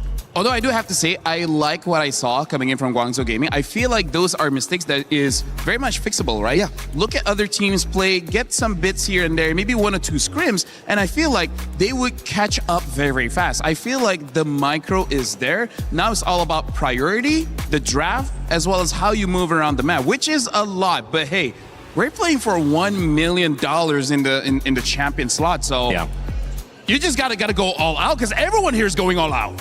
It's very difficult to be a team that goes the entire way in a tournament this big and never loses. And so what that means is getting comfortable with taking a big lesson after your loss is going to be important. In fact, maybe necessary to go all the way. And Guangzhou Gaming, and when you look at Team Vamos going up against Team Falcons MENA, there were lessons that were applied to both of those teams. If you guys now were taking a different role, so we're going to be switching out our talent for our next series, what are the lessons that you've learned so far? What are your takeaways after seeing 2 series as we kicked off MSC? I still think it's a draft. I still think it's how do you look at it in the draft, right? In match number 1, it really just feels like they were leaning too much on identity. They didn't really respect the meta. In match number 2, it's more on the side of, all right, we know the meta. We want to go for damage, but it's just too much, and we don't have anything else to fill in the gaps of the composition. So in terms of the draft, looks like Eudora as well as Ling is going to be very, very prioritized, but also looking at the game so far, the mistakes is going to be magnified by quite a lot, because Vamos, they saw one mistake where Falcons made and then they just roll with it. Same as Falcons here. They saw one or two mistakes coming in from Guangzhou and then they roll with it. That's why even in the interview just now, Super Marco was like, they capitalized on our mistakes, but eventually we waited for them to make a mistake and then we capitalized. So I completely agree with Mirko. The draft is going to be very important, where you can get wins and loses just based off the draft, but also try to minimize those mistakes, because they just make it super big. A great heads up from two guys who talk MLBB for a living. Now let's talk about what's coming up next. For those who are sitting back, relaxing, not doing any work and just enjoying, unless you're, trying to be a co-streamer. If that's the case, then you're scanning that QR code and trying to start your stream up. Team Vitality and True Rippers. This is a true matchup right here. Indonesia coming through, and Team Vitality representing in France. Here in the hometown of Paris, France. This is going to be a big one. Team Spirit and Ignite Gaming following up afterwards as well. Make sure if you think you know who is going to take the lead and win those series, you get your pick'ems in. That's right. You go to esportsworldcup.com/play. You'll have a chance to let us know if you can tell the future in MLBB. And if you can't tell the future and you just want to deal with the present, well, right now there's a pretty cool collaboration that you've been seeing a few teases of in-game. And I'm talking about my boy Guile, maybe some Ryu. It's Street Fighter and MLBB. Human body was built to move, not trapped at a desk in one singular posture for 12 hours a day. It's time your chair evolved. This is Secret Lab Titan Evo. Ergonomically engineered for you, gamers, hybrid workers, artists, backing your every move.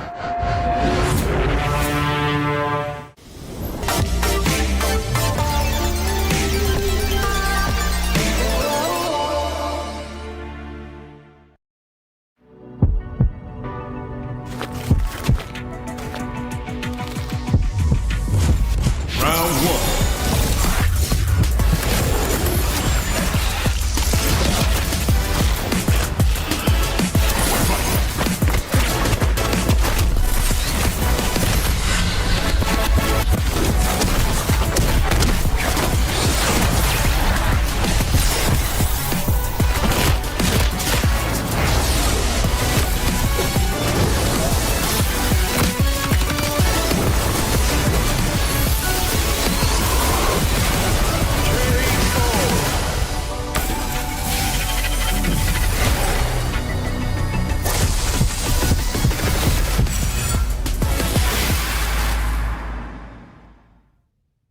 He can come in here and play my game. Let's go. He knows nothing. Let's go! Tyler Wine, you're done. Raw energy. Half and blow the house down.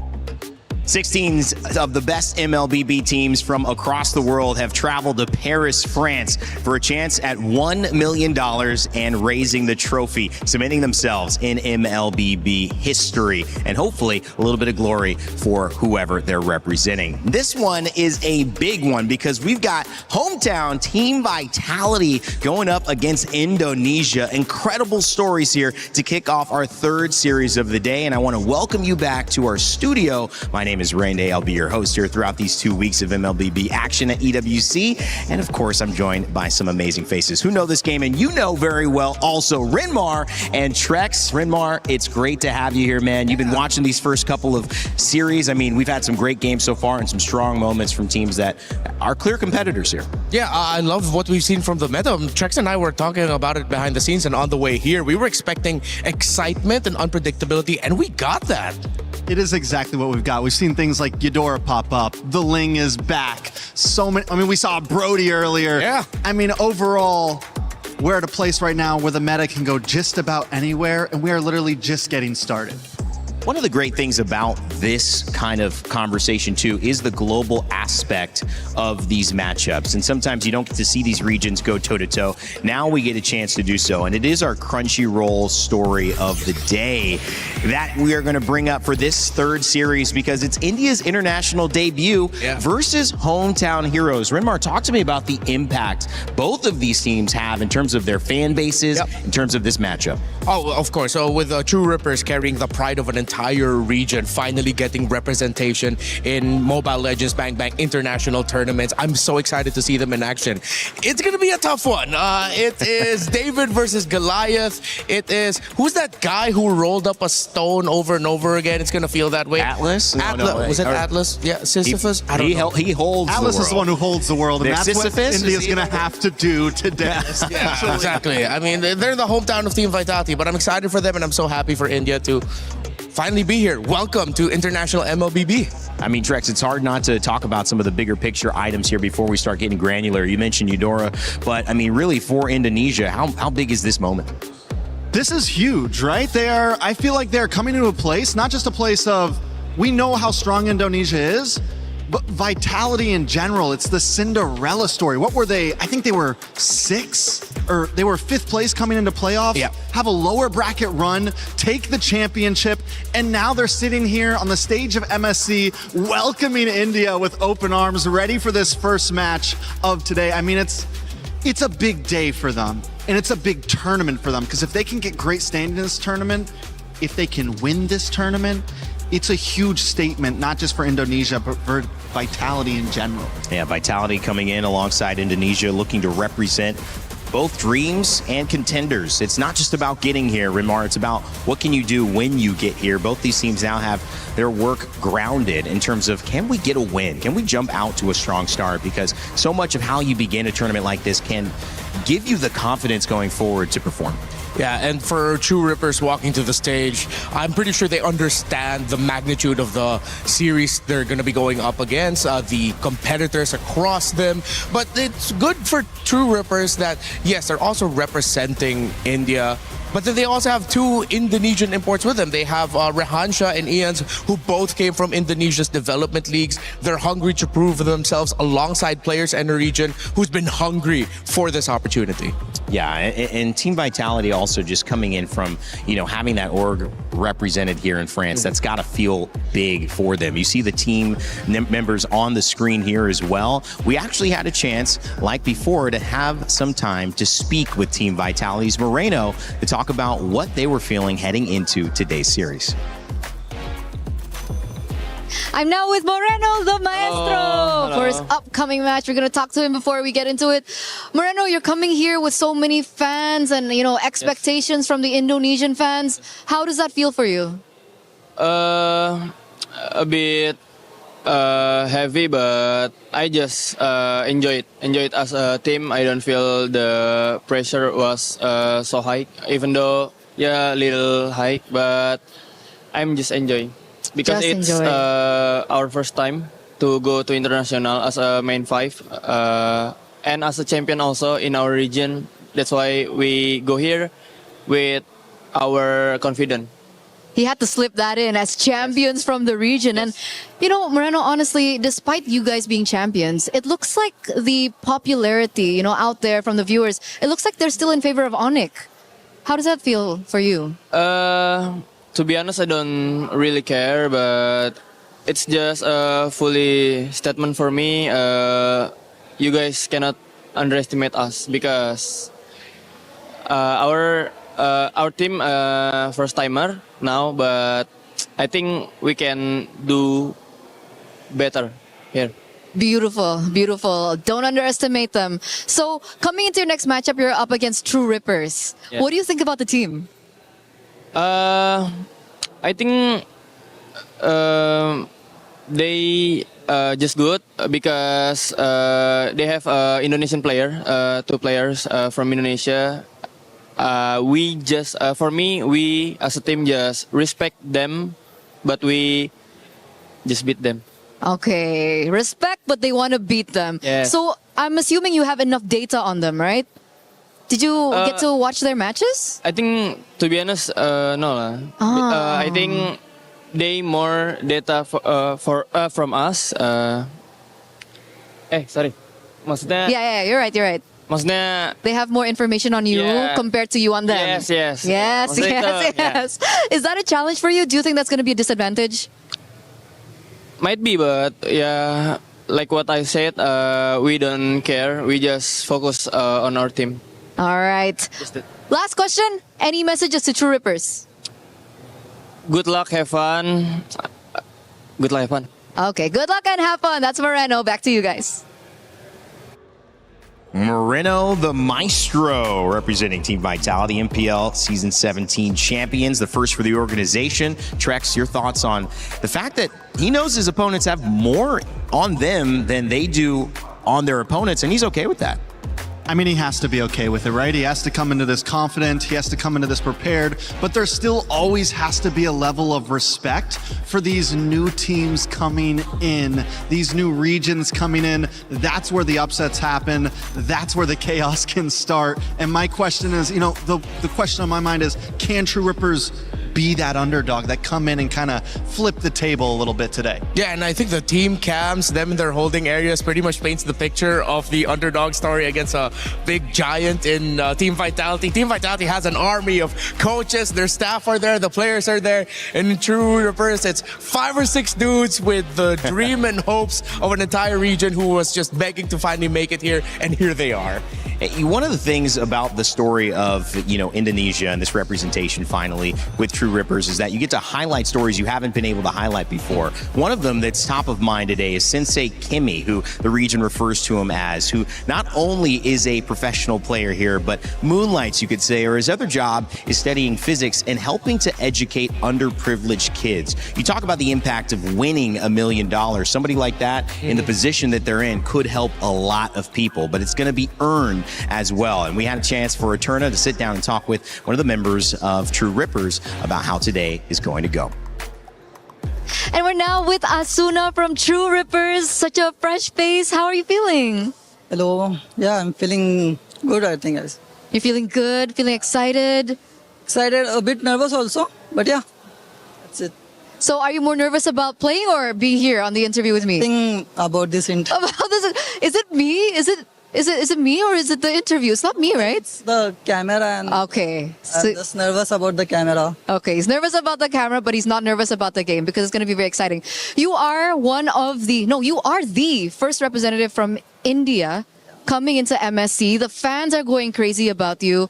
Does that add pressure to you or motivate you more? It's more like motivating because I think I got all the fans who supports us, like don't doubt us much. So, yeah. Oh, okay. What do they usually say to you? Like they always support us, that they don't care about the result or anything. They just say that it's first time for India, just do your best for everyone. That's amazing. That's amazing. Shout out to all the Indian fans out there.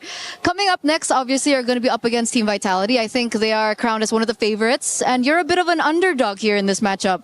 What do you think about that? We'll say that, but yeah, it's a little bit nervous to like play against them, but yeah, we are prepared though. Prepared. You have a lot of data on them? What? Do you have a lot of data on them? Yeah, we have done many watch their games and everything, read their drafts, and our coach is doing everything really good. Yeah. Okay. Pretty so confident about it. You can beat them? Of course we can try. We'll try our best to beat them. Okay. You have a message to Team Vitality now? I think just good luck, guys. We'll be there. Okay. Good luck, but you will beat them. We'll be there. Awesome. Awesome energy. Thank you so much once again. And back to you guys. The man was nervous, Eterna, and you made him answer the question 5 times in a row. You could have let him off easy, but no, if you're with Eterna or Rose, you're going down in an interview. That's all I got to say. You're losing the interview. You are not getting out easy. Fellas, I mean, that is kind of the cool part about this because they said, we don't really expect to win. We're happy we're here. We know our fans are happy we're here, and I think that's good, but it kind of also, does it help relieve some tension knowing that what we do is hopefully like a bonus. Like we're playing within the idea of like house money. Like we don't really have too much to lose because we're already here. Yeah, definitely. It was a statement just making it here in the first place. Growing up, my parents never told me, hey, you have to win this spelling bee. Hey, you gotta win this tryout or whatever. Just do your best, son. And look where I am now. Yeah, nowhere near a spelling bee. Yeah, but you know, I made it someplace, you know. Trex, what about you? I mean, I feel like, yes, you come in without any worry. We've seen a lot of teams on their last breath knowing that it doesn't matter whether they go home or not, do some great things before. Yeah. I'm hoping that they still have drive, though, because you still need that hunger. Yeah. You still gotta want to win. And right now, True Rippers are just kind of a blank card for all of us, even us as casters. We don't know how they're exactly going to play. Yes, we've seen some of their games, but what's their mentality going to be on that stage? Is it going to be carefree? Is the pressure going to be on? Are they going to be nervous like they're talking to Eterna? You know, exactly how are they going to walk out there? And that's going to be, you know, this game one is huge on how we see True Rippers for the rest of this event. It's going to be interesting. The winner of this plays the winner of Team Falcons PH and Guangzhou Gaming, which we just witnessed. The loser plays the loser of that game. So a lot of information being gathered and a lot of information now that we will find out soon. If you think you know better than us or you want to try to get ahead of the guests, make sure to join our esportsworldcup.com/play pick'ems. You can scan the QR code. Let us know who you think is going to be taking the win here. Before we head into opening up with these teams, just kind of some final thoughts. Again, are you feeling like this is going to be another 2-0 on the day? Do you think there's a chance with True Rippers? Just excited to see what's going to happen. This feels like one of the setups of many great Indian films. You know what? I am maybe one of those people thinking True Rippers gets a game, shocks the world, but Vitality still comes back and reminds them who they are. 2-1. I'm an underdog guy from an underdog region. I want to see True Rippers go out there and rip some things up. So hopefully we see it. Hopefully they put up a fight. Maybe even take the series. I like it, man. It's rare that Americas are an underdog here, but MLBB has just made it happen. Trex and I looking back, you know, we got nice to a little bit, but he left us, you know, with the Philippines. Like we're losing people here, guys. If you think again, you know, make sure to get your pick'ems in. It is an amazing story. The hometown of Team Vitality going up against the new representation from Indonesia. We'll see who takes the cake. Oh my, that match too was an amazing match to watch because if we recall correctly, Milosh, Guangzhou Gaming was in the lead in game number 1 and suddenly Team Falcons PH was like, nah, we're gonna clean sweep this.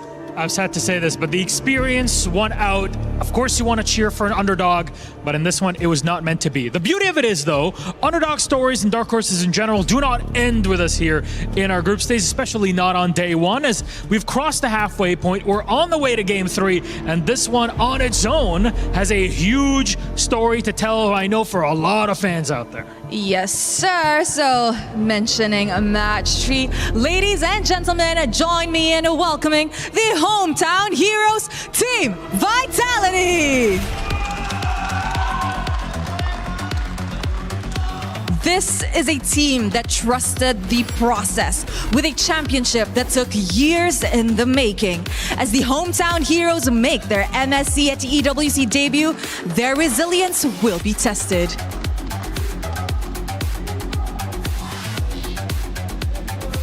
Big day for Vitality and their fans also here joining us in the arena. Today's only day 1, and you can notice they get loud. They did get loud at MWI. They're going to do it again here at MSC 26. Though, the game cannot begin, especially not without the dark horses awaiting in the corner. Let's welcome them, please. True Rippers! The torchbearers have arrived. And from viewers to participants, the inaugural ML Masters champions step onto the international MLBB stage for the very first time.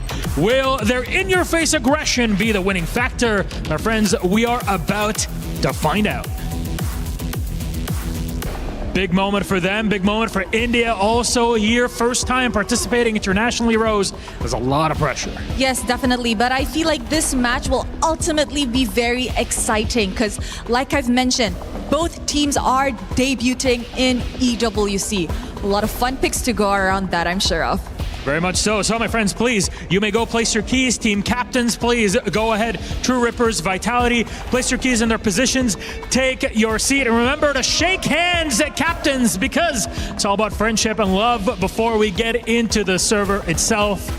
And there it is. Respect between our two team captains.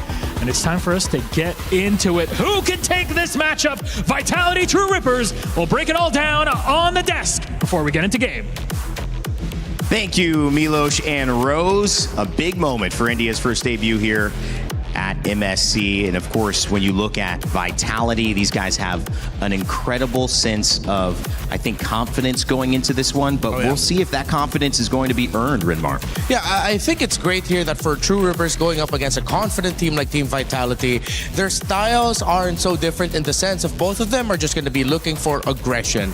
At the center of the map, they love to make sure they get to build advantage, and True Rippers is very familiar with that. Maybe through that angle, they could find a way to slowly chip away at Vitality. I mean, yeah, be ready to go toe-to-toe. Maybe take advantage even of the aggression. Yeah. A lot of times you see the more veteran teams that have been doing this longer, try to push in, try to bring that to your face. And if True Rippers are ready for that, maybe build a composition that can kind of absorb that initial shock. There could be something there. I like the point that you mentioned, though, feeling relaxed and feeling like you've done enough to get here. You still have to somehow combat that with the drive. And as we narrow down into what's coming up next, the draft's certainly in about a minute or so. Rinmar, how do you do that practically? What does, a team like this in True Rippers need to do to maybe get ahead of the draft, which is where Mirko previously was saying a lot of these games have been won and lost. Yeah, when it comes to how True Rippers played in their Master Series, they love to make sure that they have an EXP laner that can get out of lane relatively quickly, go into the river, and try to build some advantage there through the roam and mid, and then just continuously bombard the opponent with, hey, well, how come you're not laning? This is the laning phase. You should be taking more time with your minions. Suddenly they're not, because they know they can get leads through making sure that their jungler is safe and even more dominant compared to the opposing jungler. Pushing out the space with the XP lane, and obviously the jungler has more room to roam. Same idea for you, Trex, or what is, if you're at Vitality, don't know as much about True Rippers, how are you drafting to make sure you don't fall into that trap? I think you play your game. I think it's harder to say in draft right now just because of how sporadic everything's been, the new picks. We're going to see exactly how it goes. We do have Flying Clouds coming in as the map choice, but I think in terms of gameplay, they have to just come in confident in what they're going to do and be ready for any surprises that True Rippers might bring. And that's where I think draft is key, because that's where new regions coming into MSC, coming into MLBB, you start to see things get a little crazy. Maybe a surprise pick, maybe a cheese pick, maybe a comfort pick for one of the players that no one is expecting. MSC at EWC 26 makes history for India and True Rippers as they represent the region for the first time in an international MLBB tournament. In many ways, guys, it's a chance to measure how far this region has come. This is the first draft that they will be able to make, and obviously bans coming out initially, Trex, to get us started. Yeah, we got a Freya ban from the side of True Rippers, Jushin, Phoveus on the side of Vitality. Nothing too crazy. The Harara coming off from True Rippers as well. We haven't seen the Harara get picked up. It's pretty much been on the ban field so far, right? Yeah. Question now is if the Fanny ban is going to be showing up here. We were talking about it. Fanny getting banned out more consistently so far in our matches today has changed the picture of the drafts compared to MWI just a few days ago. So that's an interesting element now compared to our previous tournament here at EWC. You mentioned Vitality wanting to play their game, and True Rippers, they're reading into it. They're checking them really well. They've denied the Freya, and they've even banned out the Guinevere here, which in the jungle for Eons could have been an option to mess up what Vitality likes to do. Vitality likes that aggression, and we know Guinevere as one of the best stoppers in the game through the jungle. It could also show something in the hands of maybe Vitality wanting to be one of the first teams today to possibly go utility jungle, maybe pick up something like the Fred, maybe pick up something that we haven't been seeing too much of that the Guinevere can go well against. First pick on the gun, Vitality. First pick hasn't really been probably anything major. It's been all over the place, right? Yeah. been very mixed up. Today we've seen heroes such as Ling get rushed, but we saw this earlier in Vamos versus Falcons. Yeah, the Atlas getting picked up, opening a chance for True Rippers to pick up a Valentina as their response, similar to what we saw earlier in Vamos versus Falcons Game 1. We saw the Eudora picked up second as well. The Ling also a character that had been hero that's been prioritized. And there's the Ling as well. Yeah, the Ling has been on fire along with the Eudora, probably the two hot picks of the day. Are you on the Eudora train? I mean, do you see the... At this point, yeah. How can you not be? It's honestly insane. I'm sure everyone else has been telling you already, but the fact that Eudora is in the meta right now is unheard of. This is... Because the kit, there's no flicker, there's no movement. My only worry about the Eudora and how in the future it could fall off, again, you can't really get the Purify on the Eudora. You have to go for flicker because she doesn't have any type of dash in her kit. Going up against something like the Atlas, there is danger there, right? There's high CC. So how does Vitality counter the Eudora? Maybe that's the answer. High crowd control, and that's the same answer to the Ling, right? Add more dashes as well. You mentioned crowd control, and anything with an Atlas getting rushes the first pick paired up with high crowd control through the jungle, a solid kit in the mid laner who's a mix of crowd control and a lot of mobility through the Valentina. I'm already thinking no matter what Asuna decides to pick up as a battle spell here, it's not going to be a fun time for the Eudora. True Rippers, one thing they could have worked on a little bit more, and hopefully they did leading into this day, is that their priorities in the team fighting, not leaving their backliners a little bit too much. Sometimes their frontliners and their junglers are diving way too deep that their formation gets broken easily. Hopefully they fix that, because Vitality's formation is all dive, all aggro, baby. GZG had a couple of moments in that last game, which they will end up playing. The loser of this will end up playing where the Mei was pretty isolated. Now, granted, they were going up against a Moskov that could take those isolated fights and kind of surprise you. But that's something that obviously you would think True Rippers are trying to avoid. So just a composition that they can team fight with, but also not get caught out. I'm liking True Rippers draft right now. I think it's clean, and I'm not crazy about the Valentina pick, honestly, this early on from Vitality. Why not? You still get the stiff arm of the stun from the Eudora. Yes, you have the dashes, but you're not CC immune when you're dashing in on that Valentina. True. You don't really have a good ult to steal right now. Yes, you could take the Eudora or something like that, but really the big win with Valentina is looking for these high utility ults, big crowd control ults, something like when you're up against the Farza or the Yve or something of that nature. Earlier today, we did see the Yve go against the Eudora. Don't think it won. Pretty sure it lost earlier still. But I kind of like that answer. Beat it with range, beat it with some sort of control. Vitality, yes, it's a solid draft, but I don't know. True Rippers is looking good for me right now. Ooh, I feel like the Valentina came out because Vitality is probably expecting that the best options in the EXP lane for Aeons later, Rehansha later on, would be something along the lines of Yuzhong, Arlott, not Arlott, Lapu Lapu, Alice, meaning that's three best options for True Rippers. That's easy steal of ultimates for the Valentina. That's why you see heroes such as the Esmeralda, the Uranus taken away, that if you're left with EXP laners as your best in the pool who have high impact ultimates, then the Valentina pick suddenly looks better. But I get your point, where right now it seems like Valentina might struggle early. So what do we see from True Rippers? Do they go for something not as high utility, something that's as much to steal? They go for the Alice. There we go. Clean pick. A little bit of crowd control to help kind of support the team of True Rippers. On the side of Vitality, they still need a gold laner. Do we see something like the Harith come in here? Is that a possibility? Decent dashes to possibly escape the Ling? Yeah, I wouldn't mind that. Let's see if they'll be comfortable enough with fighting under the AoE of the Ling and the Alice. Emon could make it work, but I think to be safer, they'd need something with a little bit more range. Even just playing it safe with the Claude wouldn't be such a terrible thing, but I think Emon, one thing he might be saying is like, hey, but if I go in and the Eudora still has her stun up, I'm wasting my Purify. So he said, you know what? All right, I'll give it a crack. Let's try it out. And the Bakito as well to close out this draft. One last pick here for True Rippers. You said you like their draft, Trex, but now you've seen the completion of Vitality's draft. What does True Rippers need to pick up here if they're going to keep you in favor of what they've done? Need a big roamer, right? We need a big... Do we go big crowd control? We've seen the Minotaur get picked up, but then you give something over to that Valentina, which we've kind of worried about. Oh, wow. Now that that's actually, you're not giving too much over to the Valentina. You have some dash to the back line. You have some possibilities. I mean, it's still, you already have nice crowd control with the Alice, so this could be workable. Yeah, with the conceptually high diving composition that you're up against, Badang loves going up against those kind of lineups. Yeah, you get that stiff arm. You get that stiff arm up.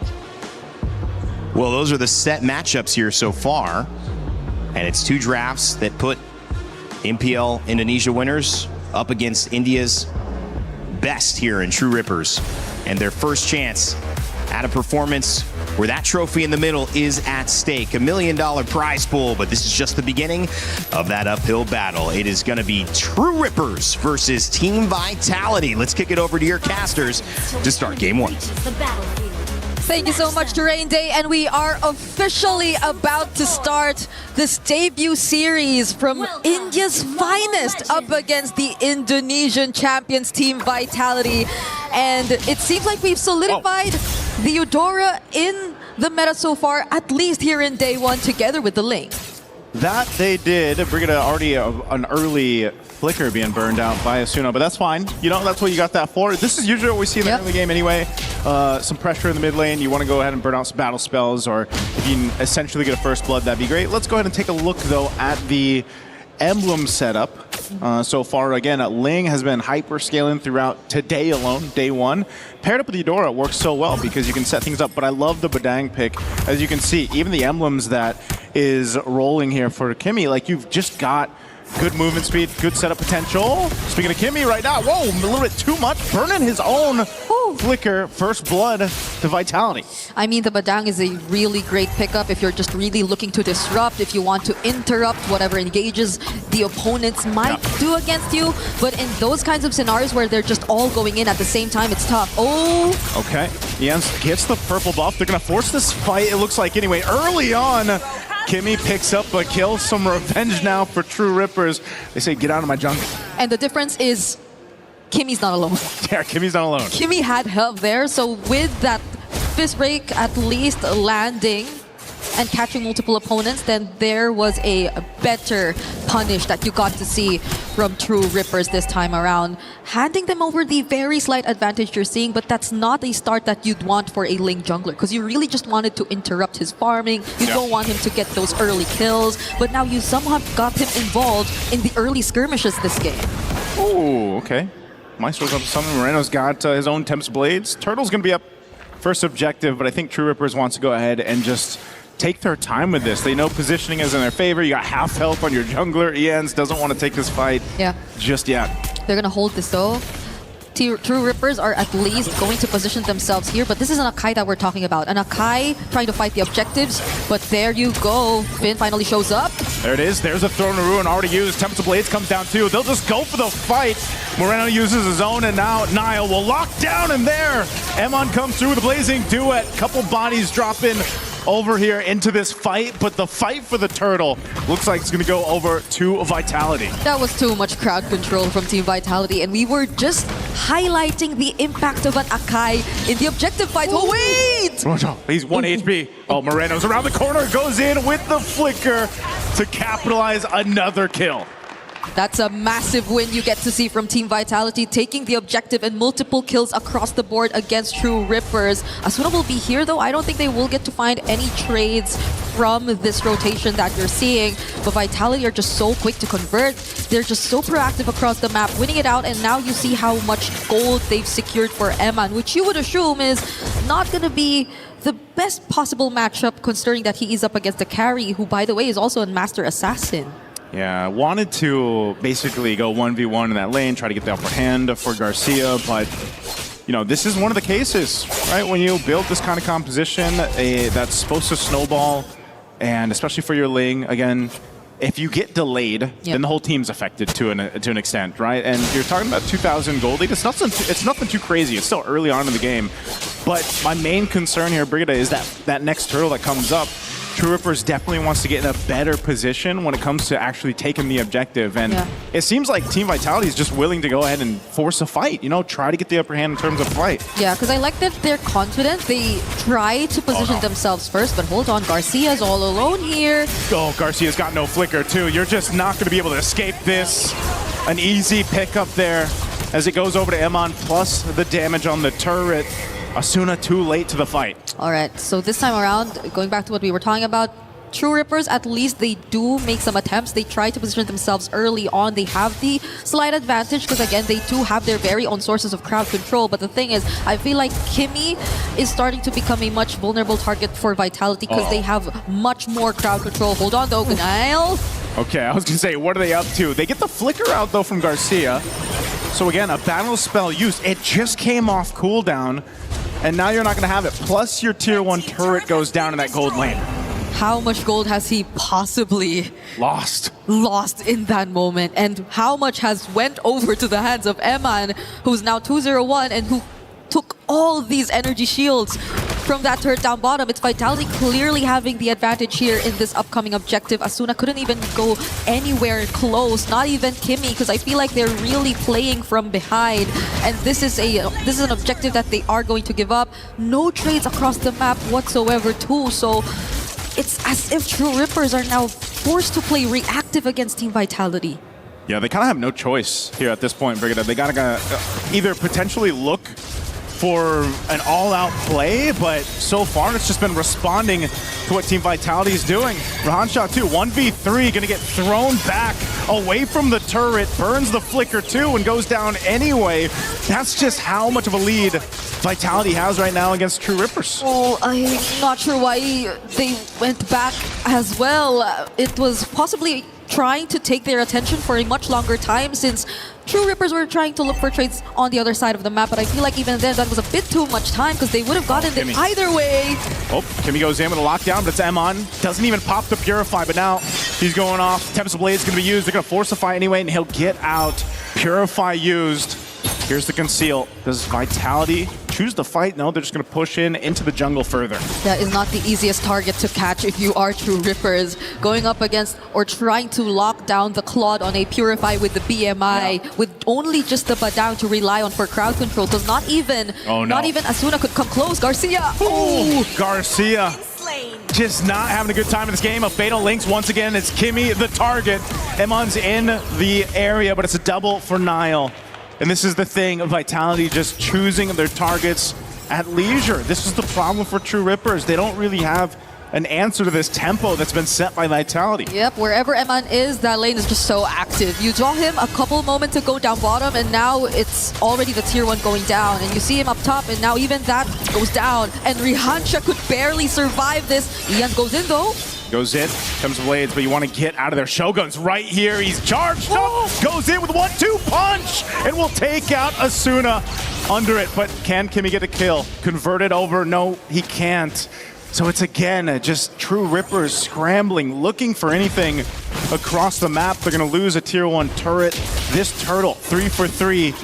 Should go over to Vitality unless they just wait it out for that Lord to come through. Yeah, and they could no longer anticipate the angles from which Vitality are actually coming from. Shogun isn't being checked at all. He's just free to go in for these very aggressive plays, even 1v1, considering the amount of lead that's already in their hands. It's 5k. I feel like a majority of it is in the hands of Eman as well, by the way, but you haven't seen the Blazing do it in action just yet too. So that just adds to multiple layers of the threats that you have to think about when you're going up against Team Vitality.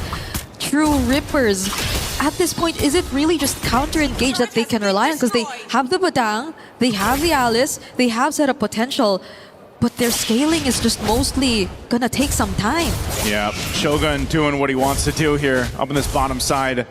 Ians will go ahead and survive. Half health, he's actually gonna go use the Retribution. Lord's already taken too. Tempest Blades used. Shogun might get caught, does have to burn the flicker, and he's able to escape.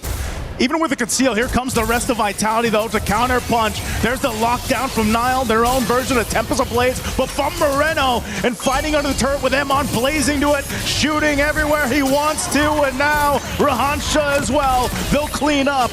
Rehancha can't do anything but just watch the team get decimated under these turrets. He can't escape, trying to get away with the gleam, and just barely will survive. And that's the damage from the Blazing Duet that we've been talking about. So much has been forced out of True Rippers in just that single fight without even the Lord by their side. Now they pop the Holy Shields down bot, and the Lord will get a much easier access to their base turrets.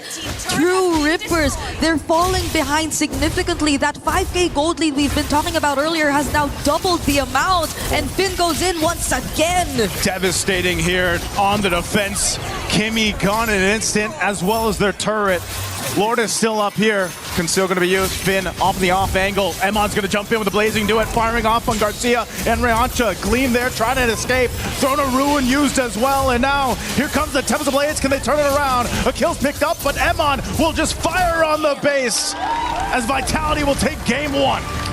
The Lord has not been dealt with, and True Rippers lost sight of how important it is. They were unable to defend, and Team Vitality, with such a clean performance from the laning all the way to the late game, if it was even the late game, took this game away from True Rippers in a very dominant fashion. No late game inside in that one, Brigida. Under 10 minutes for that game one. You know, Vitality, again, it's their own journey from all the way through Indonesia, the professional league there, up to this point now here for MSC. And you could see it in game one against a team who's also new on this stage, this international stage. You know, this is something that can be looked at as a big lesson learned for True Rippers.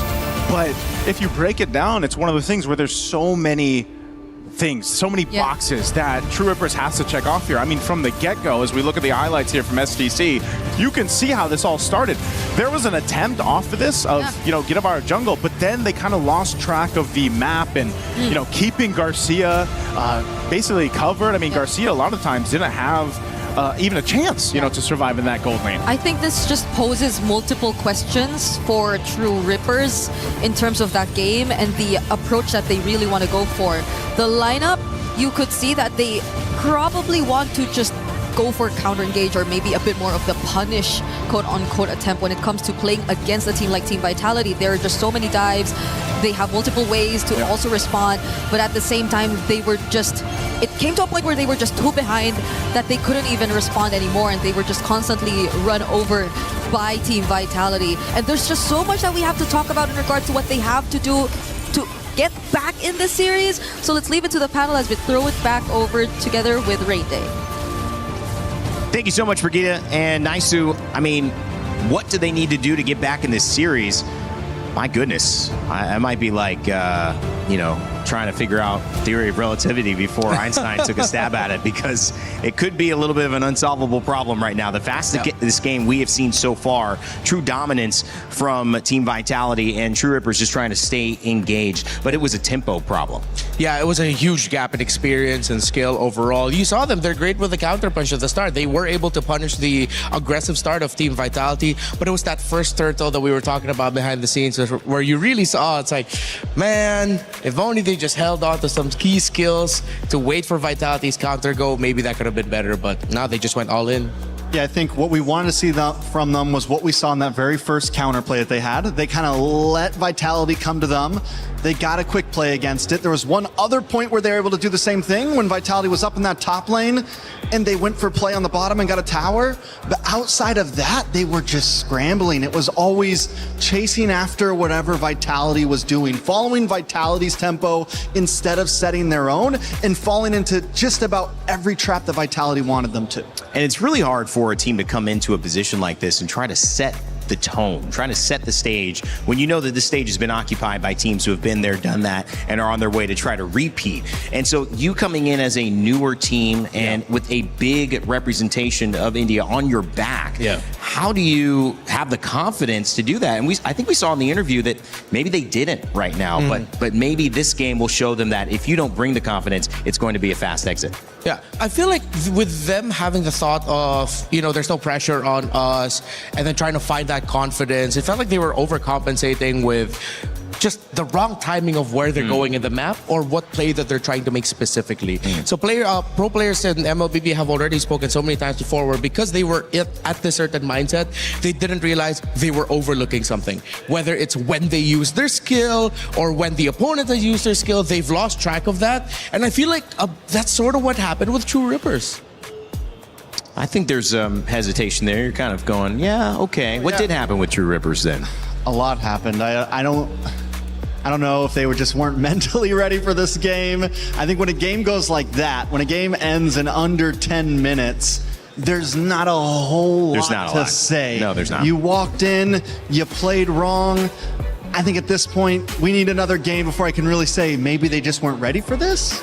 Maybe there's still a lot on the table that they need to perfect. The draft looked good. These are playable picks. Yep. We saw very similar drafts from earlier teams that won. So the draft wasn't exactly the problem. I think it was coming into that game, there was a lot of small issues, not having vision on Shogun when he got that big play from them. Their mid lane, Eudora just walking off on her own, no one checking bushes. They were split up. Vitality was running out as a unit. TRX, everyone was kind of doing their own thing. I do think with Team Vitality, though, the difference maybe in Series 2 that I've noticed, and Rimar, I want your thoughts on this. Team Falcons PH had a pretty similar level of, when the game was over, dominating across GZG. However, they did lose that early game, and they were down for like 5 minutes before they clawed back. Team Vitality looked like they stepped on the gas, and they never let go. Does that signal a little bit of the strength of what this team might be bringing to the overall conversation to you, or is it more about just what True Rippers are allowing them to do? I feel like it's more of what True Rippers are allowing them to do. The most glaring play for me was with that first turtle was they fought way too hard, way too early, not even respecting the fact that the Paquito was on its way to join the fight. Once the Paquito of Shogun showed up, it was pretty much over. They wanted to get some early little trades of health, but then that just ended up punishing Kimi on the Badang even more. And once they lost Kimi on the Badang, once Shogun joined in the Paquito, the math does not math damage-wise. The team with the Paquito will out-damage you in the early game. To extend on that point even more, if Vitality was up against possibly certain other teams, or when we see some of these top regional teams go up against each other, even with an 8K gold lead, you might not try to go for a base end at 8 minutes, right? You might take the inhibitors, play it safe, and back off. Especially when we saw the Ling come in and get a kill. They didn't care. They're like, I know that he was being kind of nice in the interview, but Vitality was very confident that we are going to get the better of them. They were kicking down doors. They were running in base, even after losing a member. You'll see it later on in this tournament. A lot of teams won't be that aggressive if they feel like the match is even. And I think that probably tells us a little bit more. It's kind of like show, don't tell when you talk about film. It's in the same way, it's like they were kind of showing that they didn't really respect True Ripper's defense at this moment in time. Doesn't mean that they can't show us something better. And I think that's what True Ripper's task is now, to go in and say, listen, not a lot to learn. We lost completely. They dominated completely. They feel like they can do it again. So how do we now start working a strategy back to give us some hope? And if I look at you, I mean, what would you think? Is there an answer?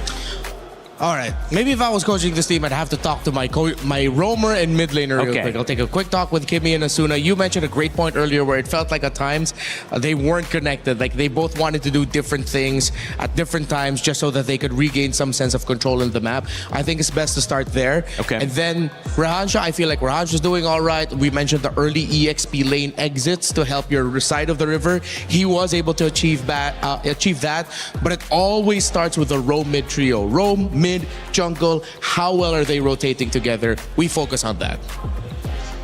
I agree. I mean, I think right now, and that's the problem that we're seeing from the side of True Rippers, some of that rotation was off. There was a few times that I'm looking, and the one fight that they did win, it was on, right? All three, the jungler, we saw the big setup from the Badang. After that, once we started seeing Vitality attack those off lanes, it was either Eudora coming down to bot by herself with Badang somewhere else on the map. It was all of them caught up on that top lane, split up from the rest of the group. Repeatedly, Vitality was running 4-1 once we got into that mid game, to whereas on the side of True Rippers, it was like 2 at top, 1 in mid, 1 at bottom, Ling's over trying to clear lanes. There just seemed to be, there wasn't much glue holding them together throughout that game. And when you're losing that bad, sometimes it's better to just let the sacrifice the arm to keep the body, right? Yeah. Let that bottom tier 3 go and group up to defend the rest of your team. Let a couple towers go to not lose 2 or 3 members, and that's where True Rippers started to fall there.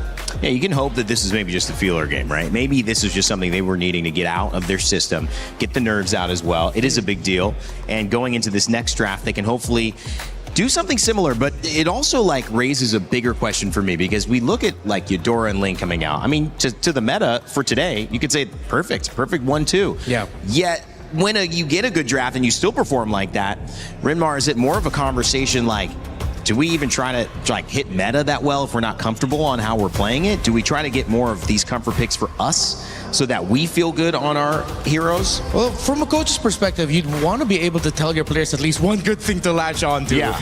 It's like, and that thing is right now, it's like, hey guys, our drafts are all right. You guys were able to handle that early game response really well.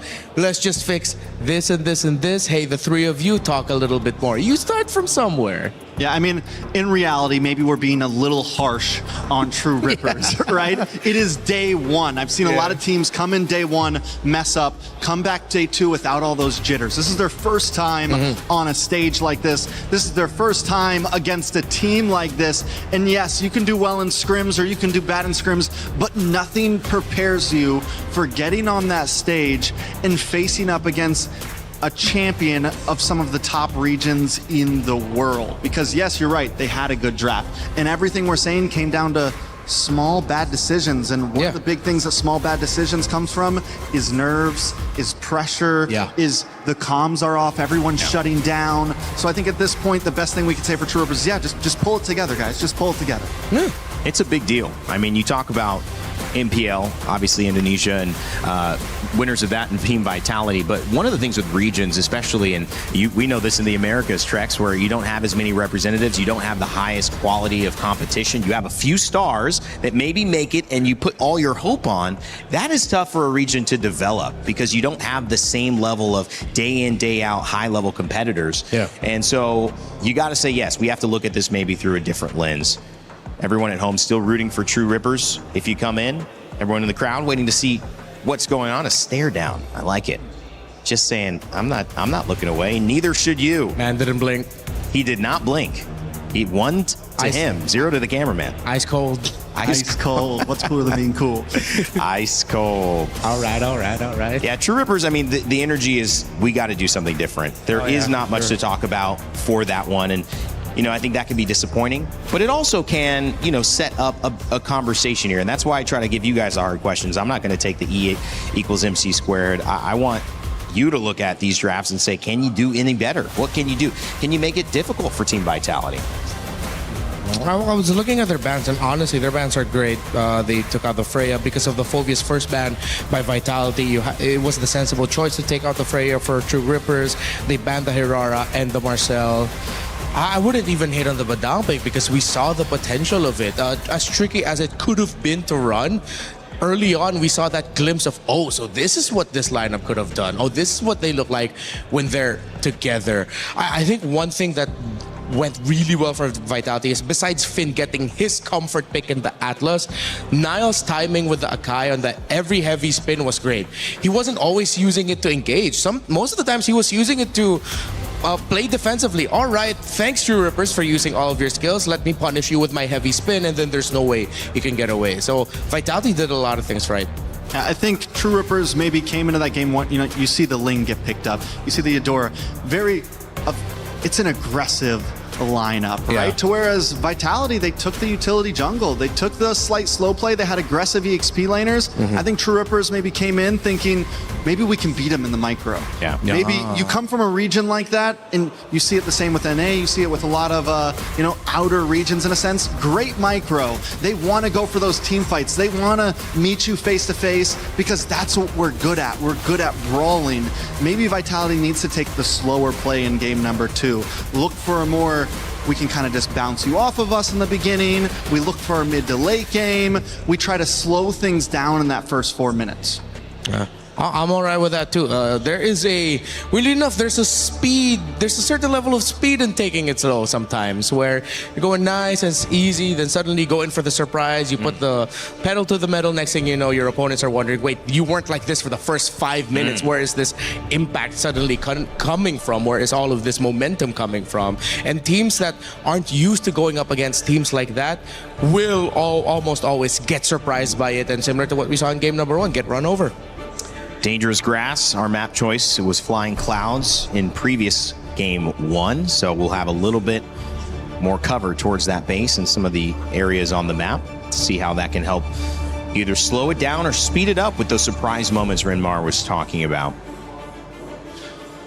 Heroes like Hilda always doing well on dangerous grass. Some of those more on the ground assassins instead of things like Ling that can kind of really take advantage of the extra hiding spots, right? So this time, True Rippers will be on the blue side. First pick.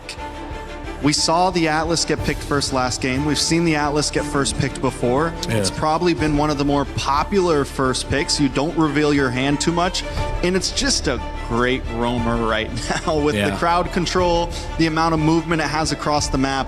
It could definitely be a first pick here from True Rippers. Yeah, considering that they banned out the Valentina, I feel like that's exactly what they're setting up for, unless they have another pick in mind. If they suddenly swerve us all and pick an old surprise first pick and the juice in just because they want to take it away from Moreno, because this Valentina ban could be two ways, either because they want to set up an Atlas, or they saw Moreno and the Valentina said, I don't want any more of that.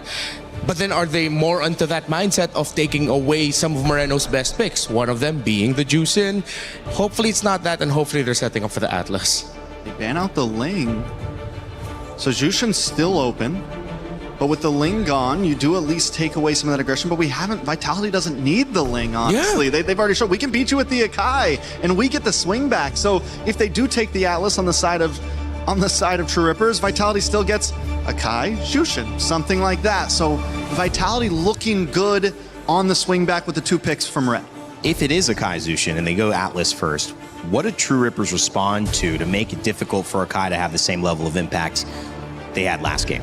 Oh, that's more of an execution question now. You're going to be able to poke it, constantly take away its health. A lot of the great impact that Nile had was because True Rippers already used their dashes or already used their skills that could stop the Akai. So a little bit more on the timing within the game itself. So in that question, is it just also prioritizing, if this is our weakness, we're getting caught out, heroes that have a little bit more mobility or have more abilities to deal with CC and still stay in the fight and be relevant? Yeah, that could work too, but then again, it's like, how are they going to use it? How are they going to use all those tools that they have? If their timing is off, it's going to go to waste. Honestly, first pick Jushin. Jushin's able to kite away from the Akai if Vitality wants to go for it. I know we were kind of like yelling about it, but then you still get the Atlas on the side of Vitality, but you pick up Purify on the Jushin, and then you can kind of play around. They end up going for the Atlas, so there it is. Yeah. We talked about Moreno on the Jushin. Do we think it's a definite lock, Renmar? Oh, if they do, that's gonna be a bit of an ego pick. An ego in the good way. It's like, it's that Vitality ego. It's like, I know we're better than you. Let me show you some of our old favorite tactics of like packing a sprint on this juice in, giving it a Sky Piercer, and then suddenly it's just gonna go crazy because you gave it way too many kills early on. I could see them doing that, honestly. 2 picks coming up for Vitality. Atlas taken away this time for True Rippers, who start with that. Let's see what Vitality do to respond. With the way that Vitality won last game, they could also completely steer a new way. And Harara was left open, so we are going to get to see some aggression on the jungle of Vitality. As their second pick, Selena, this is exactly what I said. After winning game 1, we could see them take a complete left turn and kind of switch things up here. Okay, yeah, it wasn't the juicing, but this definitely goes into that school of thought of, let me just show you how much better I am than you. That's a hell of a pick. You do not see Selena come out this early. This is coming from a team that... Oh, wait, no, I just realized. Coach Panda is with Team Vitality. The last time we saw him in the MSC stage, he wasn't able to fly out, but that was the meta of Atlas at Rome. Selena was one of the picks he wanted to pick up because at least you could set up some traps so that you can get vision. Now, this is surprising to me because the Uranus is one of the responses to the Selena in the sense of, all right, go ahead and waste your Abyssal Arrow onto me so you have a strong front line. But then they pick up a Yi Sun-Shin.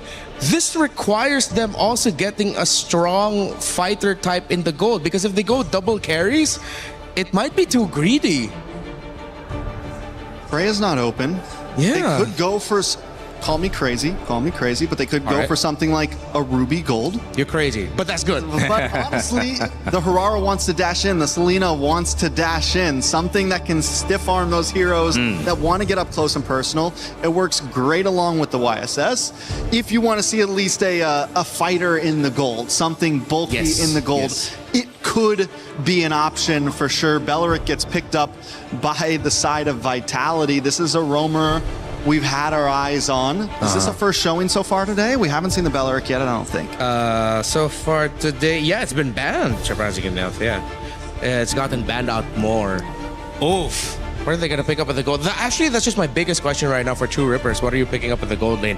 Unless they swap YSS to gold. Yeah, exactly. It's like unless they really go a little bit back into the meta and then suddenly bring back YSS in the gold lane. They have the option. They have the option. They have the option, all right. They have the option. We'll see Yi Sun-Shin, the last pick for True Rippers so far. We've got 2 more to go. As Belleric selected. God, I'm not used to seeing that face there. I was like, who's that? Yeah. Who is that? Still getting used to the newer portrait. Yeah. Getting used to seeing that hero anywhere else. Yeah, exactly. We usually see it in a ranking. Wait, that's a hero? Suddenly, it's a meta pick in MSC. Who would have thought? 2026, everyone. Earlier we said fire sometimes needs to be fought with fire. Sometimes you need to cool it down and try to go the opposite direction. In this case, fast game, fast win for Team Vitality. Do True Rippers try to match that pace and out slug them? Or is this better if True Rippers trying to find a lineup that just survives and just builds towards seeing more gameplay? It depends on whether they believe they just played bad last game. Right.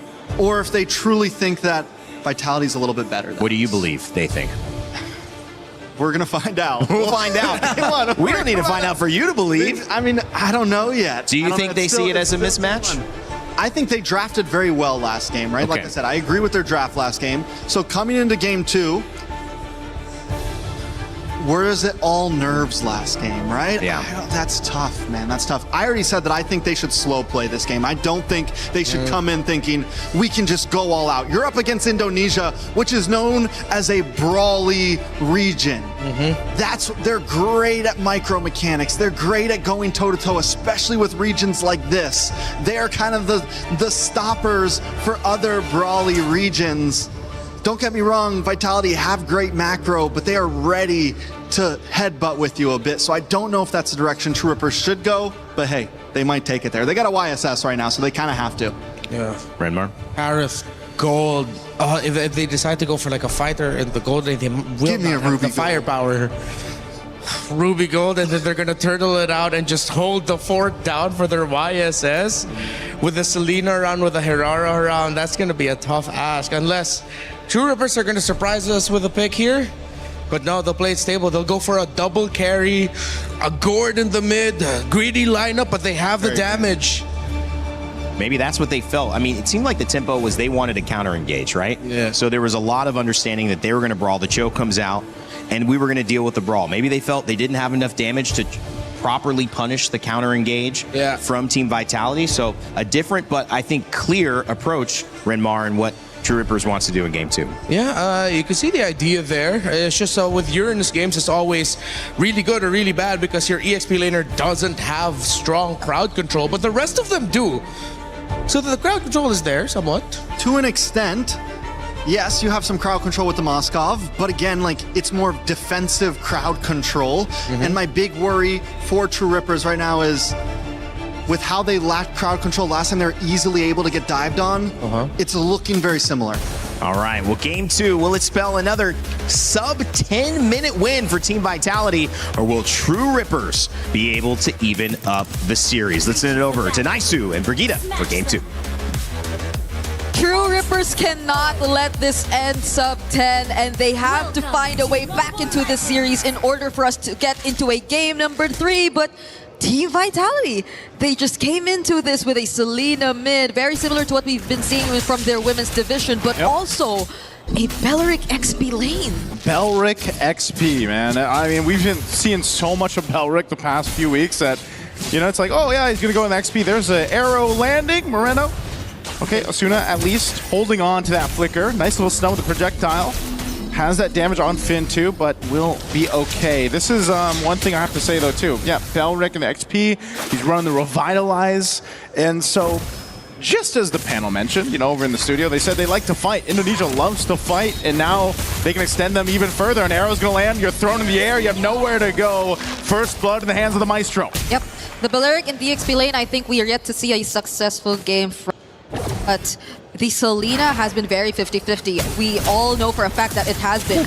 In this scenario, though, it's been one of the more successful Selena games as she gets 2 consecutive kills in a row. Brigida, they said it. You know, this is an ego pick. The fact that Selena was brought up that early in the draft and now you've gotten yourselves 2 kills, you know exactly why it was picked up that early in the draft. So this is a problem that True Ripper is going to have to deal with now for the rest of the game. Yeah, because you have to worry about you being spotted out and you having to evade all these abyssal arrows that have so far always been connecting towards the right targets for Moreno. So it's really becoming a statement right here. The ego pick is working wonders for them if ever it is, because the rotations have been completely disrupted for True Rippers. You don't even see them confidently take control nor show up in the river. Just look at how Shogun is holding down all these bushes and making sure that they keep every single member of True Rippers in check.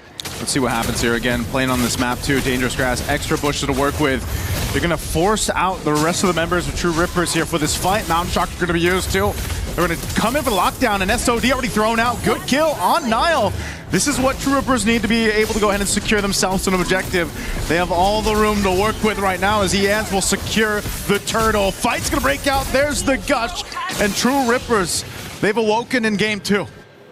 One of the tankiest members extending that fight, actually leading to an advantage for True Rippers right there. I don't think Nile nor the rest of Team Vitality had enough damage to just take down this Uranus, this Rehansha who's been just standing in the way for so long. Even Kimmy just baiting out some of their attention and taking in majority of the damage too, eventually allowing them to get access to Nile. So this is maybe one of the potential workarounds for this draft, is just really sustaining everything as much as you can, because mostly the damage is gonna come, yes, from Moreno. Like the burst damage, in terms of burst, it's really just gonna come from Moreno at this point in Nile. But as long as you get to tank everything, then maybe there could be a way around this for True Rippers.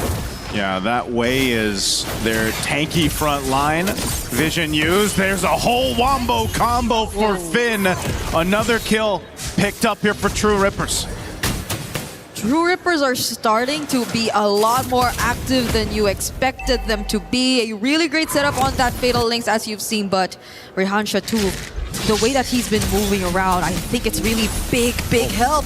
And SOD, again, Suno with a pickup kill. Next one, looking for more in the mid lane. Arrow thrown out. Finn joining the fight. Has a flicker, but doesn't want to risk it, so they just disengage for now. Vitality now in this position where they're second guessing some of these engages against True Rippers, and that's exactly where they want to find themselves currently, because it's just, you don't want to give too much over, right? Yeah. This Gourd, we've seen it before. There's a reason why the Gourd has really picked up in the meta.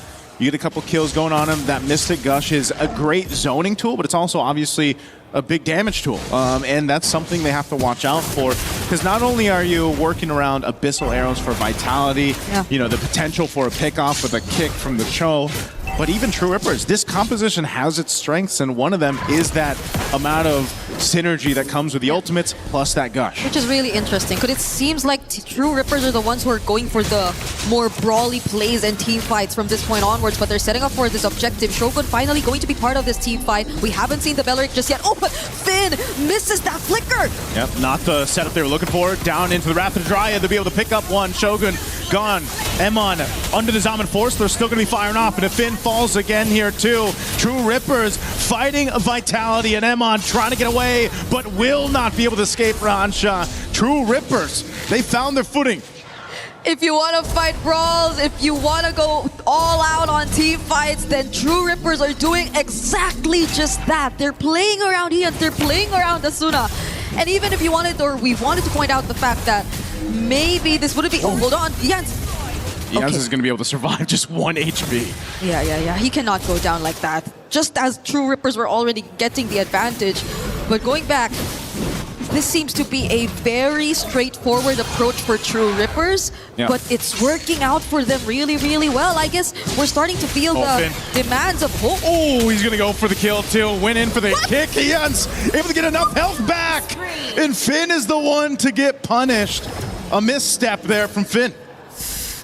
Yep, so maybe we are starting to feel the demands of how skill shot based or how mechanically dependent these compositions are for the team vitality. You really have to layer them out really well. It has to follow a certain sequence, whereas True Rippers can just be in your face. They could just create space, and they could just allow their damage dealer to do their thing.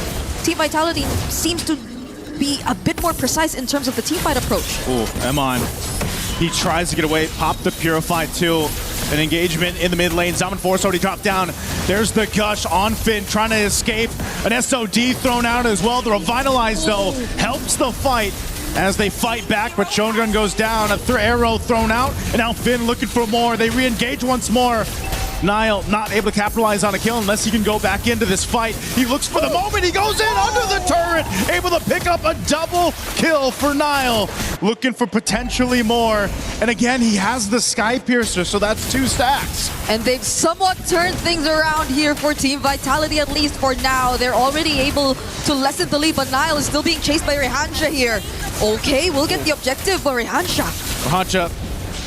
Can he escape? Yep. He's going to be fine again. This Uranus very strong, and he's had a solid game so far.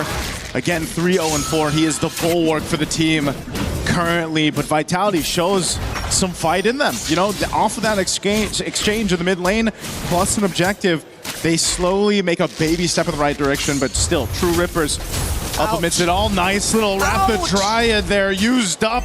Garcia will be able to survive, though. Good thing for some backup up on the other side of the map. They're going to be going once again on Ians. He falls. Top turret. Kimmy could be next. Okay. He gets taunted with Shogun. He tries to get away. Probably conceal, but Emon won't let it happen as he takes down Kimmy. So much happening all over the map. I might want to take a look at the items right now. I am really eager to see what builds have they been picking up, especially for Cho and Balearic, and it seems like they're just going for tank. But despite that, you could really feel how much pressure they're actually able to put onto the opponents, how much they're able to actually maybe get out of True Rippers, but I would want to see more, especially from Finn. Maybe a more accurate way of the dragon and targeting from Team Vitality, and that, even if it wasn't a kick, was a really good one. Would you call that accurate? I mean, he got the flicker out, right? He somehow got the flicker out, and I think that's a win for Team Vitality. That's one of those things, though, with a Cho, you know, across them, you don't know sometimes if they're going to full commit to it or not. Sometimes you're like, hey, it's better a flicker than a death, you know? So that is burned from Asuna, but still, nonetheless, still alive and still in charge, at least for now. Barely for True Rippers. Again, they got a turret up ahead of Vitality, plus a little bit of a gold to work with. But this Lord coming up in 10 seconds will tell us a whole lot of where this game is going. And by the way, it has always been here in mid. Majority of the action has been here in mid. I feel like Team Vitality, for one, because of how frequent the fights have been happening in mid, Vitality have somewhat taken advantage of that. They've been doing things on other parts of the map, which has really lessened the lead, but Kimmy... There's a kick right on the mark. They're going to take out Kimmy after the Fatal Links is used, but he's gone. SOD thrown out, now on the disengage for Vitality, so they're going to take an advantage of it. True Rippers will take down the Tier 1 in mid, even down a member. Now they're going to potentially get set up around this Lord Pit here. Okay, so True Rippers, despite what we were pointing out, just really wanted that Tier 1 in mid perhaps, but Finn, does he find another one? Finn wants to go. G-Kundo, Salmon Force drop down. They're going to force the fight once again in the mid as Ians is taken out. And now next, the taunt comes through as Rehansha falls. And now with multiple down for True Rippers, Lord for the taking here for Team Vitality. It was just sheer damage, sheer aggression from Team Vitality to equalize this scenario in this game. Shogun might just get caught here with the Fatal Links though. But the damage is not enough. The damage is not enough. The Revitalize is all you need. Kimmy trying to get away, but an Abyssal Arrow will land, and it's a double for Niall again. Stacks on stacks for this Hurrara. And they will take that tier 1 away from True Rippers just the same. Now the lead, which was in the hands of True Rippers for the longest time, is now over to Vitality, and they also have a Lord. It's been 10 minutes of somewhat team fights happening in mid, skirmishes and scrambles happening here and there, but now it's Vitality who somewhat still have the better grasp of the macro and are now pushing True Rippers to defend for now. It seems so quick for the momentum to shift over in favor of Team Vitality.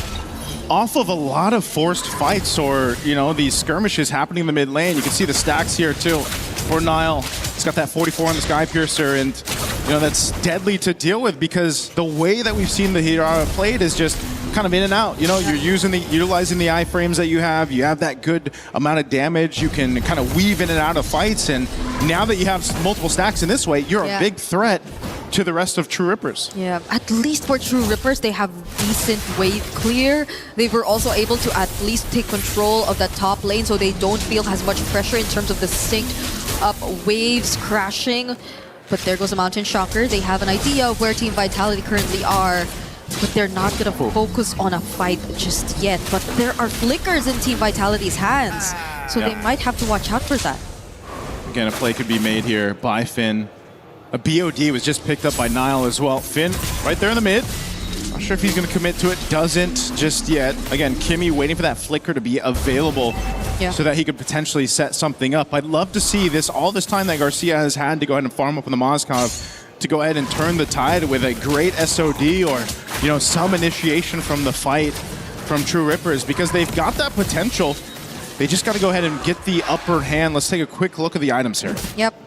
They already have the damage. That's the Trinity already built in here for Garcia, and he also has just locked in the Rose Gold Meteor. So even if Lee, let's say, unfortunately gets to take that Abyssal Arrow, he could probably survive an additional hit or two. But that's the thing. True Rippers, I like how they're being very careful about this. They didn't want to force a fight, especially without Garcia in range. But the Wrath of Dryad. Wrath of Dryad used. Kimmy can't get away, and there's the setup they were looking for, right on target. As Asuna is gone, 2 down for True Rippers. And it was these arrows once again from Moreno that just brought Kimmy low enough for them to collapse down. Just like they'll collapse on the tier 2 turret. There's a push up top from Garcia. But the base turret in mid's going to be worked on here. The minions will be cleared out. Lord is coming up. Team Vitality will make their way. They're pretty much left with no choice. I like how they're at least getting trades though. This is different from game number 1. Garcia goes back in though. And Garcia joins after that, throwing that SOT. Yeah. True Rippers will be able to go ahead and hold up on this front side. It looks like they want to go ahead and at least stall out Team Vitality. The rest of the team is up here. Could they potentially take this Lord?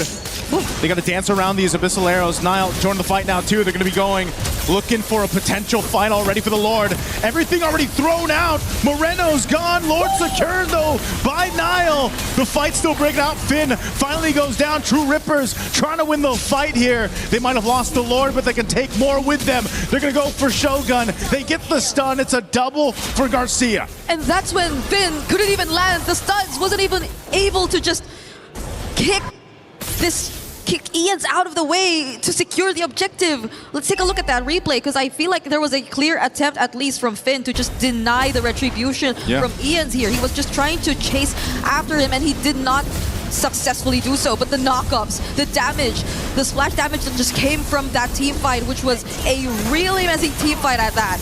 It helped so much in terms of how Vitality were able to just win the objective, and that is what really matters at this point. At least they're not able to hand over the complete advantage to True Rippers, but nonetheless, True Rippers were actually able to somewhat balance out that fight. It's not a huge loss despite them not getting the objective. Brigida, it was really good usage of the tools they had at hand. True Rippers, I mean, Eons as well, being able to avoid what Finn was trying to do. You know, those little micro decisions around the Lord, staying alive, being able to get being able to stay alive, even if they lost the Lord, it's still potentially to turn around because the key members stayed alive here. Garcia being one of them. And it's so important, again, his spacing, his positioning on the Moskov. He's done a phenomenal job not dying, utilizing his Purify when he needs to. Yeah. But now you got to be the guy to also turn these fights in your favor. And there's a whole lot they can do off the Fatal Links. The Conceal's going to be used, scouting out a potential target. They won't find it just yet, though. Yeah, and even the entries through the SOD, I think, have been really great for Garcia. It's not like he just goes in and puts himself in a very dangerous position. It's more calculated timing that you're actually seeing from him. Let's take a look at the gold distribution so far, and even in terms of scaling, I think he's been doing great, matching Eman in the gold lane. And the last time we checked, he was actually ahead in terms of gold, so it's really great. But that's a Purify. Yep, Purify used. They're going to go for the re-engage here. They're going to disengage for now. An arrow is going to be able to land. They're going to force it anyway. A Fatal Links into the Mystic Gush. Moreno off the off angle. Going to be looking for more. Immortality going to be popped from Kimmy. A projectile thrown out, but it's a double for Nile. They're able to go ahead and pick up two, expending a lot of battle spells. And SOD just thrown out. Not going to connect though. Oh, iframes. The iframes. He just couldn't find the kill. Finn on the hunt, he goes in with a flicker. There's the kick they're looking for, right into the hands of Nile. Another kill picked up. Team Vitality, what more can they take at this point? 3 members taken down, and they also took that orange buff. To answer your question, they're just really focusing now on resources because we're about to see a Lord spawning in 6 seconds. But let's take a look. That was a clear counter engage. They had all the reasons to do this simply because they already had information. Ian's was all alone. They could go for the chase, and Hirara is just one of the best heroes to rely on in terms of that and outputting the necessary damage. They're waiting for this. Are we actually going to wait for an entire minute though? Because the Evolved Lord will take an entire minute. It seems like... Yeah. Okay. Oh. Okay. Lord secured. Now at this point again, it's... Breeder, they're in that situation, right? Backs against the wall. So I don't want to count them out though. Yep. Even with that, that Lord secured, Team Vitality will have to kind of take their time going into this fight because of the nature of the composition. A lot of times, like I said, they're playing around the arrows. They're sort of also waiting to see what Kimmy decides to do with that Fatal Links because they have to avoid that combo, that Wombo combo we've been seeing so much of. Fatal Links, Mystic Gush, and keeping tabs on Garcia. So with this Lord approaching the base, let's see how True Rippers want to defend against it. Yeah, it's already full item builds for both gold laners, for all damage dealers. I think Nile's just locking in his last and he decides to switch it up and pick up a Winter Crown to complete his build, so there could be more creative angles from this point onwards. Comes the Lord charging into the mid turret. Fatal Links was already used too. They'll force it anyways, utilizing the iframes. Whoa! The damage from True Rippers.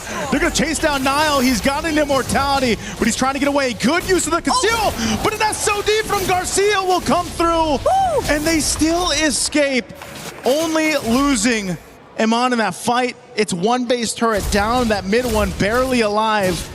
They should be able to clear it out, even with that charged up minion. But wow, we have to take a look at the replay. That could have been the play of the game if only Garcia was able to find the kills. But looking at the replay right now, you have to respect the wave clear. You have to respect the damage that Garcia and Asuna are actually able to output at this point in time. The way that Vitality have actually somewhat lined up in that particular sequence really favored the damage dealers here from the side of True Rippers, and now they've completely turned things around. They're the ones who are approaching the base! Oh, they go in. Fatal Links used. Mystic Gush already expended. Emon back for the fight. Kimmy's gone, and now they're going to get chased down in the mid lane. An arrow's going to land on Asuna. They're going to follow through as Asuna falls, but Garcia is unleashing once again. Comes through clutch for True Rippers to send Vitality back to the base. The double marksman setup is still here. Moreno. Moreno, does he want to take that on? No, Moreno, what are you doing? He went for it, and he gets punished anyway. That was too late game, marksman. You were potentially going to go up against with the Abyssal Arrow nor the trap not landing. It was a very difficult spot for Moreno at that point. But this was the engage that changed everything.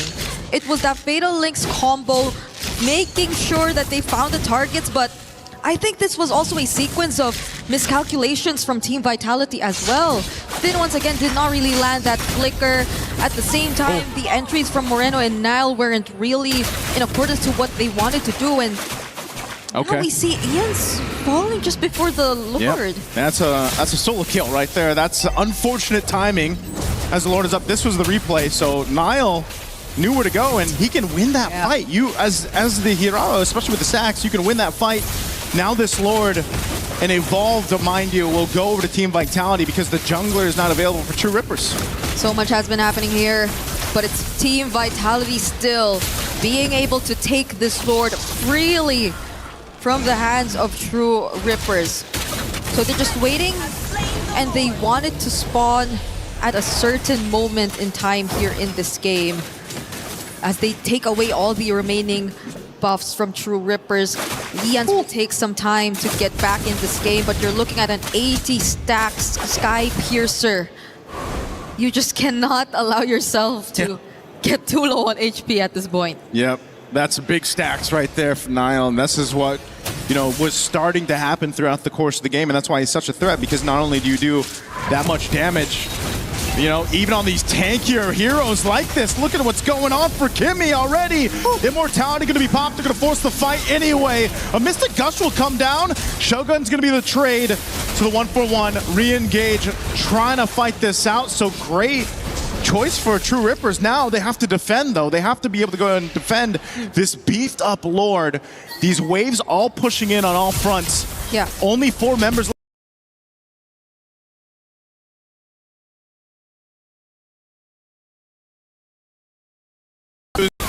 Can't stand it. There's the kick. They're coming in to clean up. Lord's still up. They're going to work on the base here. All they have to do is lock it down. Team Vitality will take a little bit of their time, but they'll win the series in a sweep. Mattered the most. Sure. And now they will have to go down to the lower bracket, but you know what's next for Team Vitality? They have another intense matchup awaiting in the upper bracket. We take a look at the highlights real quick before we throw it on stage. Yep. But it was definitely a much better one for True Rippers. This, I feel like, again, we saw a bit more of what True Rippers are capable of. Again, this first match on the international stage here for them is a tough one, but this looked a lot more promising than what we saw in game 1 against a team, you know, like Team Vitality, who has gone through so much through the past year and everything else. And, you know, there's definitely maybe some nerves at play here for True Rippers that they just kind of have to shake off, because the idea, the concept is there. It's just, again, some mistakes really build up, and eventually those mistakes might cost you an entire game or a series. And that's on top of the fact that they had a really scaling lineup. Yeah. The damage that you had to await for a Yi Sun Shin and a Moskov definitely took their time. But Asuna, Rehansha, they were pretty much able to hold it out long enough for them to become a real threat against Team Vitality. Like there were moments like this where you weren't really sure if Team Vitality still could have just closed it out, because even approaching the base, even the Lord Sieges haven't been as clean. They had to deal with massive amounts of wave clear, but the moment they were able to take out at least one, everything else followed. And now we get to hear from our winners, so let's throw it over to the stage and talk to Emma. Thank you very much, my friends. Eman and Team Vitality victorious. What a huge performance for you and the team. But first, we got to talk about it. Game 1, super fast. Game 2, the comeback over the comeback and the comeback. Can you talk to me about how the game has flowed so far? In game 1, we just to connect to each other and trust each other and believe in ourselves. Yeah. And game 2, it almost slipped away. Yeah, in game 2, we just need to know our win con in game 2 so we can get a comeback. Yeah, just like that. Well, look, MSC 2022, you ended up winning it all. How important is it for you to be back on this main stage, especially now with Vitality in front of the hometown crew, with more and more audience coming as the event proceeds? I'm so grateful because here in Paris, Vitality is you know, hometown, and just a little bit pressure, because Vitality is a strong contender also in all games. Very much so, not just here in MLBB, but also, already we saw it in MWI, but thank you very much. Next up, you're playing against Falcons PH. It's a tough game. Anything you'd like to say to them for that game? just good luck and have fun. We give each other our best for tomorrow. Yeah. Very much so. Thank you very much then, Ayman. That's it. Team Vitality victorious in their game. What a matchup for them. Very stressful in some ways, but still, we'll leave it to our desk to break it down. Thank you, Milos. Team Vitality get the win 2-0, but it was anything but a similar matchup. After Game 1's sub-10-minute win, Vitality had to go the distance, almost a 20-minute back-and-forth game with tons of threats that True Rippers were able to provide. It was Vitality who would eventually find their way, but it was a great effort from True Rippers in Game 2. I think something they'll be able to hang their hats high on as they get ready for their game against GZG, the losers of that previous matchup from Team Falcons PH. Welcome back to the desk. I'm Rainday. I'm joined by Renmar and Trex here to break down the action. In Game 2, that was, I think, and I don't want to put words in your mouth, but I think a much better performance from True Rippers. Hell yeah, it was a much better performance. I loved what I saw from True Rippers. And I think that was a game that Vitality and True Rippers needed to have this early on. For True Rippers, something they could really latch onto as a confidence check for them. It's like, hey guys, champions of Indonesia, we did this. Meanwhile, for Team Vitality, it's that sense of like, hey guys, we're the champions of Indonesia. We need to work on this. I know they're a great team, but I know they're also looking at that and knowing Coach Panda, he's going to be getting the boys through the ringer of this is what we need to work on. And it's better that comes out early in the tournament. Yeah, you could definitely tell there were some sweat drops from the side of Vitality for sure. Yeah. Team Rippers, I mean, a completely different game, a completely different play style. They seemed very able and capable. There were some plays there that weren't just micro. There were some plays there that weren't just macro. I mean, they brought the full package that game. Still fell a little short, still made some mistakes, still maybe overextended at time or lost the point, but still, I think in that lower bracket, they could be a dominating force for sure if they can bring what we saw in that game. I mean, certainly, I think they put up a much better overall game in that game, too, than we had seen, and comparing, let's say, the people who did not win, the GZG versus Team Falcons, who they'll face GZG, they had a lot of identity in this game. Oh, yeah. And I think that is maybe a direction they would want to head heading into their next matchup. Yeah, I thought that because of the performance we saw from game number 1, going for this kind of lineup, double carries would have been way too greedy for them, but they made it work. Apparently, greed is good for them when it comes to their lineups. As long as you allow the Professor Kimmy to be able to get the vision, Asuna being able to tandem with Kimmy really well, which was a main point we were making earlier, that as long as their tandem is together, then the rest of the map feels great for True Rippers, and it did. And then even Garcia towards the end of that game was just on fire. Man.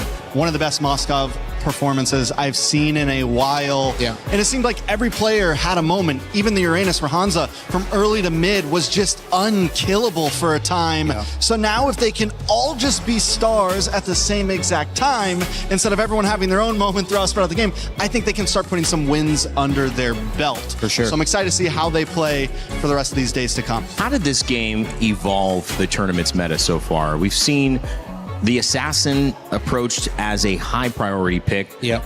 And we've seen similar first and second picks, including the Atlas being heavily prioritized for both first picks on both teams. But Rimar, in your eyes, did we learn something here after seeing these two matchups that we'll take to the rest of the tournament? I learned I have a new wish for this tournament. Okay. Wherein something that we usually see at the start is they're willing to be more creative and kind of experimental. Hopefully that isn't just a group stage thing. I hope this continues all the way until knockouts, all the way up until the grand finals, where you see teams taking these risks. Was it risky and egotistic for them to lock in the Selena for Vitality early on? Yes, but it was a big impact for the team. Moreno was a monster on that Selena. But then True Rippers answered with a Uranus, with which you told me the streets have some info about. I mean, yeah, Uranus is supposed to be a very good comfort pick for Rahansa there. And that also leads to what you were saying in a sense of, we're in a meta right now where comfort can sometimes be okay. There is not a set 10 heroes that everyone has to play. Even the YSS we kind of questioned, it did amazing.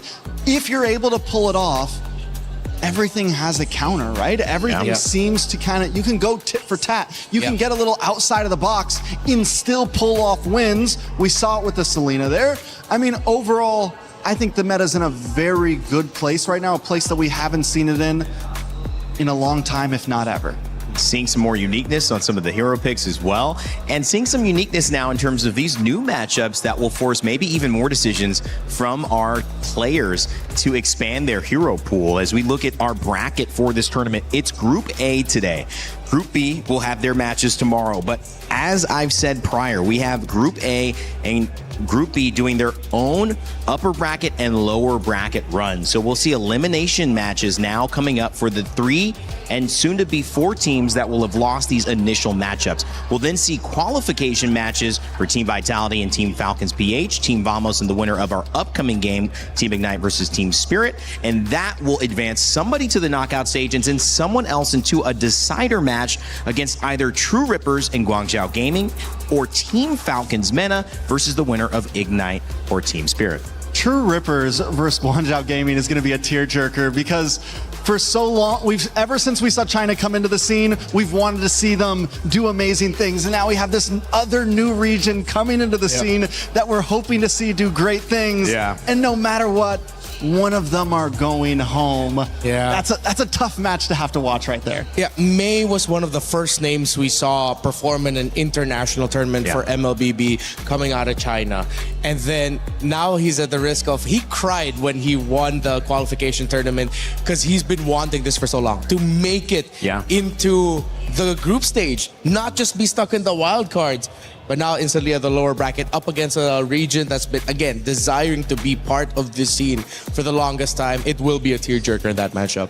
You could also look at it on the flip side that either way, somebody's moving on. So you got somebody to root for who definitely has a great story coming into it. As you've been having a lot of fun with Mobile Legends Bang Bang like us on the desk and our casters and our players, we think there's something else you might enjoy. Make sure to check it out. It's a new idol adventure in the Mobile Legends universe. Take a look.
He can come in here and play my game. Let's go. He knows nothing. Let's go! Tyler 1, you're done. Raw energy. Half and blow the house down.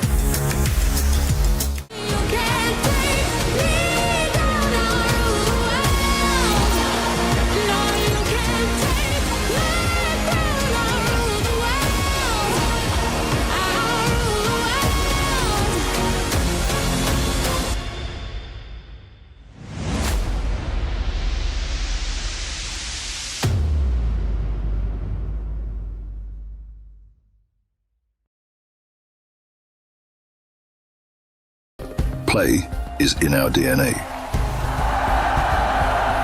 Whenever we let it out, it becomes our superpower. Now imagine an entire city being built to supercharge it.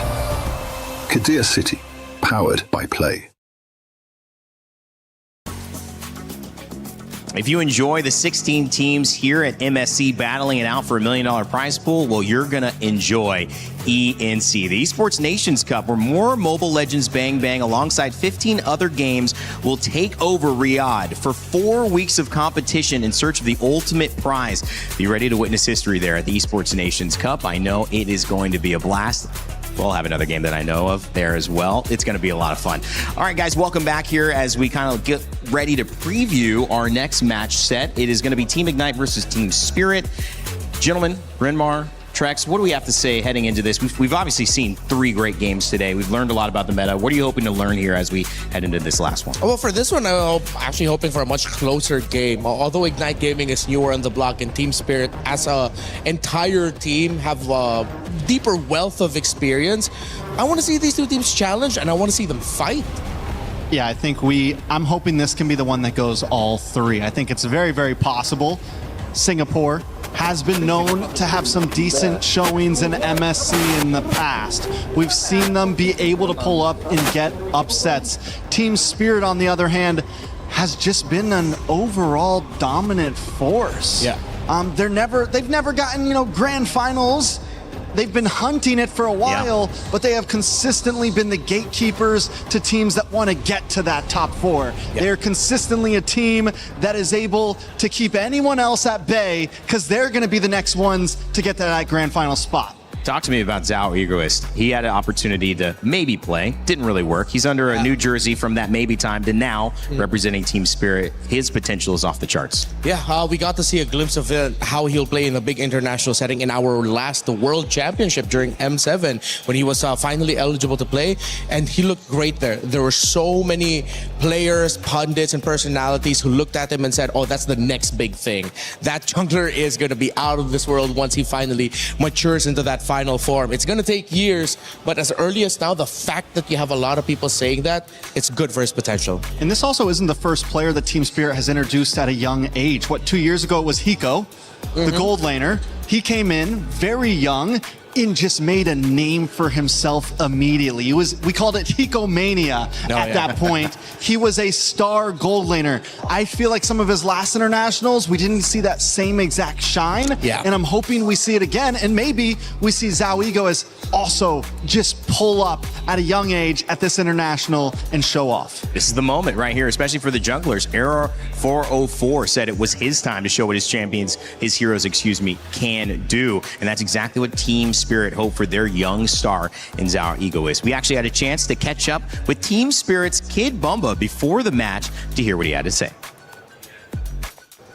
We are now here with Kid Bomba right before the match, and obviously we do get to talk to you, and we want to, fact check with you, pulse check with you as well. What's going on? Nothing much. We're just waiting for the game, to be honest. We're happy that we can finally play. We had a really long boot camp, so I'm really, really, really excited to play, actually. 3 reallys, because I've been just waiting for this, This tournament doesn't have a lot of games, so I want the best to be in every game, so I'm very excited. Very excited. And of course, you said earlier on that you had a boot camp. Where did you boot camp in? Malaysia for 3.5 weeks. It was a very good boot camp, very productive. One of the best that we've had. Wow. And like I said, we're just looking forward to the match. What did you learn from Malaysia that you're going to take here? Is it more, strategy maybe? I mean... Just be general, it's okay. It's not Malaysia because we were scrimming against every team, right? Every Asian team. It's not that we scrimmed against Malaysian teams only. I mean, we get what we always get. We get better in decision making, in our tempo. Generally everything that just is better in Asia than it is in ECA. So we adapt and then we implement our own. So do you think that's going to be the big difference maker? I mean, last time we saw you at MSC, it was 5th to 8th placer. And now you're coming back here with, of course, more spirit. Get it? Spirit. I mean, teams know us as like weak mental team in hard games against like Asian teams. Struggling when we have a lead. But we want to change it this tournament. So we're going to show our best. And I'm 100% ready to give it my everything to show everybody that we can actually do something this tournament. And if it's not going to go out well, then it won't happen. Everything will happen like God wants it to be. Amen, amen, amen. We will see it. I'm pretty sure you guys are going to do well. But before you do well, obviously your next matchup is against Diablo. Now, talk us about the laning phase. I mean, we know Diablo to be a player that's also very, bombastic. He has a lot of things under his sleeves. Is there any particular preparation that you have for the laning phase against Diablo, seeing as the EXP lane is so important now? For me, he's just a normal opponent. For me, every opponent that I face is just a normal opponent. I don't think highly of them. Laning phase generally for me it doesn't mean a lot. For me, it's about the team play. In laning phase, I just try to do my best. If I win, I win.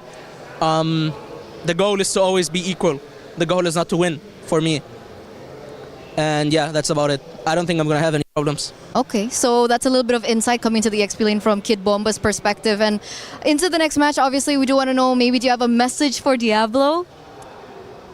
The usual good luck. Oh, come on. Nothing else? You don't want to give him some... No. No, not yet. No, not yet. You're saving it for later? No. No too? So when? Never. Never. Okay, hopefully we get more from Kid Bomba next time. But thank you so much. And of course, good luck for your next. We are going back to the studio. Might be the best handling of an interview I've seen so far with Eterna. She tried to get him, Kid Bumba saying not at all. But mentioning his master class that may be coming up here against Diablo, the XP laner. We mentioned how big that is in order to help the jungle expand, and also just in terms of the pride for Ignite. Team Singapore comes in winning the MPL for Singapore in 11, but also having a little bit of domestic momentum. Trying to see if they can replicate that here at MSC is going to be a big one, but Diablo hopefully feels up to the challenge. He caught up with Eterna as well before the game. So you're now here with Diablo. We can walk a little bit together right now. You're getting prepared for your next end. Diablo, it's so nice to see you. Wait a second. How are you feeling? Excited because it's Paris this time around, so yeah, the feeling is different. The feeling is different. What's different about it this time? Because it's a new team. Yeah, I've always been with Flash for EWC, so yeah, new team, new vibes, I guess. Yeah. New team, new vibe. How's everything going with the team though? Are you blending well with one another? Yeah, because some of them used to be my old teammates, so yeah, we do have some chemistry. Okay, so the chemistry is down, and obviously I think a lot of spotlight is going to come into the EXP lane for you in particular. What do you think about the meta right now? Definitely getting used to it, but I think it kind of favors my team quite a little. Yeah. Favors your team. Can we know why? Because I think my jungler is a very good assassin player. Yeah. Okay, so but are we going to be expecting, you know, crazy picks from you? Because you seem to always stray out of the meta, Diablo. I think it depends on whether the draft allows it, because right now I'm more tuned in to play for the team rather than for myself. Yeah. Okay, so we'll see, right? But if you guys want to see it, maybe if I make it far, I might bring out some cheese picks. Yeah. Okay, we're waiting for that. Once again, good luck for your next match, and Diablo, it's really nice to see you again. Let's just go back to the studio. Goodbye. Always a blast here. Hearing a little bit from Diablo on team, I believe that was team Ignite, correct, guys? Gaming, and he was talking about Kelvin, his jungler, having a little bit to add to this meta, especially with his confidence on assassins. Played some utility jungle, but I think most of the jungle was utility up until this latest patch. Yeah. How do you feel, Rinmar, in his confidence for his team? Oh no, Kelvin is young. He popped off during his championship win with in MPL Singapore. He was a long-time development league player here in the Philippines. Finally got his first big break and then became a champion now at EWC. So I'm sure he's carrying going into this tournament with a lot of confidence and a lot of momentum for him personally. Yeah, I think overall, Singapore, Kelvin, Jay, Diablo, I'm excited to see what they bring to the table. During that interview, they talked about cheese picks. They talked about if the draft allows it. And Singapore is never scared to throw a little bit of spice into the draft. And kind of backpacking off of what we were talking about in some of the last drafts, the meta is a little open to that. There's possibilities. We've seen some crazy things from them before. I think back in 2024, what was it? The mid lane. Fanny? Was it? Oh, wait, no, they did that during regional. Decimation. I can't remember. Terizla? No. I can't really. We'll come back. He's like, I would try. We'll come back to it. But we've seen some crazy things before from Singapore, so I'm excited for it. Was he referencing NIP Flash at that time, because they got third or fourth place. At 24, right? At MSC 24. It was a great year for them. Yeah, and that was where they really solidified their identity as like the cheese pick too. It's like we've always said it just in the regional leagues. Yeah. But then in 2024, the fact they made it that far with some very unique picks. Oh yeah. Oh, I remember. Dude, Martis. There we go. Mid lane Martis. Yeah. I can't believe Decimate. Who is that again? But yeah, hopefully.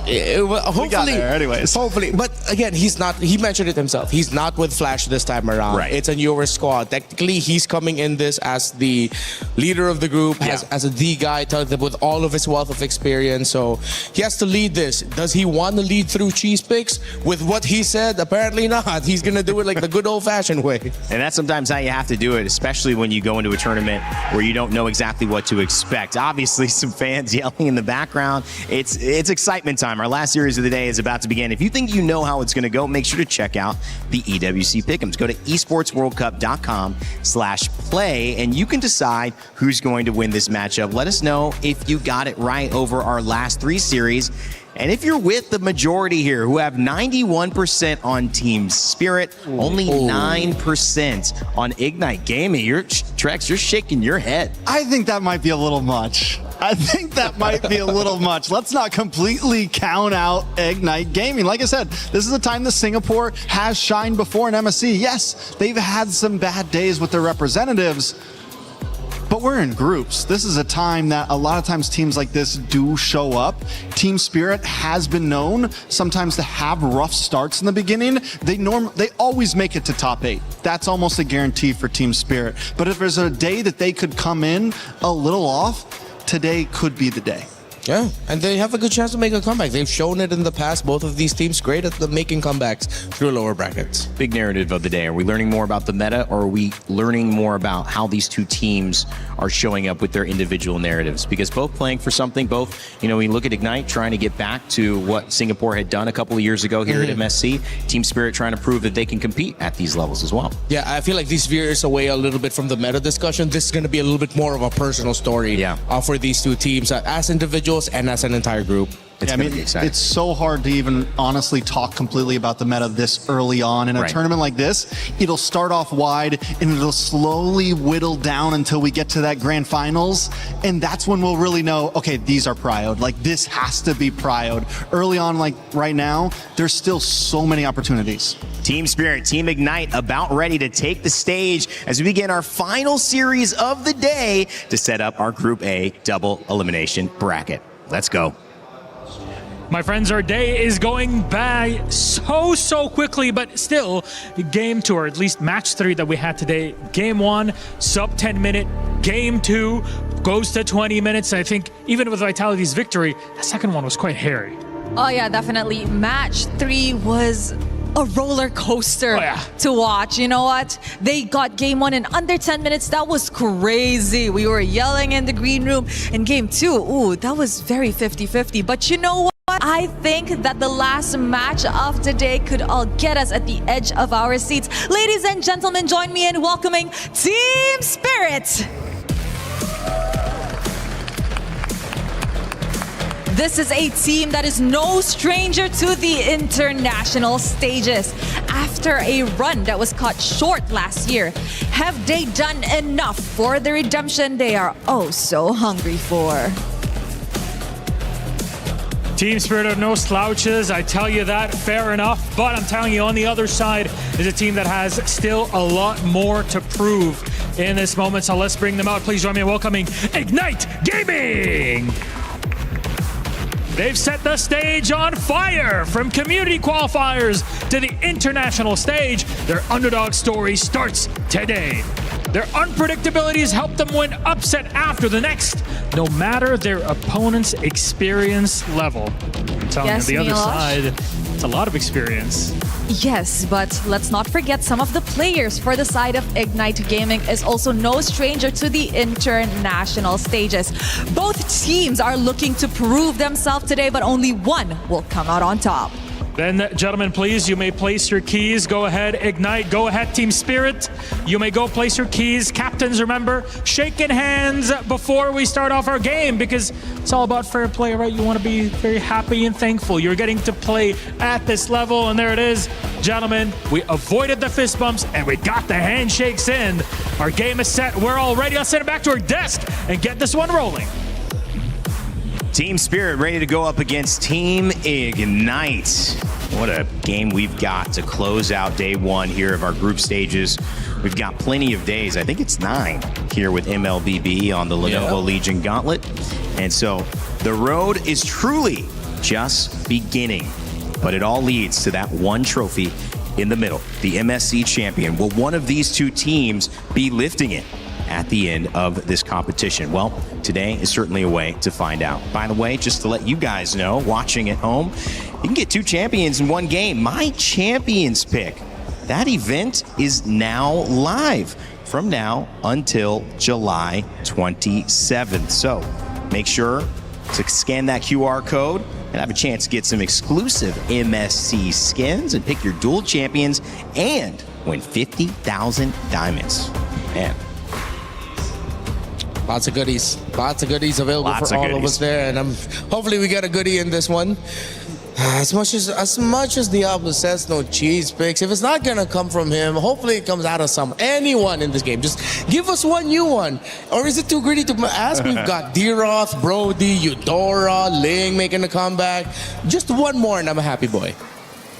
I think we could definitely see it. I know they said they were going to keep it simple, but I got a feeling we see at least one more unique pick in this best of 3, especially if it goes the whole 3. And if there was any match that I looked at today that I thought was going to go 3 games, it would be this one in front of us now. Yeah, but Team Spirit, and with what Kid Bomba is saying, much happier with the results of their scrims this time around. And I'm sure everyone remembers the interview that Kid Bomba had after a tough loss experience against Onyx Philippines in the very first round of knockouts last MSC.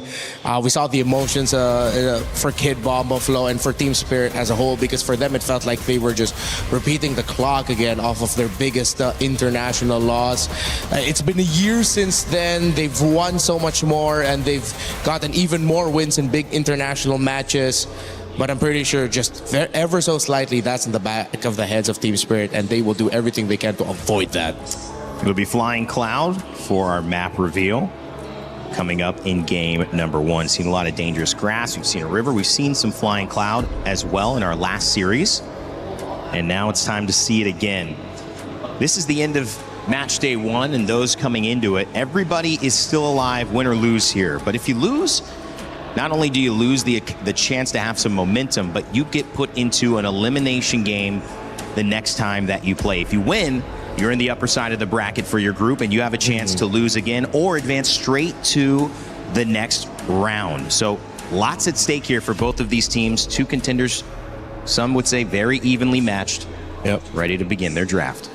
All right, the man of the Fanny and the Freya taking away again a Fanny pick for Zar Egoist. I expect Ignite Gaming are preparing a game plan where they control the jungle, whether through the draft or through aggressive rotations, just so they can keep tabs on Zar Egoist. They take out another one. They don't want the Herara. They really are trying to minimize the hero pool of their opponent. But with that, I mean, we saw Ling get first pick and Team Spirit go for it. Yeah, Team Spirit has always kind of favored an aggressive jungle. Even when there was opportunity for something utility-based, they like to pick up things like Suyo in the past. They like, now it's the Ling, even with the Herara and the Fanny gone, they immediately lock that in. And a lot of teams have been going for roamers as their blue side first pick. Team Spirit, on the other hand, they want to make sure that Egoist gets as much as he can out of this draft. Valentina coming up in response alongside the Cho. Yeah, very quick answers here for Ignite. But with this Valentina early, they have to watch out that Spirit are going to end up with those long-range mid laners for Sunset Lover. And not even just that. He's great at the heroes such as the Lily as well, but they're playing it close to their comfort. They pick up a juice in. So Team Spirit, you know their mindset. It's control, but through multiple angles, through a very strong EXP laner, through a jungler that rotates fast, and of course one of the most annoying mid laners to go up against. It's an aggressive lineup right now from Team Spirit, but I will say Ignite have some ways to close the distance, have some ways to get in onto this Jushin. The Valentina isn't horrible against it. Yes, it does get outranged, but with the Cho behind it who can quickly dash through that beacon, quickly look for those pickoffs, the Jushin doesn't look as strong as it normally would. We're seeing the Valentina a couple of times here. Trex, why do you like it or not like it? I think a lot of it just comes down to the matchup. Right now, it's great because you get to steal these skills. It has movability. It has opportunity. And here in this matchup, I do kind of like it, especially paired up with the Cho. Normally, the Jushin has so much priority and so much control, and the way to get past that is quick dashes. Quickly close that distance and don't let her just keep that beacon on you for more than a second or two. Yeah, for Ignite Gaming, you mentioned about aggression from Team Spirit, but Ignite, they want to match it.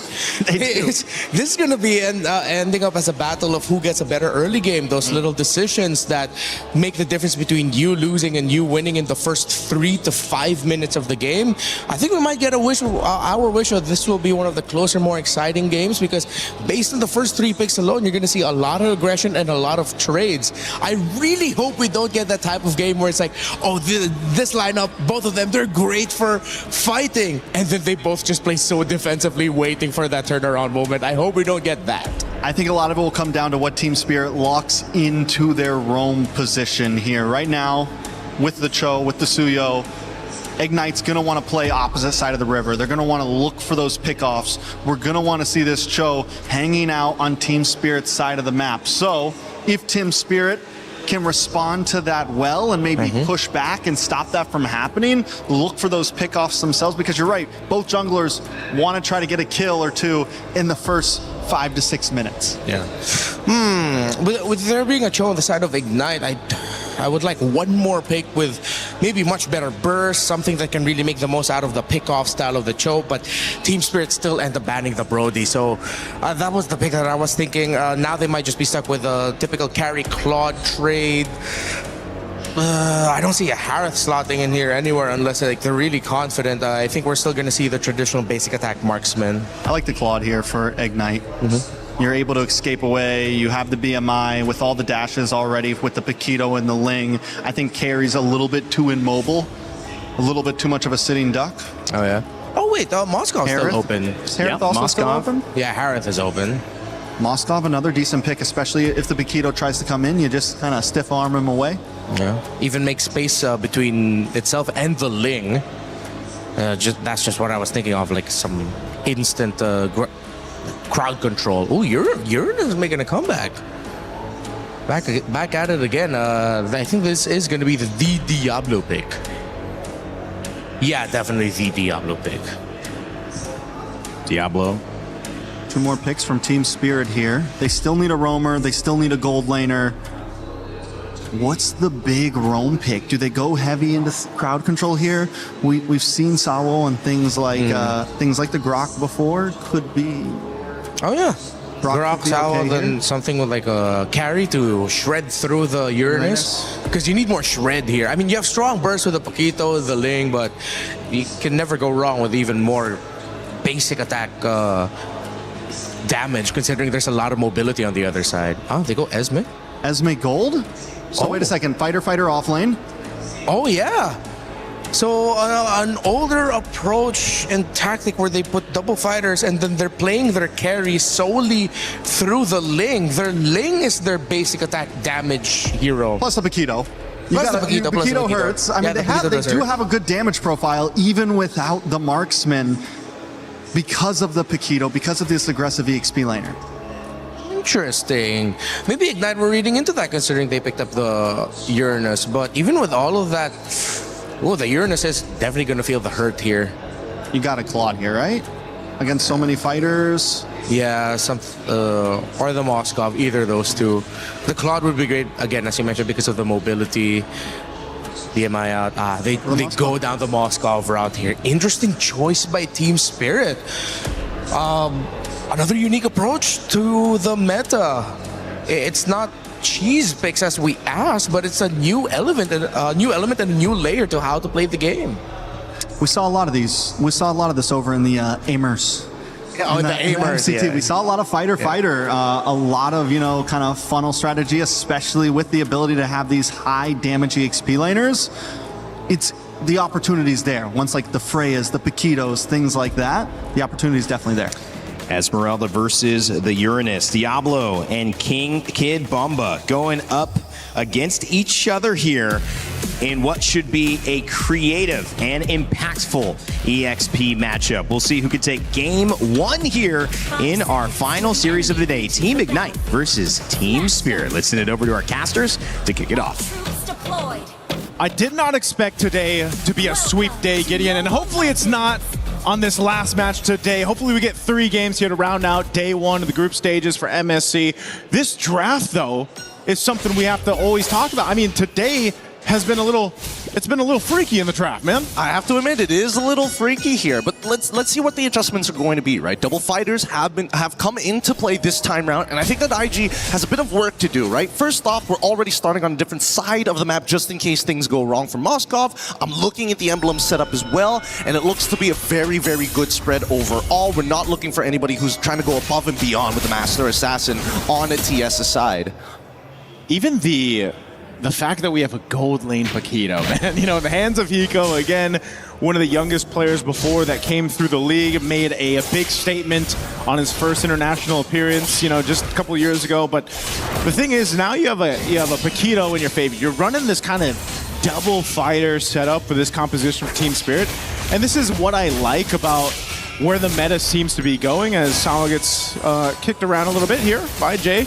But nonetheless, with this kind of idea for a composition, this could hyper scale your Ling. I think you give the grounds for your Ling to go ahead and get scaled up really quickly for Zariguis. And again, this is a player who I think a lot of people were looking forward to play. Was it just last year? But he was unfortunately not able to compete just in his MSC appearance last year. But now we get to see it in the hands of a Ling who seems to be rising in stock value right now in the current meta. Yeah, I mean, every assassin player wants to get their hands on Ling. It's such a impactful style of hero, not only with ultra mobility, but genuinely just the absolute menace to play around. And I think that IG, the question is, how do they eventually punish Team Spirit? A lot of it, I think, has to be directed towards Sawo before level 4.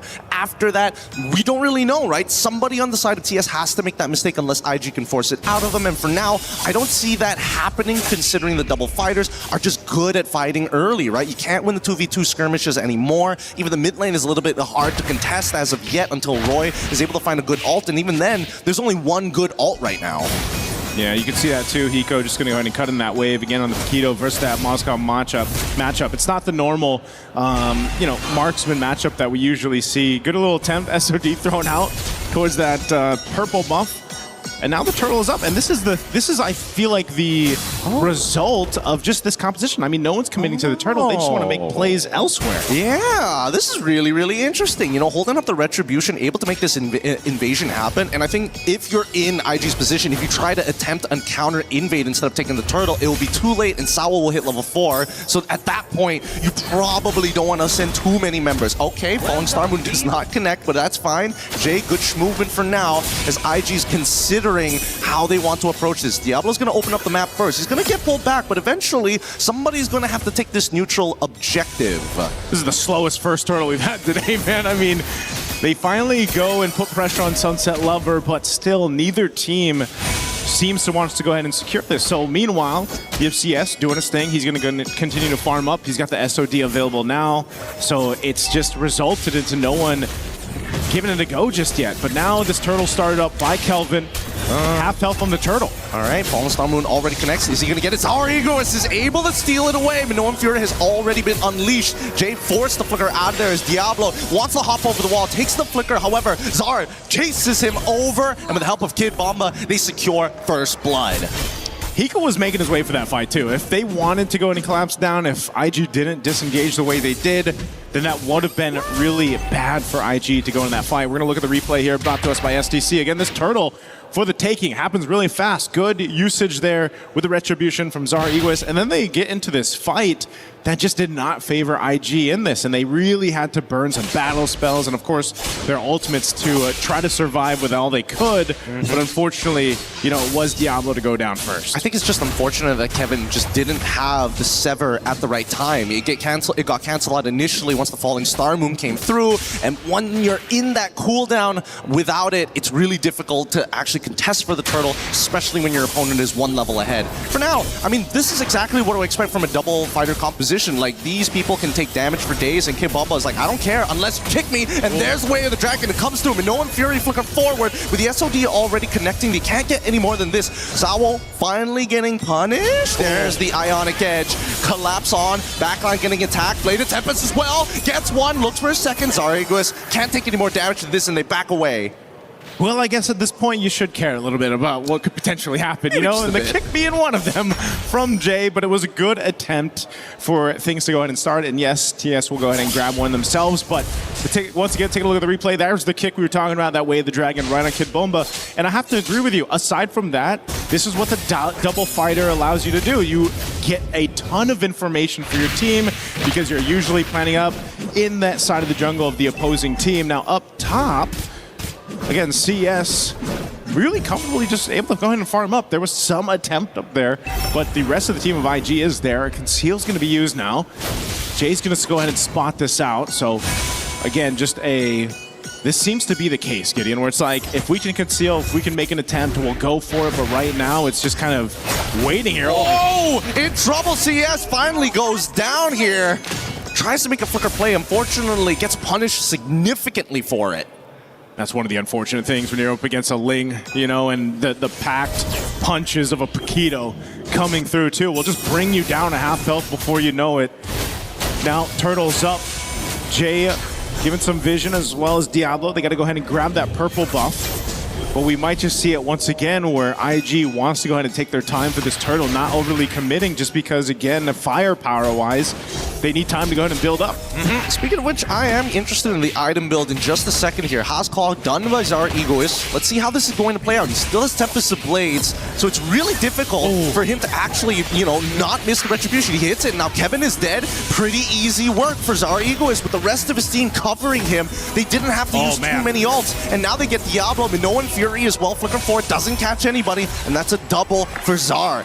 This is going phenomenally for Team Spirit. Yeah, Team Spirit, a lot of tools in the pocket to work with, and now in the mid lane, Jay trying to keep them from taking down the tier 1 turret. He's going to take a couple shots, tries to get away too, and he'll live. But man, it's costing IG a lot in these skirmishes, and now the bottom turret will be worked on Hiko. So at some point, IG has to be able to go ahead and kind of recalculate here. As we look at the replay, once again, this was an easy objective take. Zariguis does win the retribution. You know, that's one of the things, again, this is a very skilled player. He's young, he's just aggressive, likes to pick these hyperscaling heroes, and it'll come down to the retribution where he's just able to go ahead and cap it off against Kelvin. And there you go. You can see in that replay, he's going nice, knowing that he's done good, his due diligence, and not to mention that he is in a position to actually hard carry this game like he's meant to, right? Oh my god. They make a kick onto Watsawa's side. The Queller comes on through Soul Sever, Minoan Fury, but there's no flicker to actually make it work. The Blade of Tempest comes out, but this should be a nothing fight unless Kibamba makes something happen on himself. Well, he goes in.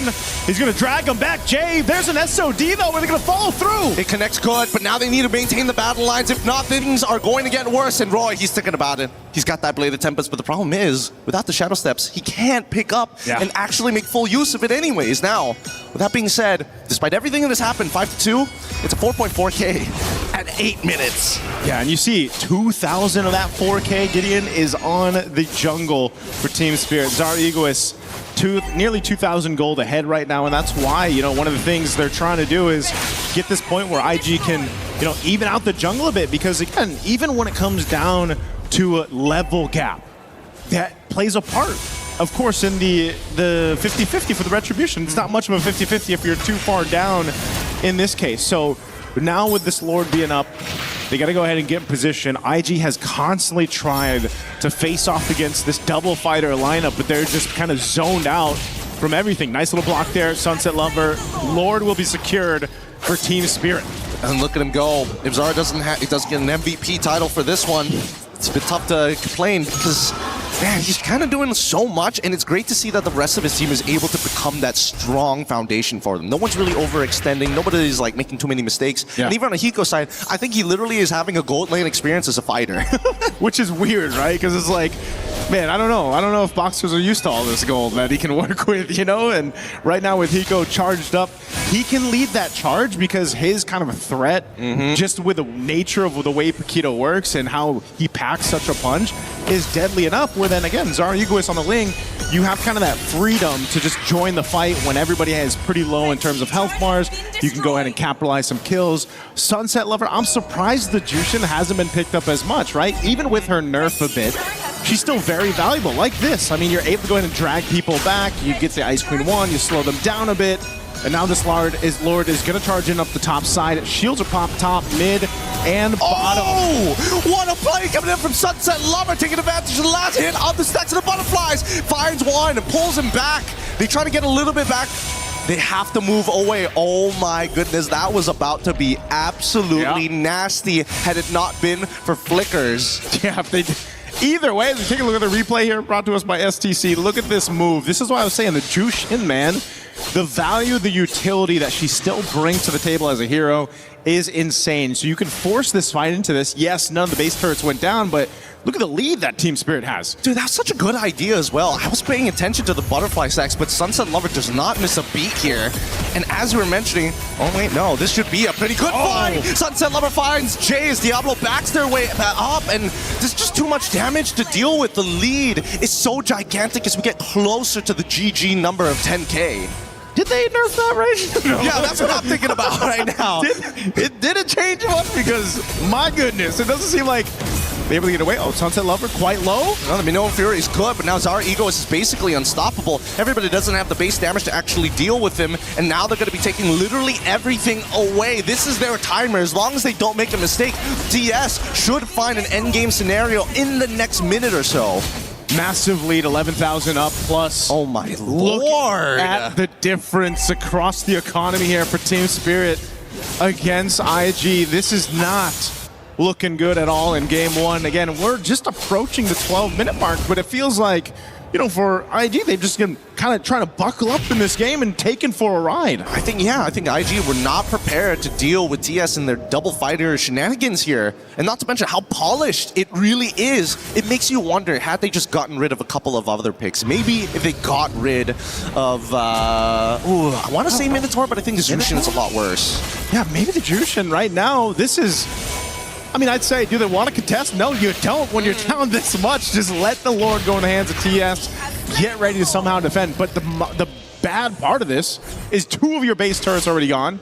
You're down at this much gold, so your fighting prowess is pretty much non-existent right now. And even your tankier members, your tankier heroes are getting shredded down. I mean, even if Diablo tries to get in that front line, the problem, the risk of that is he's just going to get dragged through by Sunset Lover, like we've seen. And so you have to be able to buckle in on this one because this defense, as crucial as it is, it's very dire for them. The Lord is going to make its way down mid. It really is, and I think there's a way for the entire team. If they can just zone out specifically CS, then I think they have an opportunity. But here comes the conceal. They're going to take their time. The kick, it's good. It lands on the correct target, and the Known Fury is going to be taken away. They tried to turn this around, but Zara Egoist is able to find one as Hiko kills Jay. And at this point, the base is already done for. A good idea, however, executed just a little late and no way to delay those waves. Such a clean performance from Team Spirit, a clean game.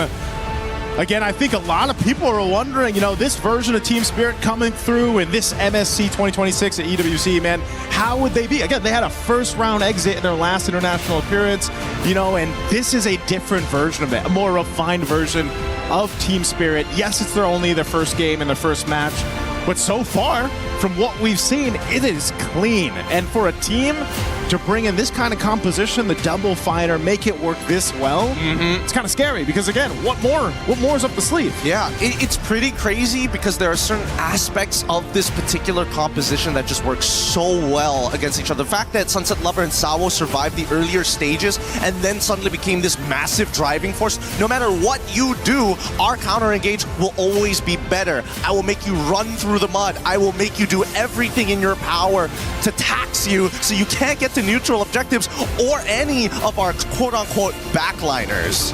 Yeah, this was a very difficult game, I feel like, for IG at all stages of it, just because, again, your jungle was pretty gapped. You know, you didn't really have a chance. I mean, you can see just how much of the shot calls come through for Team Spirit, you know? So this is one of the things, again, where it's just like, what do you do? What do you focus on to get to the next game? That's the main thing that you want to go ahead and look for. So I know the panel, the studio wants to go ahead and break this down a little bit further, so let's go ahead and throw it on over to talk about Game 1.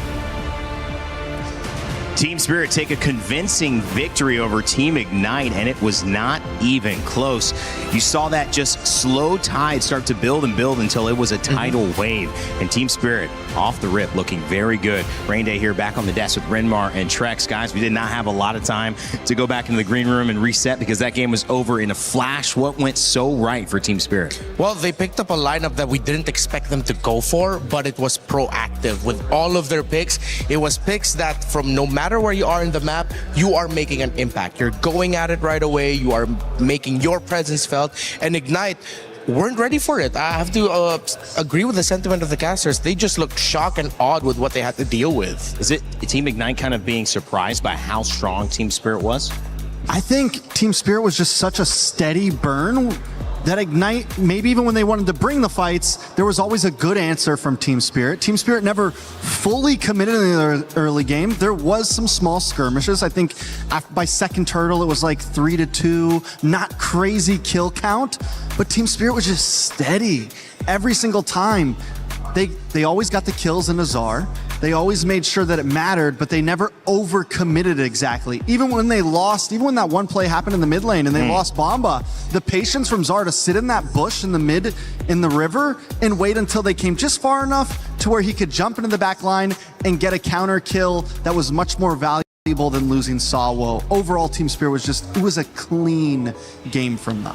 One of our questions was, can Team Spirit do what they do on an international stage? And can Team Ignite come in trying to represent their region on this international stage and keep up with what Team Spirit was putting together? The answer so far is not quite. There remains more to be seen, but as we break down the graph of the end game, Renmar, it was a gold difference, it was a kill difference, it was a pace difference that allowed Team Spirit to stay on top. Yeah, and this echoes again our sentiments about the Paquito pick. No matter what position it's in, it will have the damage. Whether you put it in the gold, meaning you get faster damage. In EXP, it gets access to its upgraded skills a little bit faster because of how much faster you can get with the EXP rolling into you. For Team Spirit, there was a word mentioned, I believe, by Naisu, it was polished.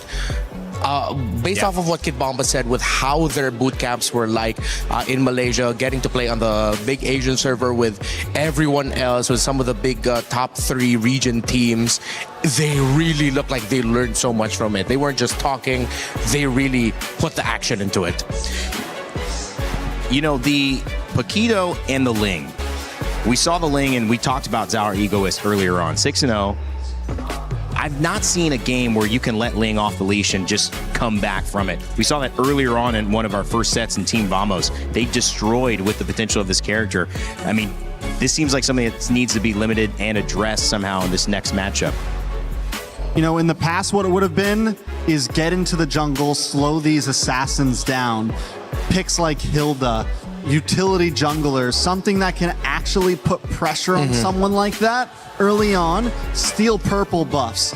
Those were the answers years ago, right? Yeah. And I'm wondering if we're going to start to see a glimpse of that again, or if it will continue to just be aggressive jungler against aggressive jungler. Let's see who scales better. Because right now, that's kind of the pace we're going at. And I'm wondering when that's going to switch up. Because, again, I mean, you know, it was Ube that destroyed the Assassin meta years and years ago, right? It was things like that. That's what brought the utility jungle into the meta, first of all. And I'm wondering, will that counter response once again at MSC this year? Yeah, maybe. Let's see. Is time really just a flat circle? Or are we going to go back to what? The Estases, the Matildas, the healers of the world? I don't know, but I like that day one, and even though we're not done yet, it's already set a precedent again of just the options are wide open. Yeah. And who is brave enough to take these risks of these unique choices are often rewarded. Again, Team Spirit is another example of that. With what they did here, you do not see this kind of lineup often, but when it works, it really works. And it put them in a great position here as well to excel in game one, which sets them up now to lose 2 in a row if they're going to be into that lower bracket on Group A. If they just win 1 out of those next 2, they're going to be feeling really good about their chances to advance to the next stage. And speaking of your chances, you've got a brand new chance to check out a new interactive effect for Rhino Day. It's now available. Check out and join the celebration. You can see all those new interactions there in the shop. Looking pretty fun. Make sure to grab your chance to enjoy it here with the Rhino Day. Happy Rhino Day, everybody, around the world. I keep saying it sounds like Rain Day, Rhino Day. Oh, yeah. We're just throwing it out there. I'm comfortable with that, so make sure to check it out. Let's kind of get ready before we head into the next draft to talk about what is going right for Team Spirit. Again, this is a team that many people know have done well on the international stage. But Rimar, I mean, with this start, putting a stamp, an exclamation point onto the end of day one, how far can they go in this tournament? Oh, well, if they can continue this kind of streak, then they're clearly gonna be able to make it into the knockouts again. Whether if they're gonna get past the first round, it depends on what matchup they're drawn into, but I like the spirit that we saw in game number 1. You saw in the clips there of how commanding similar to how he has always been throughout his long career. Sawa, the shot calls on point, the tandem with him and Sunset Lover, they've been playing together for the longest time, really sharp. And now I'll ask you, Trex, because you've been kind of my guy for the other team, and it was with True Rippers earlier on in our series, and now it's with Ignite Gaming. What do we need to see to change up this matchup? For True Rippers, they had an answer in game 2, and I think it worked really, really well, though it didn't get them the win. I think True Rippers, for example, kind of got into their groove. They found that sense of self. They picked some comfort picks, and they were ready to play. I think we saw from True Rippers' sense that game 1 might have actually been nerves. Yeah. I don't know if it's the same thing for Ignite. These are players, at least Diablo, for a sense, has done this big stage many, many times. Now, Kelvin, on the other hand, is new to the big stage, so there could still be some nerves there. But I think, yeah, get comfortable. It's day 1. Don't overpress yourselves. If they get blue side here, then they get first pick up front, and they can kind of focus on themselves a little bit on what they actually want to play instead of constantly playing the counter game. If there's anything that I would ask them to change, is like, just give Diablo something a little bit more active, man. Even if it's not exactly like, oh, this mashup looks really great and this is what we need right now. Diablo has always been the player to, no matter what he ends up with, he'll find a way to make it work. Right. As long as you can stay active in the map, it looks like that's what they sorely needed. With a Uranus, yes, Uranus is a good pick, but I don't think it's the Diablo pick. You need something that gets out of the lane quickly, makes his presence felt, something that allows him to be a superstar and a hero sometimes. What do you want to see? Oh, well, we mentioned the Benedetta backstage. So that is his pick. It is currently meta. Why the heck not? Something explosive right out of the gate. Yeah, and that's obviously the matchup we kind of looked forward to. Kid Baba, Diablo in that EXP lane. It just didn't end up being the kind of fireworks that we expected. So you can, if I were the coach of Team Ignite, say, we need to make sure that we have our win conditions set up. And that means making sure Diablo can, like you said, Renmar, have an impact. Maybe Rome is it the Benedetta that they bring out coming into this next game. Draft shortly upon us, as well as we keep speculating after these quick games. There's not really too much to go off of, but in some ways, though, that's kind of nice because it leaves everything open for us to discuss and kind of pick at. And, you know, it's the last day, it's the last game of the first day. I think these teams, too, if you're last, Trex, you're probably focusing on your game, but you're also probably aware of the results. You're seeing what's working to a sense. Your coach has certainly got eyes on what is working with these other games.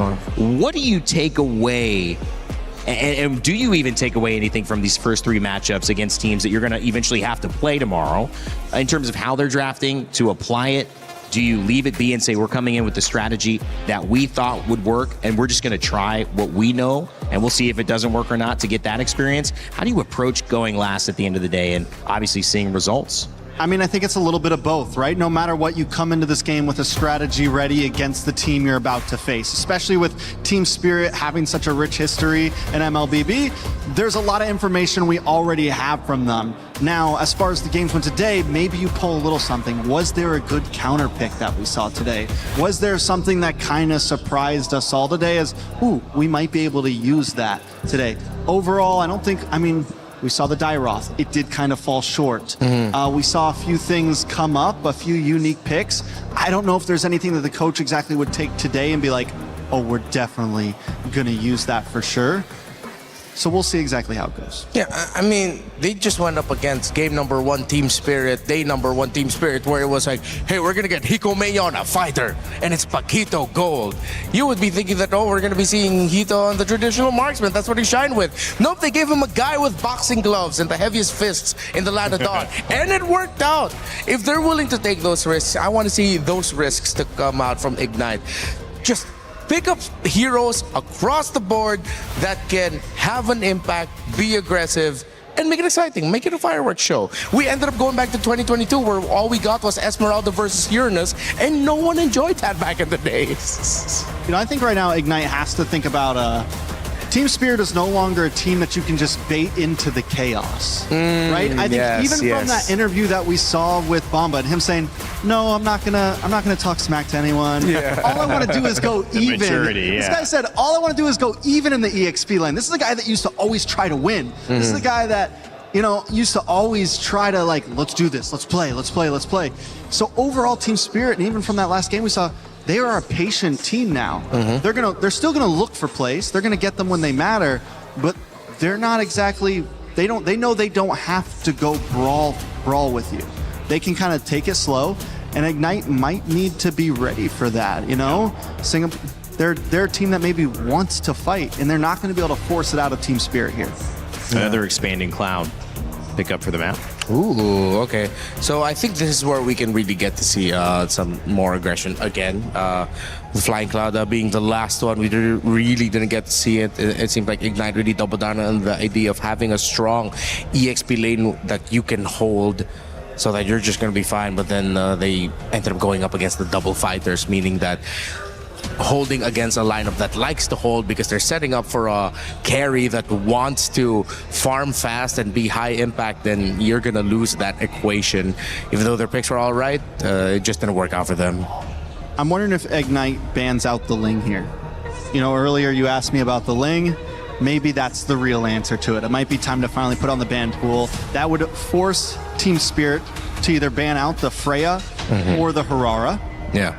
Right? Or do we leave both open and do we finally see the Harara versus Ling matchup? But right now there is a lot on the field still. Because Ignite's been focusing so much on the Fannies and things like that, I think we got a match here where we might see the possible trade up. Yeah, considering the Team Spirit once again banned out the Eudora and the Atlas, they are still really leaning into the idea of we're definitely going to pick up Assassins no matter what. And the Eudora has been a big kind of even pick in mid lane to allow some type of stun, some type of CC, potential outplay or slowdown of the Assassin so far. But Trex, I saw you pointing at that ban. Well, that just means there's a lot on the field still. The Marcel it's a good ban, but it's also a throwaway ban because of the fact that we're seeing Atlas and Eudora banned out. We have Freya, we have Harara, we have Jushin still. There's a lot on the field to be traded with, and now it's up to Team Spirit. Do we give kind of a off-brand ban so that we can get the two or three of, you know what I'm saying? Yeah. We get the swing back. Harara has been monstrous. They do it, so it's a Belleric ban, meaning we have Freya and Harara both normally have been banned consistently are on the field. Yeah, Freya, Harara, Ling, all still open. Wealth of choices here, which means Ignite are willing to trade out. And in first pick, which means Ignite are willing to trade it out. Team Spirit can't get everything, and Ignite might just be able to, math-wise, end up with more by the end of their first 3 picks. Wow, so they go for the Ling. So they take it away, and they say, this is ours now. You're going to have to figure something else out as well. Does that mean the Freya goes to the side of Bumba and Zhao are egoist. Ooh, Go Freya possibly Harara. Yeah, I'm okay with the Freya Freya Harara. Harara. Just go for damage right away. It's honest, but it's the good kind of honest. You know, it's like you're not going to get punished for that kind of honesty because those picks are just way too strong that not a lot can really deal with it. Let's see if they'll go for another switch up, but that'll be too early to show. I think Ignite might end up walking away with a Paquito later on. They don't need Harara here because no matter what, Ling's already been picked, so they can pick something else here. Get the Harara in third pick. Right. The Jushin. Push it back. Yeah. Okay, so that's another game for Sunset Lover and the Juicin this time, and it was impactful. It did give a lot of difficulty for Jay and Roy to be able to hold the center. So Ignite here. Did they lock in what's been the popular pick? The Valentina. It didn't do amazing last time. This is tough, honestly. I don't know if I would have went for the Ling up front. Yeah, I might have been too honest at the time. You mentioned the Valentina. I think the Valentina is okay. Or you pick up your gold laner now, so you can just start taking away gold laners at the second phase. Yeah, they do. They end up picking up the Brody, and then they'll go for the glue. Good chance it's going to be in Rome, but of course I can still be flexing to the EXP lane. And as you expected, Trex, there's the Hirara at third. So now you're just going to be playing a lot of trades through the mid. I would like to see Ignite consider a Lilia for their glue, just so that it's that constant pressure around the juice and then whichever roamer it's going to be paired up with. Or if they want to go for instant burst right away, or if they want to play around the box. Aniv is alright, but actually no, I'll go back on that. The Eve might actually be too difficult against the Freya, Hirara, and Juicin. Excuse me, the Eve, yeah. The glue's a clean pick, though. I like it against Yeah. the Freya, against any kind of big brawly fighters. It's a great stopper. Yeah. And also, as you said, most likely will be Roam, but there is flexibility to it coming into second phase, something you do kind of want on blue side, because you don't exactly get last pick. So more bans coming in from Ignite. They're taking their time this game, honestly, in terms of picks, in terms of bans. They take out that Minotaur, back over to Team Spirit. Yeah, I think they realized that the Minotaur and Juicin together was just annoying. Too much crowd control together, plus that extra heal popping out of the Minotaur actually saved Team Spirit a lot in the last game.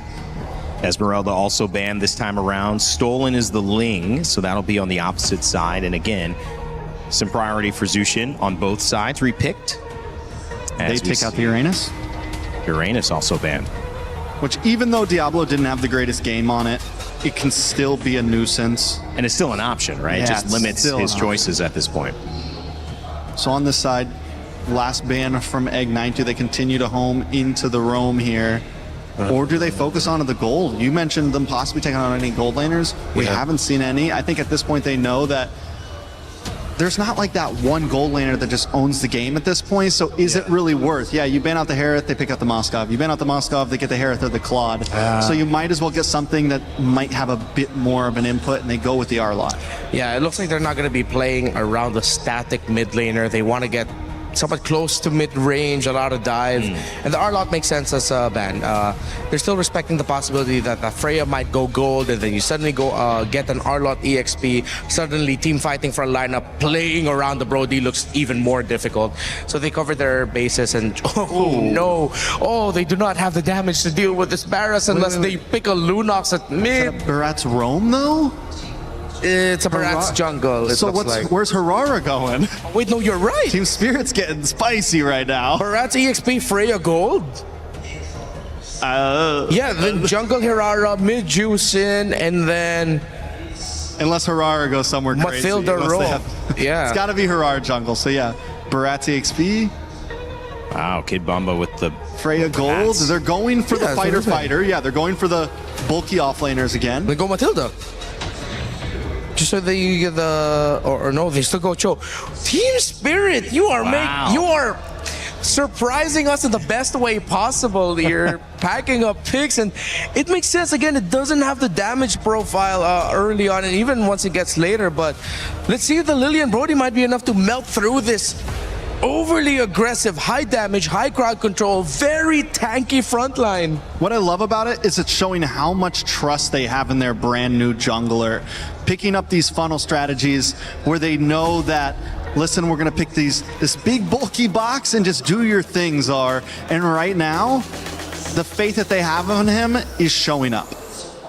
All right, Team Spirit getting a little funky here with the Barats on the side of Kid Bomba. He'll go up against Alice on Diablo's side, and we'll see if Ignite can pull it back even or if Spirit will close it out 2-0. Let's send it over to our casters to get games 2 started.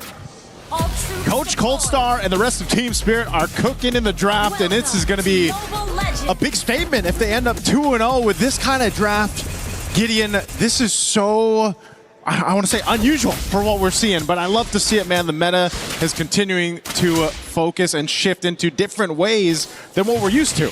There have been rumors about this Barats EXP. The question is, I wasn't really expecting it to show up this early on into the tournament, but now we're also seeing what's going to happen on the opposite end, right? Like, the big problem with the Barats EXP is how do you maintain your stacks consistently, especially both junglers starting on that side of the map, so you don't really have anything to, like, maintain your stacks in the meantime while you're waiting underneath turret or the enemy side. Yeah, this is one of the things that we'll have to see executed through Kid Bomba. Again, Barrett's XP is not something you see too often, but it's tanky enough. Yes, he's going to struggle a little bit to get some of the stacks, but then again, maybe it's going to result in something where, he's just trying to set up the Daytona's welcome for the team. Again, your crowd control utility on this composition from Team Spirit is just kind of out the roof because you have a choke kick, you have the lantern flare and the beacon from Sunset Lover, and this gives a lot of space once again to just funnel things into your jungler and the Hirara. We just saw this earlier today too. If you manage to go ahead and scale crazy fast on a Hirara, and let's say even you to the point where you pick up Sky Pierce and you got 8 stacks, dude, you are a killing machine basically in your own right, and you're hard enough to catch. Yeah. So when you're centered around that and you have all the crowd control in the world, that's the difficult part for Ignite Gaming if they want to go ahead and fight this. Now, the Ling for Kelvin can essentially do the same thing, but you're playing into that. Your Lilia does a lot of this early game damage. Eventually, the Brody can scale up as well. So there's a lot more, I feel like, possibilities for Ignite Gaming to make use of. Speaking of possibilities, I'm thinking whether or not Kid Bomba's entire purpose is to just bog down Diablo, right? Yeah. Go for the Daytona's welcome, eat him up, make sure they don't have an access to Throne Ruin. Iframe's already out, Throne Ruin coming through. Flicker, Diablo connects onto 2 as the Daytona's welcome connects as well. Pinning him against the wall, Hiko takes out Jay, but now the Bladed Tempest is out. First blood is done, but there's only so much he can do. Hiko catches him mid-air as his first turtle has turned into a bloodbath. He looked like a Valkyrie there. I mean, he was in the air and he flickered for the kill, and he got it. 2 kills for Hiko on the gold lane of Freya. That is, once again, just a team-fighting upper hand that we see from Team Spirit. Again, this was a great gleam into the Throne of Ruin setup. Look at the health bars of Team Spirit here. They get so low, and you'd think this is a great point to follow that Tempest Blades, but man, Hiko had his mark and locked down Kelvin. Really good stuff. Even Kid Bomba was making sure, like, hey, I see Kelvin coming down. I'm going to make an attempt with the Daytona's welcome, despite everything. Yeah. I think it's really great, right? It's about denying the follow-up from your opponents, and I think whoever makes that big impact at the very beginning of that fight usually makes the difference here. Despite Diablo having to lose out on a big chunk of EXP, I think it's all right. I mean, he did lose his Flicker, unfortunately, but that doesn't matter. They've got to wait until the next turtle before they're even going to consider another team fight. Yeah, that team fight basically showed us that kind of this choreography here. As you see it again, the Gleam, the Throne of Ruin being used up. But I feel like even if they land those, they're just not, unfortunately, in that position to go ahead and capitalize it unless Kelvin is there. He's a big part of this. Daytona's welcome, though. Well, it's already good, and I think they should be able to find a kill here, but the Bladed Tempest will allow Kelvin a way out. Does he still have his Finch Poise? Yes, he does. And now he's going to exit from this area. I don't think they have the early game damage to make this work. Yeah. Kelvin is running the killing spree. He's not running Warcry for the early exceptional damage. And not to mention that even CS has been kind of isolated for a large majority of these fights as well because they can't seem to get the rotations down. Roy, maybe it's some trouble. Black Shoes already out here, and that's just the power of this Hirara. That's one of the scary things, Zara doesn't have to do anything crazy. It's just like he does the combo. You essentially have to pop your Black Shoes, your ultimate, or even, let's say, a Flicker later on. So, that's something to deal with if you're IG, not being able to fight at full force. And what you're noticing, too, Kid Bomba, because he has a Daytona's welcome, and sometimes he's just going for Kelvin, gets the ultimate out of the Ling. You don't have that anymore. And slowly but surely, that's going to delay the Ling further for Kelvin. But They're going to fight it off here. Second turtle is up. He's going to grab his purple buff. We'll see if he gets here in time. It is delayed quite a bit, so IG does a good job at that. Team Spirit, though, they'll calculate this. Again, Hiko's pushing up top towards that top turret. Here they break out, though. Yep, they're slowly attacking him. Sawo spots out where the backline is supposed to be. Hiko's thinking about maybe going for it, but he's shown presence here on the map. He might start making his way over into the mid lane. Bomba still maintaining his stacks as much as he possibly can here. Throwing a Ruin only connecting onto one, but Sunset Lover is looking to respond. With max stacks on those butterflies, Sawo finds the kick in a perfect angle on top of the glue. Jay should explode here, but he's got nobody to jump on, and Sawo just makes it out with a sliver of health. CS takes him out, and now Hirara looking for an opportunity, but unfortunately just ain't enough, and even flickering forward with the Daytona's welcome. Kid Bomba, can he get the trade? Misses out at the very end. Unlucky for Team Spirit, but it's not over apparently. Jay decided to take matters into his own hands. Okay, I understand what Jay was doing there. They had a whole lot happen for IG in that team fight. Oh they my really God, punished. Oh, Calvin. Okay. He survives, stays alive, turtle secure. That's what matters. But again, going back to that fight, it just seemed like Team Spirit was actually not in connection. You know, like they were all going in at different times. They got kind of caught in a bad position, and it was great to see IG punish that. But then, of course, you know, they need to continue building up on that. And that's why I was saying, you know, playing into their cards here, they've got many options to play with. There's a kick once again. Oh, it looks good now. Okay, Throne of Ruin comes down through. Sawo is in a lot of trouble here. Forces out the conceal. Even Diablo is going to cut him off eventually. He should die, but no, it doesn't seem to be. Kelvin finally finishes him off. The Black Shoes has been called as well. These fights are slow and painful, but that's exactly what both sides want. Yeah, right now, too, CS has been able to go ahead and farm up on this Brody. It's going to be a big part of it. You know, earlier on, he had the Blade of Hep Seas. He was actually able to do some decent damage just with that one item, but of course, you know, getting those marks off and then that torn apart memory, he's got a lot of space that he could work with, depending on how the team sets a fight up. But that's, I guess the biggest part of that is where does Diablo land with his Throne of Ruin? Is he going to be able to gleam on the right targets? Because like in the last one, again, whether you hit 1 or 3 members, that changes a big part of the team fight, you know? And so now these battle spells are coming back online here for Team Spirit. Same for IG. You still got about a minute for that Flicker to be available. And, you know, the Flicker isn't always needed for an Alice to get that setup that you're kind of looking to see, but nonetheless, it's better if you have it. You cover more distance, you know, and you can surprise Team Spirit from that. So right now, they're just kind of staunching the bleeding here. There's a kick. Oh, it's so good, but do they have enough damage? Unfortunately, not enough. Blade Tempest is already out, attacking Hirara, and even using the Finch Poise, thinking about chasing, but Kevin decides not to. Sees Kid Bomba and Sunset Lover and has decided, I'm out. I'm done with this. Even Diablo and Roy, just making sure that the rotations are slow so that the reinforcements don't come in time. This is an opening, though, for Team Spirit to go ahead and take this turtle. Retribution still not available for 15 seconds, so this should just be an easy turtle to take. Oh, Throne Ruin coming in, and now the descent with Valkyries as Hiko's thinking about who he needs to be on top of. For now, Jay able to at least get one with the help of CS. Are they not going to punish this? I'm expecting a punish here, but Sawo going to go for a completely different target as Diablo is dead. Hiko takes out CS, and can they? No, didn't see it, but Roy will pray so hard. Like, how do you get rid of this Freya continuously walking in your face? Kevin is gonna try. Oh my God, he's about to get Sunset Love. Finch Poise gets him. He might actually outplay this, and he does. He gets on out of there just in time. That's what we need to see from a Ling if it's picked up. Great play and movement there from Kelvin. And yes, Team Spirit was able to get a couple kills in the hands again of Hiko.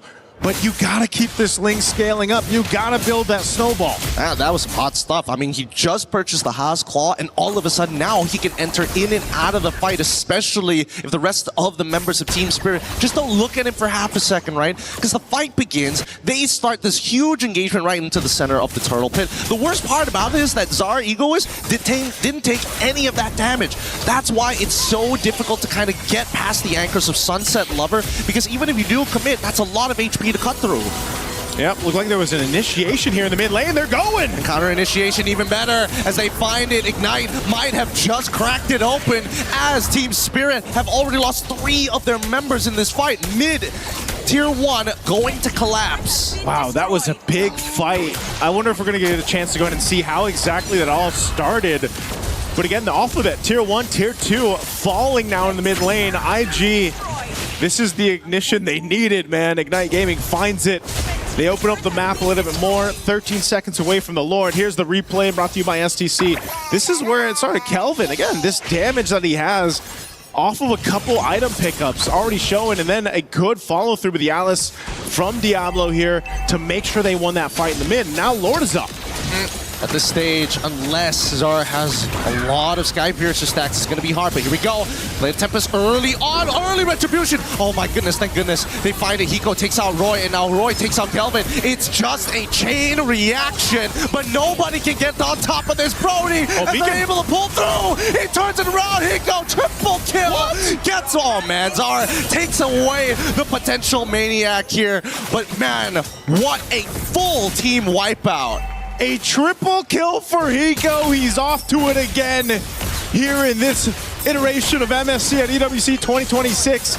Yes, they got the Lord. Lord was secured here, but look at the team fight. This was set up for success, but then it all fell apart because of the way that you position yourself around the map. Beacon coming in clutch here, giving that opportunity for Hiko. The timing that Sunset Lover just gets the purchase of the Ice Queen wand came in clutch. All of a sudden, IG realized, whoa, we're not keeping up with them as much as we are. And now Sunset Lover's in trouble. Blade of Tempest forcing out the flicker, but Kevin, he's looking for anybody at this point. He wants battle spells. He'll sniff blood in the water. Kelvin is mad, man. He knows that shouldn't have happened after that Lord secure. So essentially, what does it result to? You know, this Lord that they were able to take, it doesn't really get much for them. They're back to square one, but that's not too bad if you're IG, because you needed to go ahead and get yourself settled into this game, build up on that Brody. You can see it. He's got the Sky Piercer, Blade of Hepsies, which he had the first item, Malefic Gun now locked in too. He's able to get that little bit of extra range to work with, which is pivotal for them to win these fights, because as we're seeing, Hiko's a problem, man. Someone's got to shut him down, and he has been sticking to the right targets. And if it's not CS, because CS has movement to work with, he's right on Roy. He's going for Kelvin. You know, he's able to go ahead and be that nuisance, especially when he has the flicker available. You know, you think you get away from the fray, and the next thing you know, she's flying forward to you. Yeah, it's just a lot of handle, if I'm being perfectly honest. Oh, Sawo, he sees this. Luckily, isn't able to knock Kevin off this wall. Roy's got to be really careful, because he's going to be the most reliable source of damage. Only second to CS, and that purple buff is going to get taken away. Now they're initiating Throne of Ruin just to disengage. Kibama, does he want to punish this, though? Won't commit with the Daytona's welcome. They all split, and now back to the lane management. Tier 2 turret going to fall up top. Another jungler battle here. Kelvin, no buffs, but he will be able to go ahead and survive. Doesn't need to go ahead and use the ultimate either, so keeps that. Will grab his orange, and this is just Team Spirit playing pressure in their side of the jungle against IG. You know, if you're IG, you kind of want to get them out of that space. You know, you don't want to get too far caught up, because again, with the Jushin or the kick available for Sawo, it's like, you know, any overstep, you could get thrown in this fight, and you're going to end up burning the flickers and everything else, which are pivotal for the next Lord fight up here in 10. Oh, they're testing the waters here. Yeah, and I think that's exactly what they need to do. As scary as it is to put your foot over no man's land, praying that you don't get shot whenever you lift your head up in the trenches, I think that somebody has to be brave enough to try and bait that reaction from the side of Team Spirit. And so far, in a lot of these scenarios, Team Spirit has been very cool, calm, and collected. Oh, this is going to be started up really quickly. Kelvin thought he'd go back to base, but there is a bit of a push up here too. Now mid lane. Look at the positioning of Sawo as well. Oh, CS is gone. They picked him off, and now IG can't contest this no longer. Diablo, he's trying to get on out of there, but it's too late. He goes here, and he's here to destroy, demolishing the entire backline. Double kill already. This feels a whole lot Hiko Mania, man. I mean, he had 9-0 and 3 on a Freya. It's ridiculous, and I mean, it was Bruno initially, and now it's this Valkyrie, and it's so scary to see Spirit in this almost psychopathic mentality, right? Like, nothing seems to be phasing them. We're not getting much reactions from these guys as well, yet they are playing like absolute machines. Sawo knows, right? Sawo knows. He knows Kelvin's there.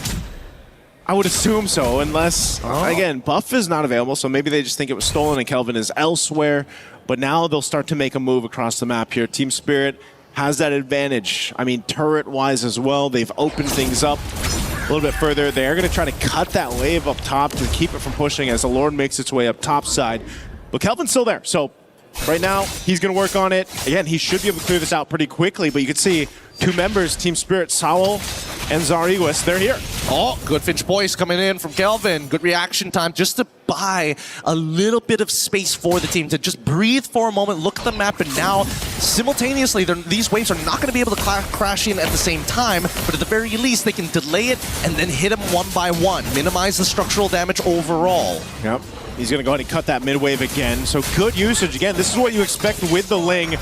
Look who's on him, though. Zariguis. I don't think that this is something that Zar should try for, not without help, or at least a single bit of CC.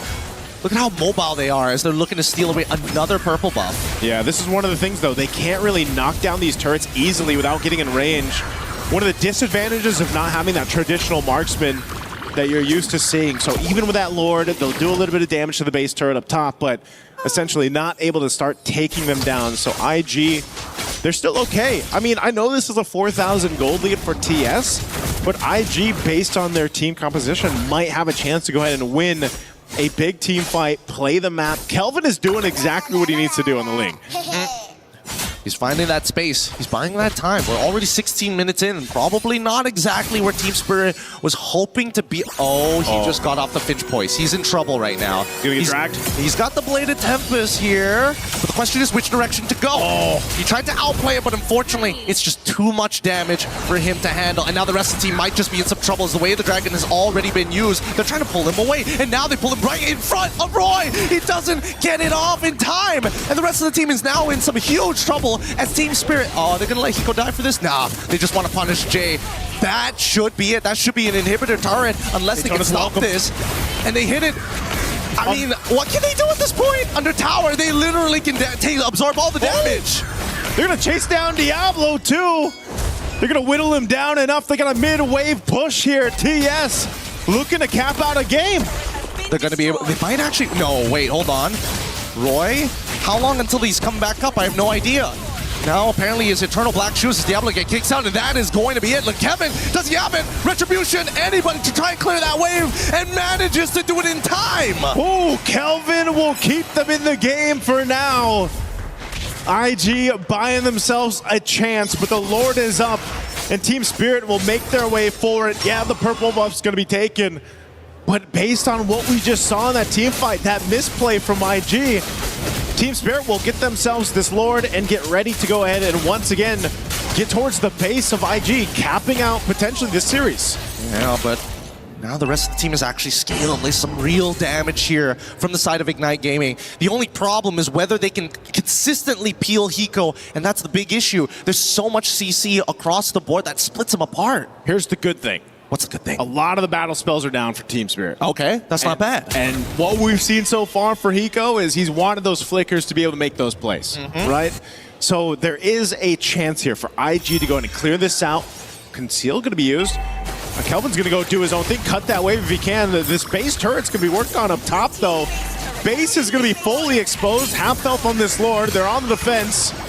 They're going to go and try to slice and dice their way through this as Lord is cleared out.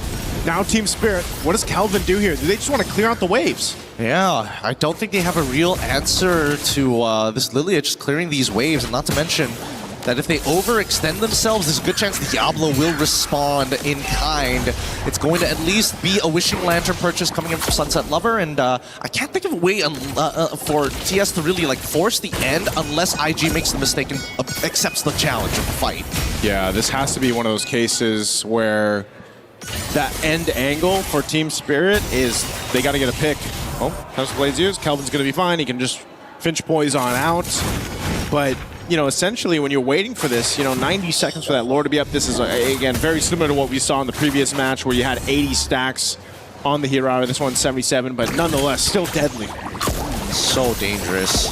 And I mean, at least for Ignite Gaming, they're playing the tactical approach, right? Just continuously be hidden shadows across the map. Make sure that TS has to react to you. And if they respond, they're the ones wasting time and not the other way around. Okay, Hiko pops that ult.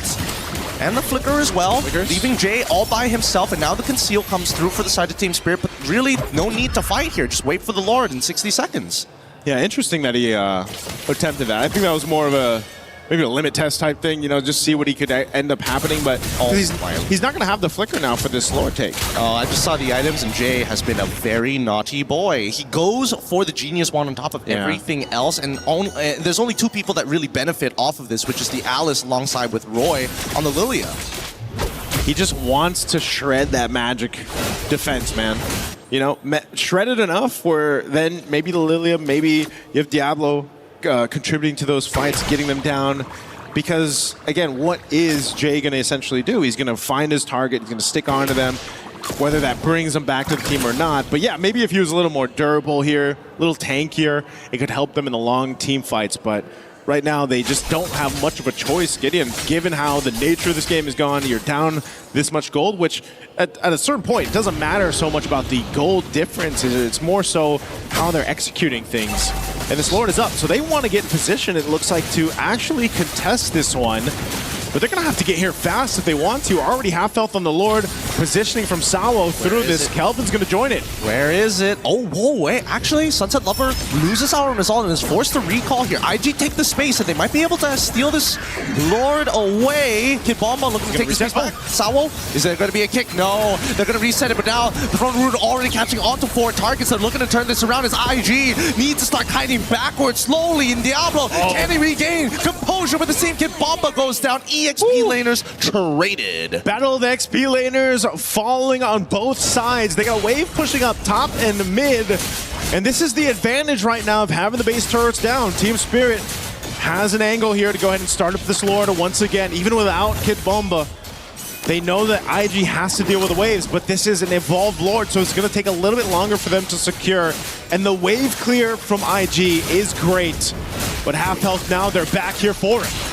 Oh, Kelvin, he's going to try. He's getting spotted out by Hiko, and they completely give this up. They're attacking Sunset Lover, but he immediately has to use the Winter Crown. Blade of Tempest is out. He flickers away. All defensive spells have been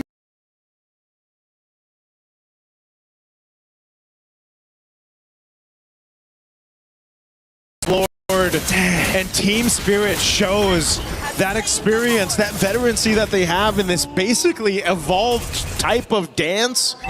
You know, for the Lord, it's weird to see, especially when assassins are in play, but that's the nature of things. This is some Muay Thai, right? We thought it was boxing. No, it's kickboxing. No, it's straight up Muay Thai. They are doing everything they can to hurt their opponents, right? Low leg kicks, hurt the ankles, make sure they can't move around as well, get away the battle spells. And now this could be the final moment. This Lord, healthy and heavy, pushing on in. They're going to go for it. They're just going straight for the end game, straight for the base, and you can see that Hiko, he's not hesitating. He goes for the throne. There you have it, 2-0 in favor. Internationals. And now it's begging the question of, man, the meta seems almost, I don't want to say completely wide open, but it's definitely different, and teams are taking advantage of it. And I think it's just, you know, only the bold and brave can find a certain level of refinement to it. I mean, let's look at this fight all over again, right? Right from the very beginning, we see the teams play, and I think that Spirit understand exactly what each member respectively needed to do. Like, if Sunset Lover had died 2 or 3 times within the 5-minute to 8-minute mark, I don't think this game would have looked exactly the same. Yeah, this is, once again, it was a game, too, where the adjustments for Ignite Gaming was better. You know, I feel like they had a better idea of what they want to do in comparison to Game 1. They had a game plan here. They're trying to execute it. But, again, with Team Spirit, they had a whole lot to play into, whether that was Zard Egoist or Hiko. Hiko is a main point of focus for a lot of teams that are eventually going to face off against Team Spirit. On this type of performance for Freya or whatever he's able to go ahead and play is something to watch out for if you're up against Team Spirit. And the whole team just has this synergy that works really well. And you said it well, man, it's refinement. I mean, even on this push, you think there would be a bigger attempt at defending, but they weren't able to do it for IG, and Team Spirit knew it, so they went right for it. So, again, congratulations to them. We're going to be throwing it over on stage, though, I believe, to hear for our winning interview with Milosh.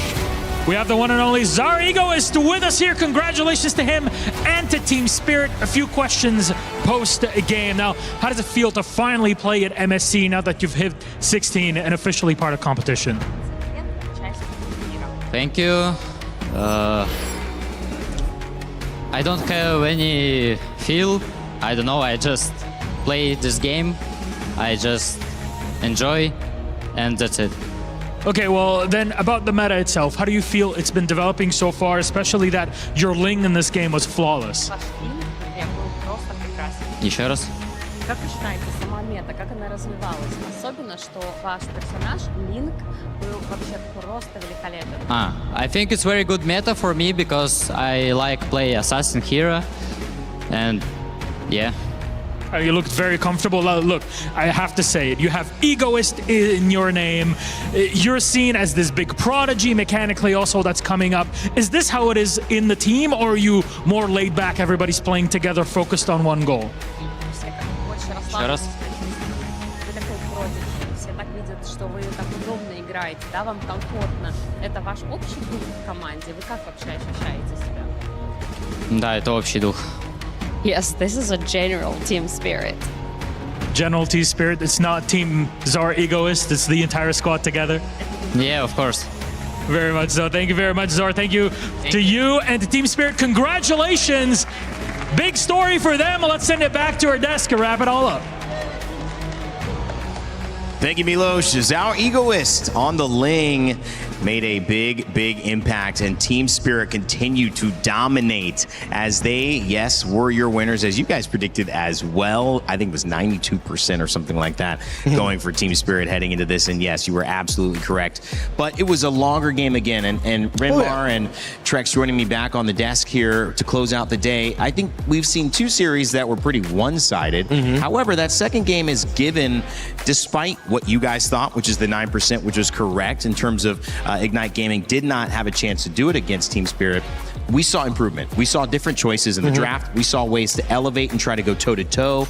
Haymaker versus Haymaker instead of just sitting in a corner and getting wailed on. And I think that was hopeful for these two teams because they've still got more MSC to play. Yeah, you definitely could see that this could have gone to a Game 3 at multiple times. It's just that I feel like the lineup that Team Spirit fielded with and some of their timings, especially with the entries of Hiko and the eventual entries with whatever pick Zar Egoist would end up with, or specifically in game number 2 when he ended up with a Hirara, it just asked too much from Ignite Gaming just to deal with one pick.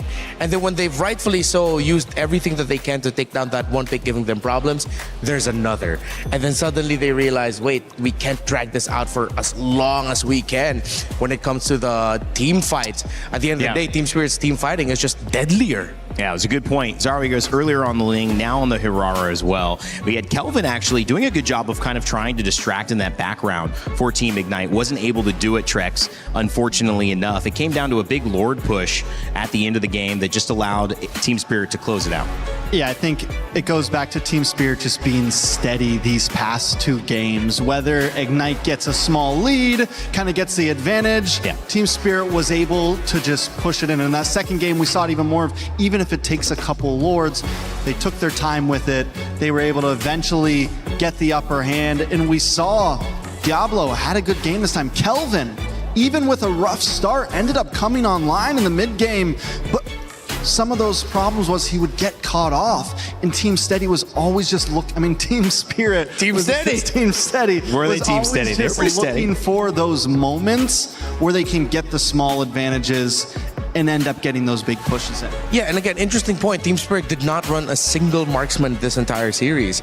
All of their basic attacks came from their melee carries. It came from the Ling in game number 1. It came from technically the Barretts, but most importantly, of course, the Freya in game number 2. Team Spirit, whatever they've cooked up with, I don't know how long they can keep this up or how long they're going to continue it. But if this is their approach, then let's see it keep going further. And because we're only on day 1 and we've got a chance to see best of 3s, it does kind of limit the counter to the counter, because we've seen these teams who start off strong. The adaptation is really on the team who's now down 0-1, and they have to do something different. But then what we saw here is they did take the first pick in terms of the Ling away, but then they got the Freya, and that was a 4-0 finish for, I believe, Hiko, who was on that, and it set up another problem that they didn't answer. Now, if we have to do this in game best of 5, even best of 7, which our grand finals will be, there will be continual adaptation. We don't know where that's going to end yet, though, Renmar. Yeah, exactly, which is why I'm so excited now to see where Team Team Steady goes from here? Will Team Spirit continue that steadiness and that creativity, or will teams solve them? I don't know, but I really want to find out. I think the great thing about this that we know about Team Spirit is we know Hiko can still play marksman. We know they have that in their bag. So this is definitely only just a taste of what we're seeing from Team Spirit. This is an angle that they can continue to approach matches from. And if it starts to lose, they can always go back to Old Faithful of Hiko popping off on a gold laner. So if anything, this is only added to the repertoire, and we know that they are pushing even more the limits of what they can do this tournament. Still maybe a little bit more to be said and asked of Singapore's representative there in Team Ignite, but obviously Team Spirit really standing strong. Today's results showed that the favorites that especially you guys thought and who we kind of thought might have the edge in terms of today, well, it was not close. It was not close in terms of going to any sets of final games to determine a winner. It was 2-0s across the board for Team Vamos, Team Falcons PH, Team Vitality, and Team Spirit. That means those teams will be meeting each other again in the bracket, and it also means that Team Falcons MENA, Guangzhou Gaming, and of course Team Ignite, you'll see the full graphic here as well, and it's also going to be Team Falcons MENA who are going to be fighting against each other in this elimination match. So Redmar, look at the stakes. I mean, these teams already had a lot on the line. You mentioned the True Rippers Guangzhou Gaming matchup. Also, Team Falcons MENA, and now versus Ignite Gaming. We get a clearer picture on the stakes for those matches. Two of those teams are going home. Yeah, True Rippers and Guangzhou, we talked about how heartbreaking that would be, of course, for Team Falcons MENA and Ignite Gaming, two regions who has been here for quite a long time. Honestly, of course, with SG being here much longer compared to MENA, but there were a lot of high hopes for both, and we have to see one of them go home again. That's the sad reality of the sport, and of course, with the makeup of Group A, with how it looked like, it's just how we're going to get it. Team Vitality, Team Falcons PH, that's going to be a big matchup as well. And Team Vamos going to be against Team Spirit, who we just saw the top and the bottom of the day. Trex, what matchup catches your eye a little more? Oh, that's tough. I think the Vamos Team Spirit. I feel like we've seen some great matches from Malaysia and EECA in the past. Oh, yeah. We've seen some great matches from them in the past. And there's kind of a little known rivalry, I feel like. So I'm excited to see how those matches go tomorrow, or whenever we end up seeing them. Not tomorrow, right? Tomorrow will be Group B. We will find out soon. Yeah, Group B, I believe, is going to be tomorrow. We'll get that schedule in just a second. But also, we want to show you the results for the tournament pick'ems so you guys can see the leaderboard as it stands. We've told you that you have a chance to earn your share of $300,000 and to be involved in the broadcast by selecting the picks that you think are going to be the case in terms of how the match will show up. We're going to bring that leaderboard up for you in just a second. And when we do, you'll be able to see who is actually at the top of it. That's the intention for it. Because again, you guys have been right for almost the entire time. Renmar did as well, that the audience has almost leaned completely in favor of the winner. Whether that's a little bit of just knowing the scene so well, or maybe that's a little bit of just maybe there's something special with our audience watching MSC. No, they know. They've been You're not special? For Is a that what long you're time. I'm just a dude. They're special. I'm just here. No, but honestly, our viewers, our community, they've grown so much. They've really studied everything so much for such a long time. And you guys are great. All of you. You're all great. But you're not special, is what Redmar was trying to say. No, I said you are special. Don't get me in trouble, man. I'm just kidding, man. You know, it's been so fun hanging out with these guys. This is just day 1 of 9, as we mentioned. And to verbalize what was happening, you guys have Team Liquid at about 69% to take it all. Trex, I mean, can you really argue with that one? I cannot. Yeah. We love us some Team Liquid. Yeah. I'm going to say, you know. Defending champs. Defending champs. You know, how can monsters in their own right. Some of the best in the world over there. Some of the greatest of all times. You know, I do think if there's a tournament that any upsets could happen, MSC has told us before that those things can happen. Different regions win every year. Can TLPH give Philippines a back-to-back win in MSC? We haven't seen it for 4 years now, maybe a little over 4 years since we've seen a region win it twice. So first step back on the golden road, right? Trying to get there. So big conversations for this MLBB tournament. Of course, tomorrow the conversation continues and we'll show you what to expect as you tune in. It's Group B's opening day, which means that we get to see who Mirko was really excited to talk about. And just from a top-down point of view, Renmar, many thoughts that we had with our first panel indicated that we could see a winner of this entire tournament from this group. Yep. All champions save for one, and it's weird to say that it's Onyx who's the only one here in this bracket that's not a champion in the region that they came from. Who would have thought in the year 2026 we would be saying that about MSC in a specific group? This draw was crazy. Yeah, this is a group. We talk about groups of death, but this might just go down in history as the group of death right here. Only 4 are going to make it out. Yeah, that's what's crazy about it. It's that they have to face each other, and they're going to send each other home even to get to the other side of the bracket. So we're seeing some serious stuff there, guys. Just some final thoughts on day one, what we've noticed so far, Renmar. Happy with the meta, happy with the performances for the winning teams. Hope to see more from the teams that struggled. Trex. So many teams have brought something different to the meta. I'm excited to see how it evolves, and I'm even more excited to see tomorrow's games. All right, well, it's been amazing here on desk with Trex, Renmar, and of course we had an earlier showcase of all of your talent across this MLBB scene. My name's been Rain Day, and I'm going to leave you with the STC recap to close out day one of MSC. We will be back tomorrow, so don't go anywhere.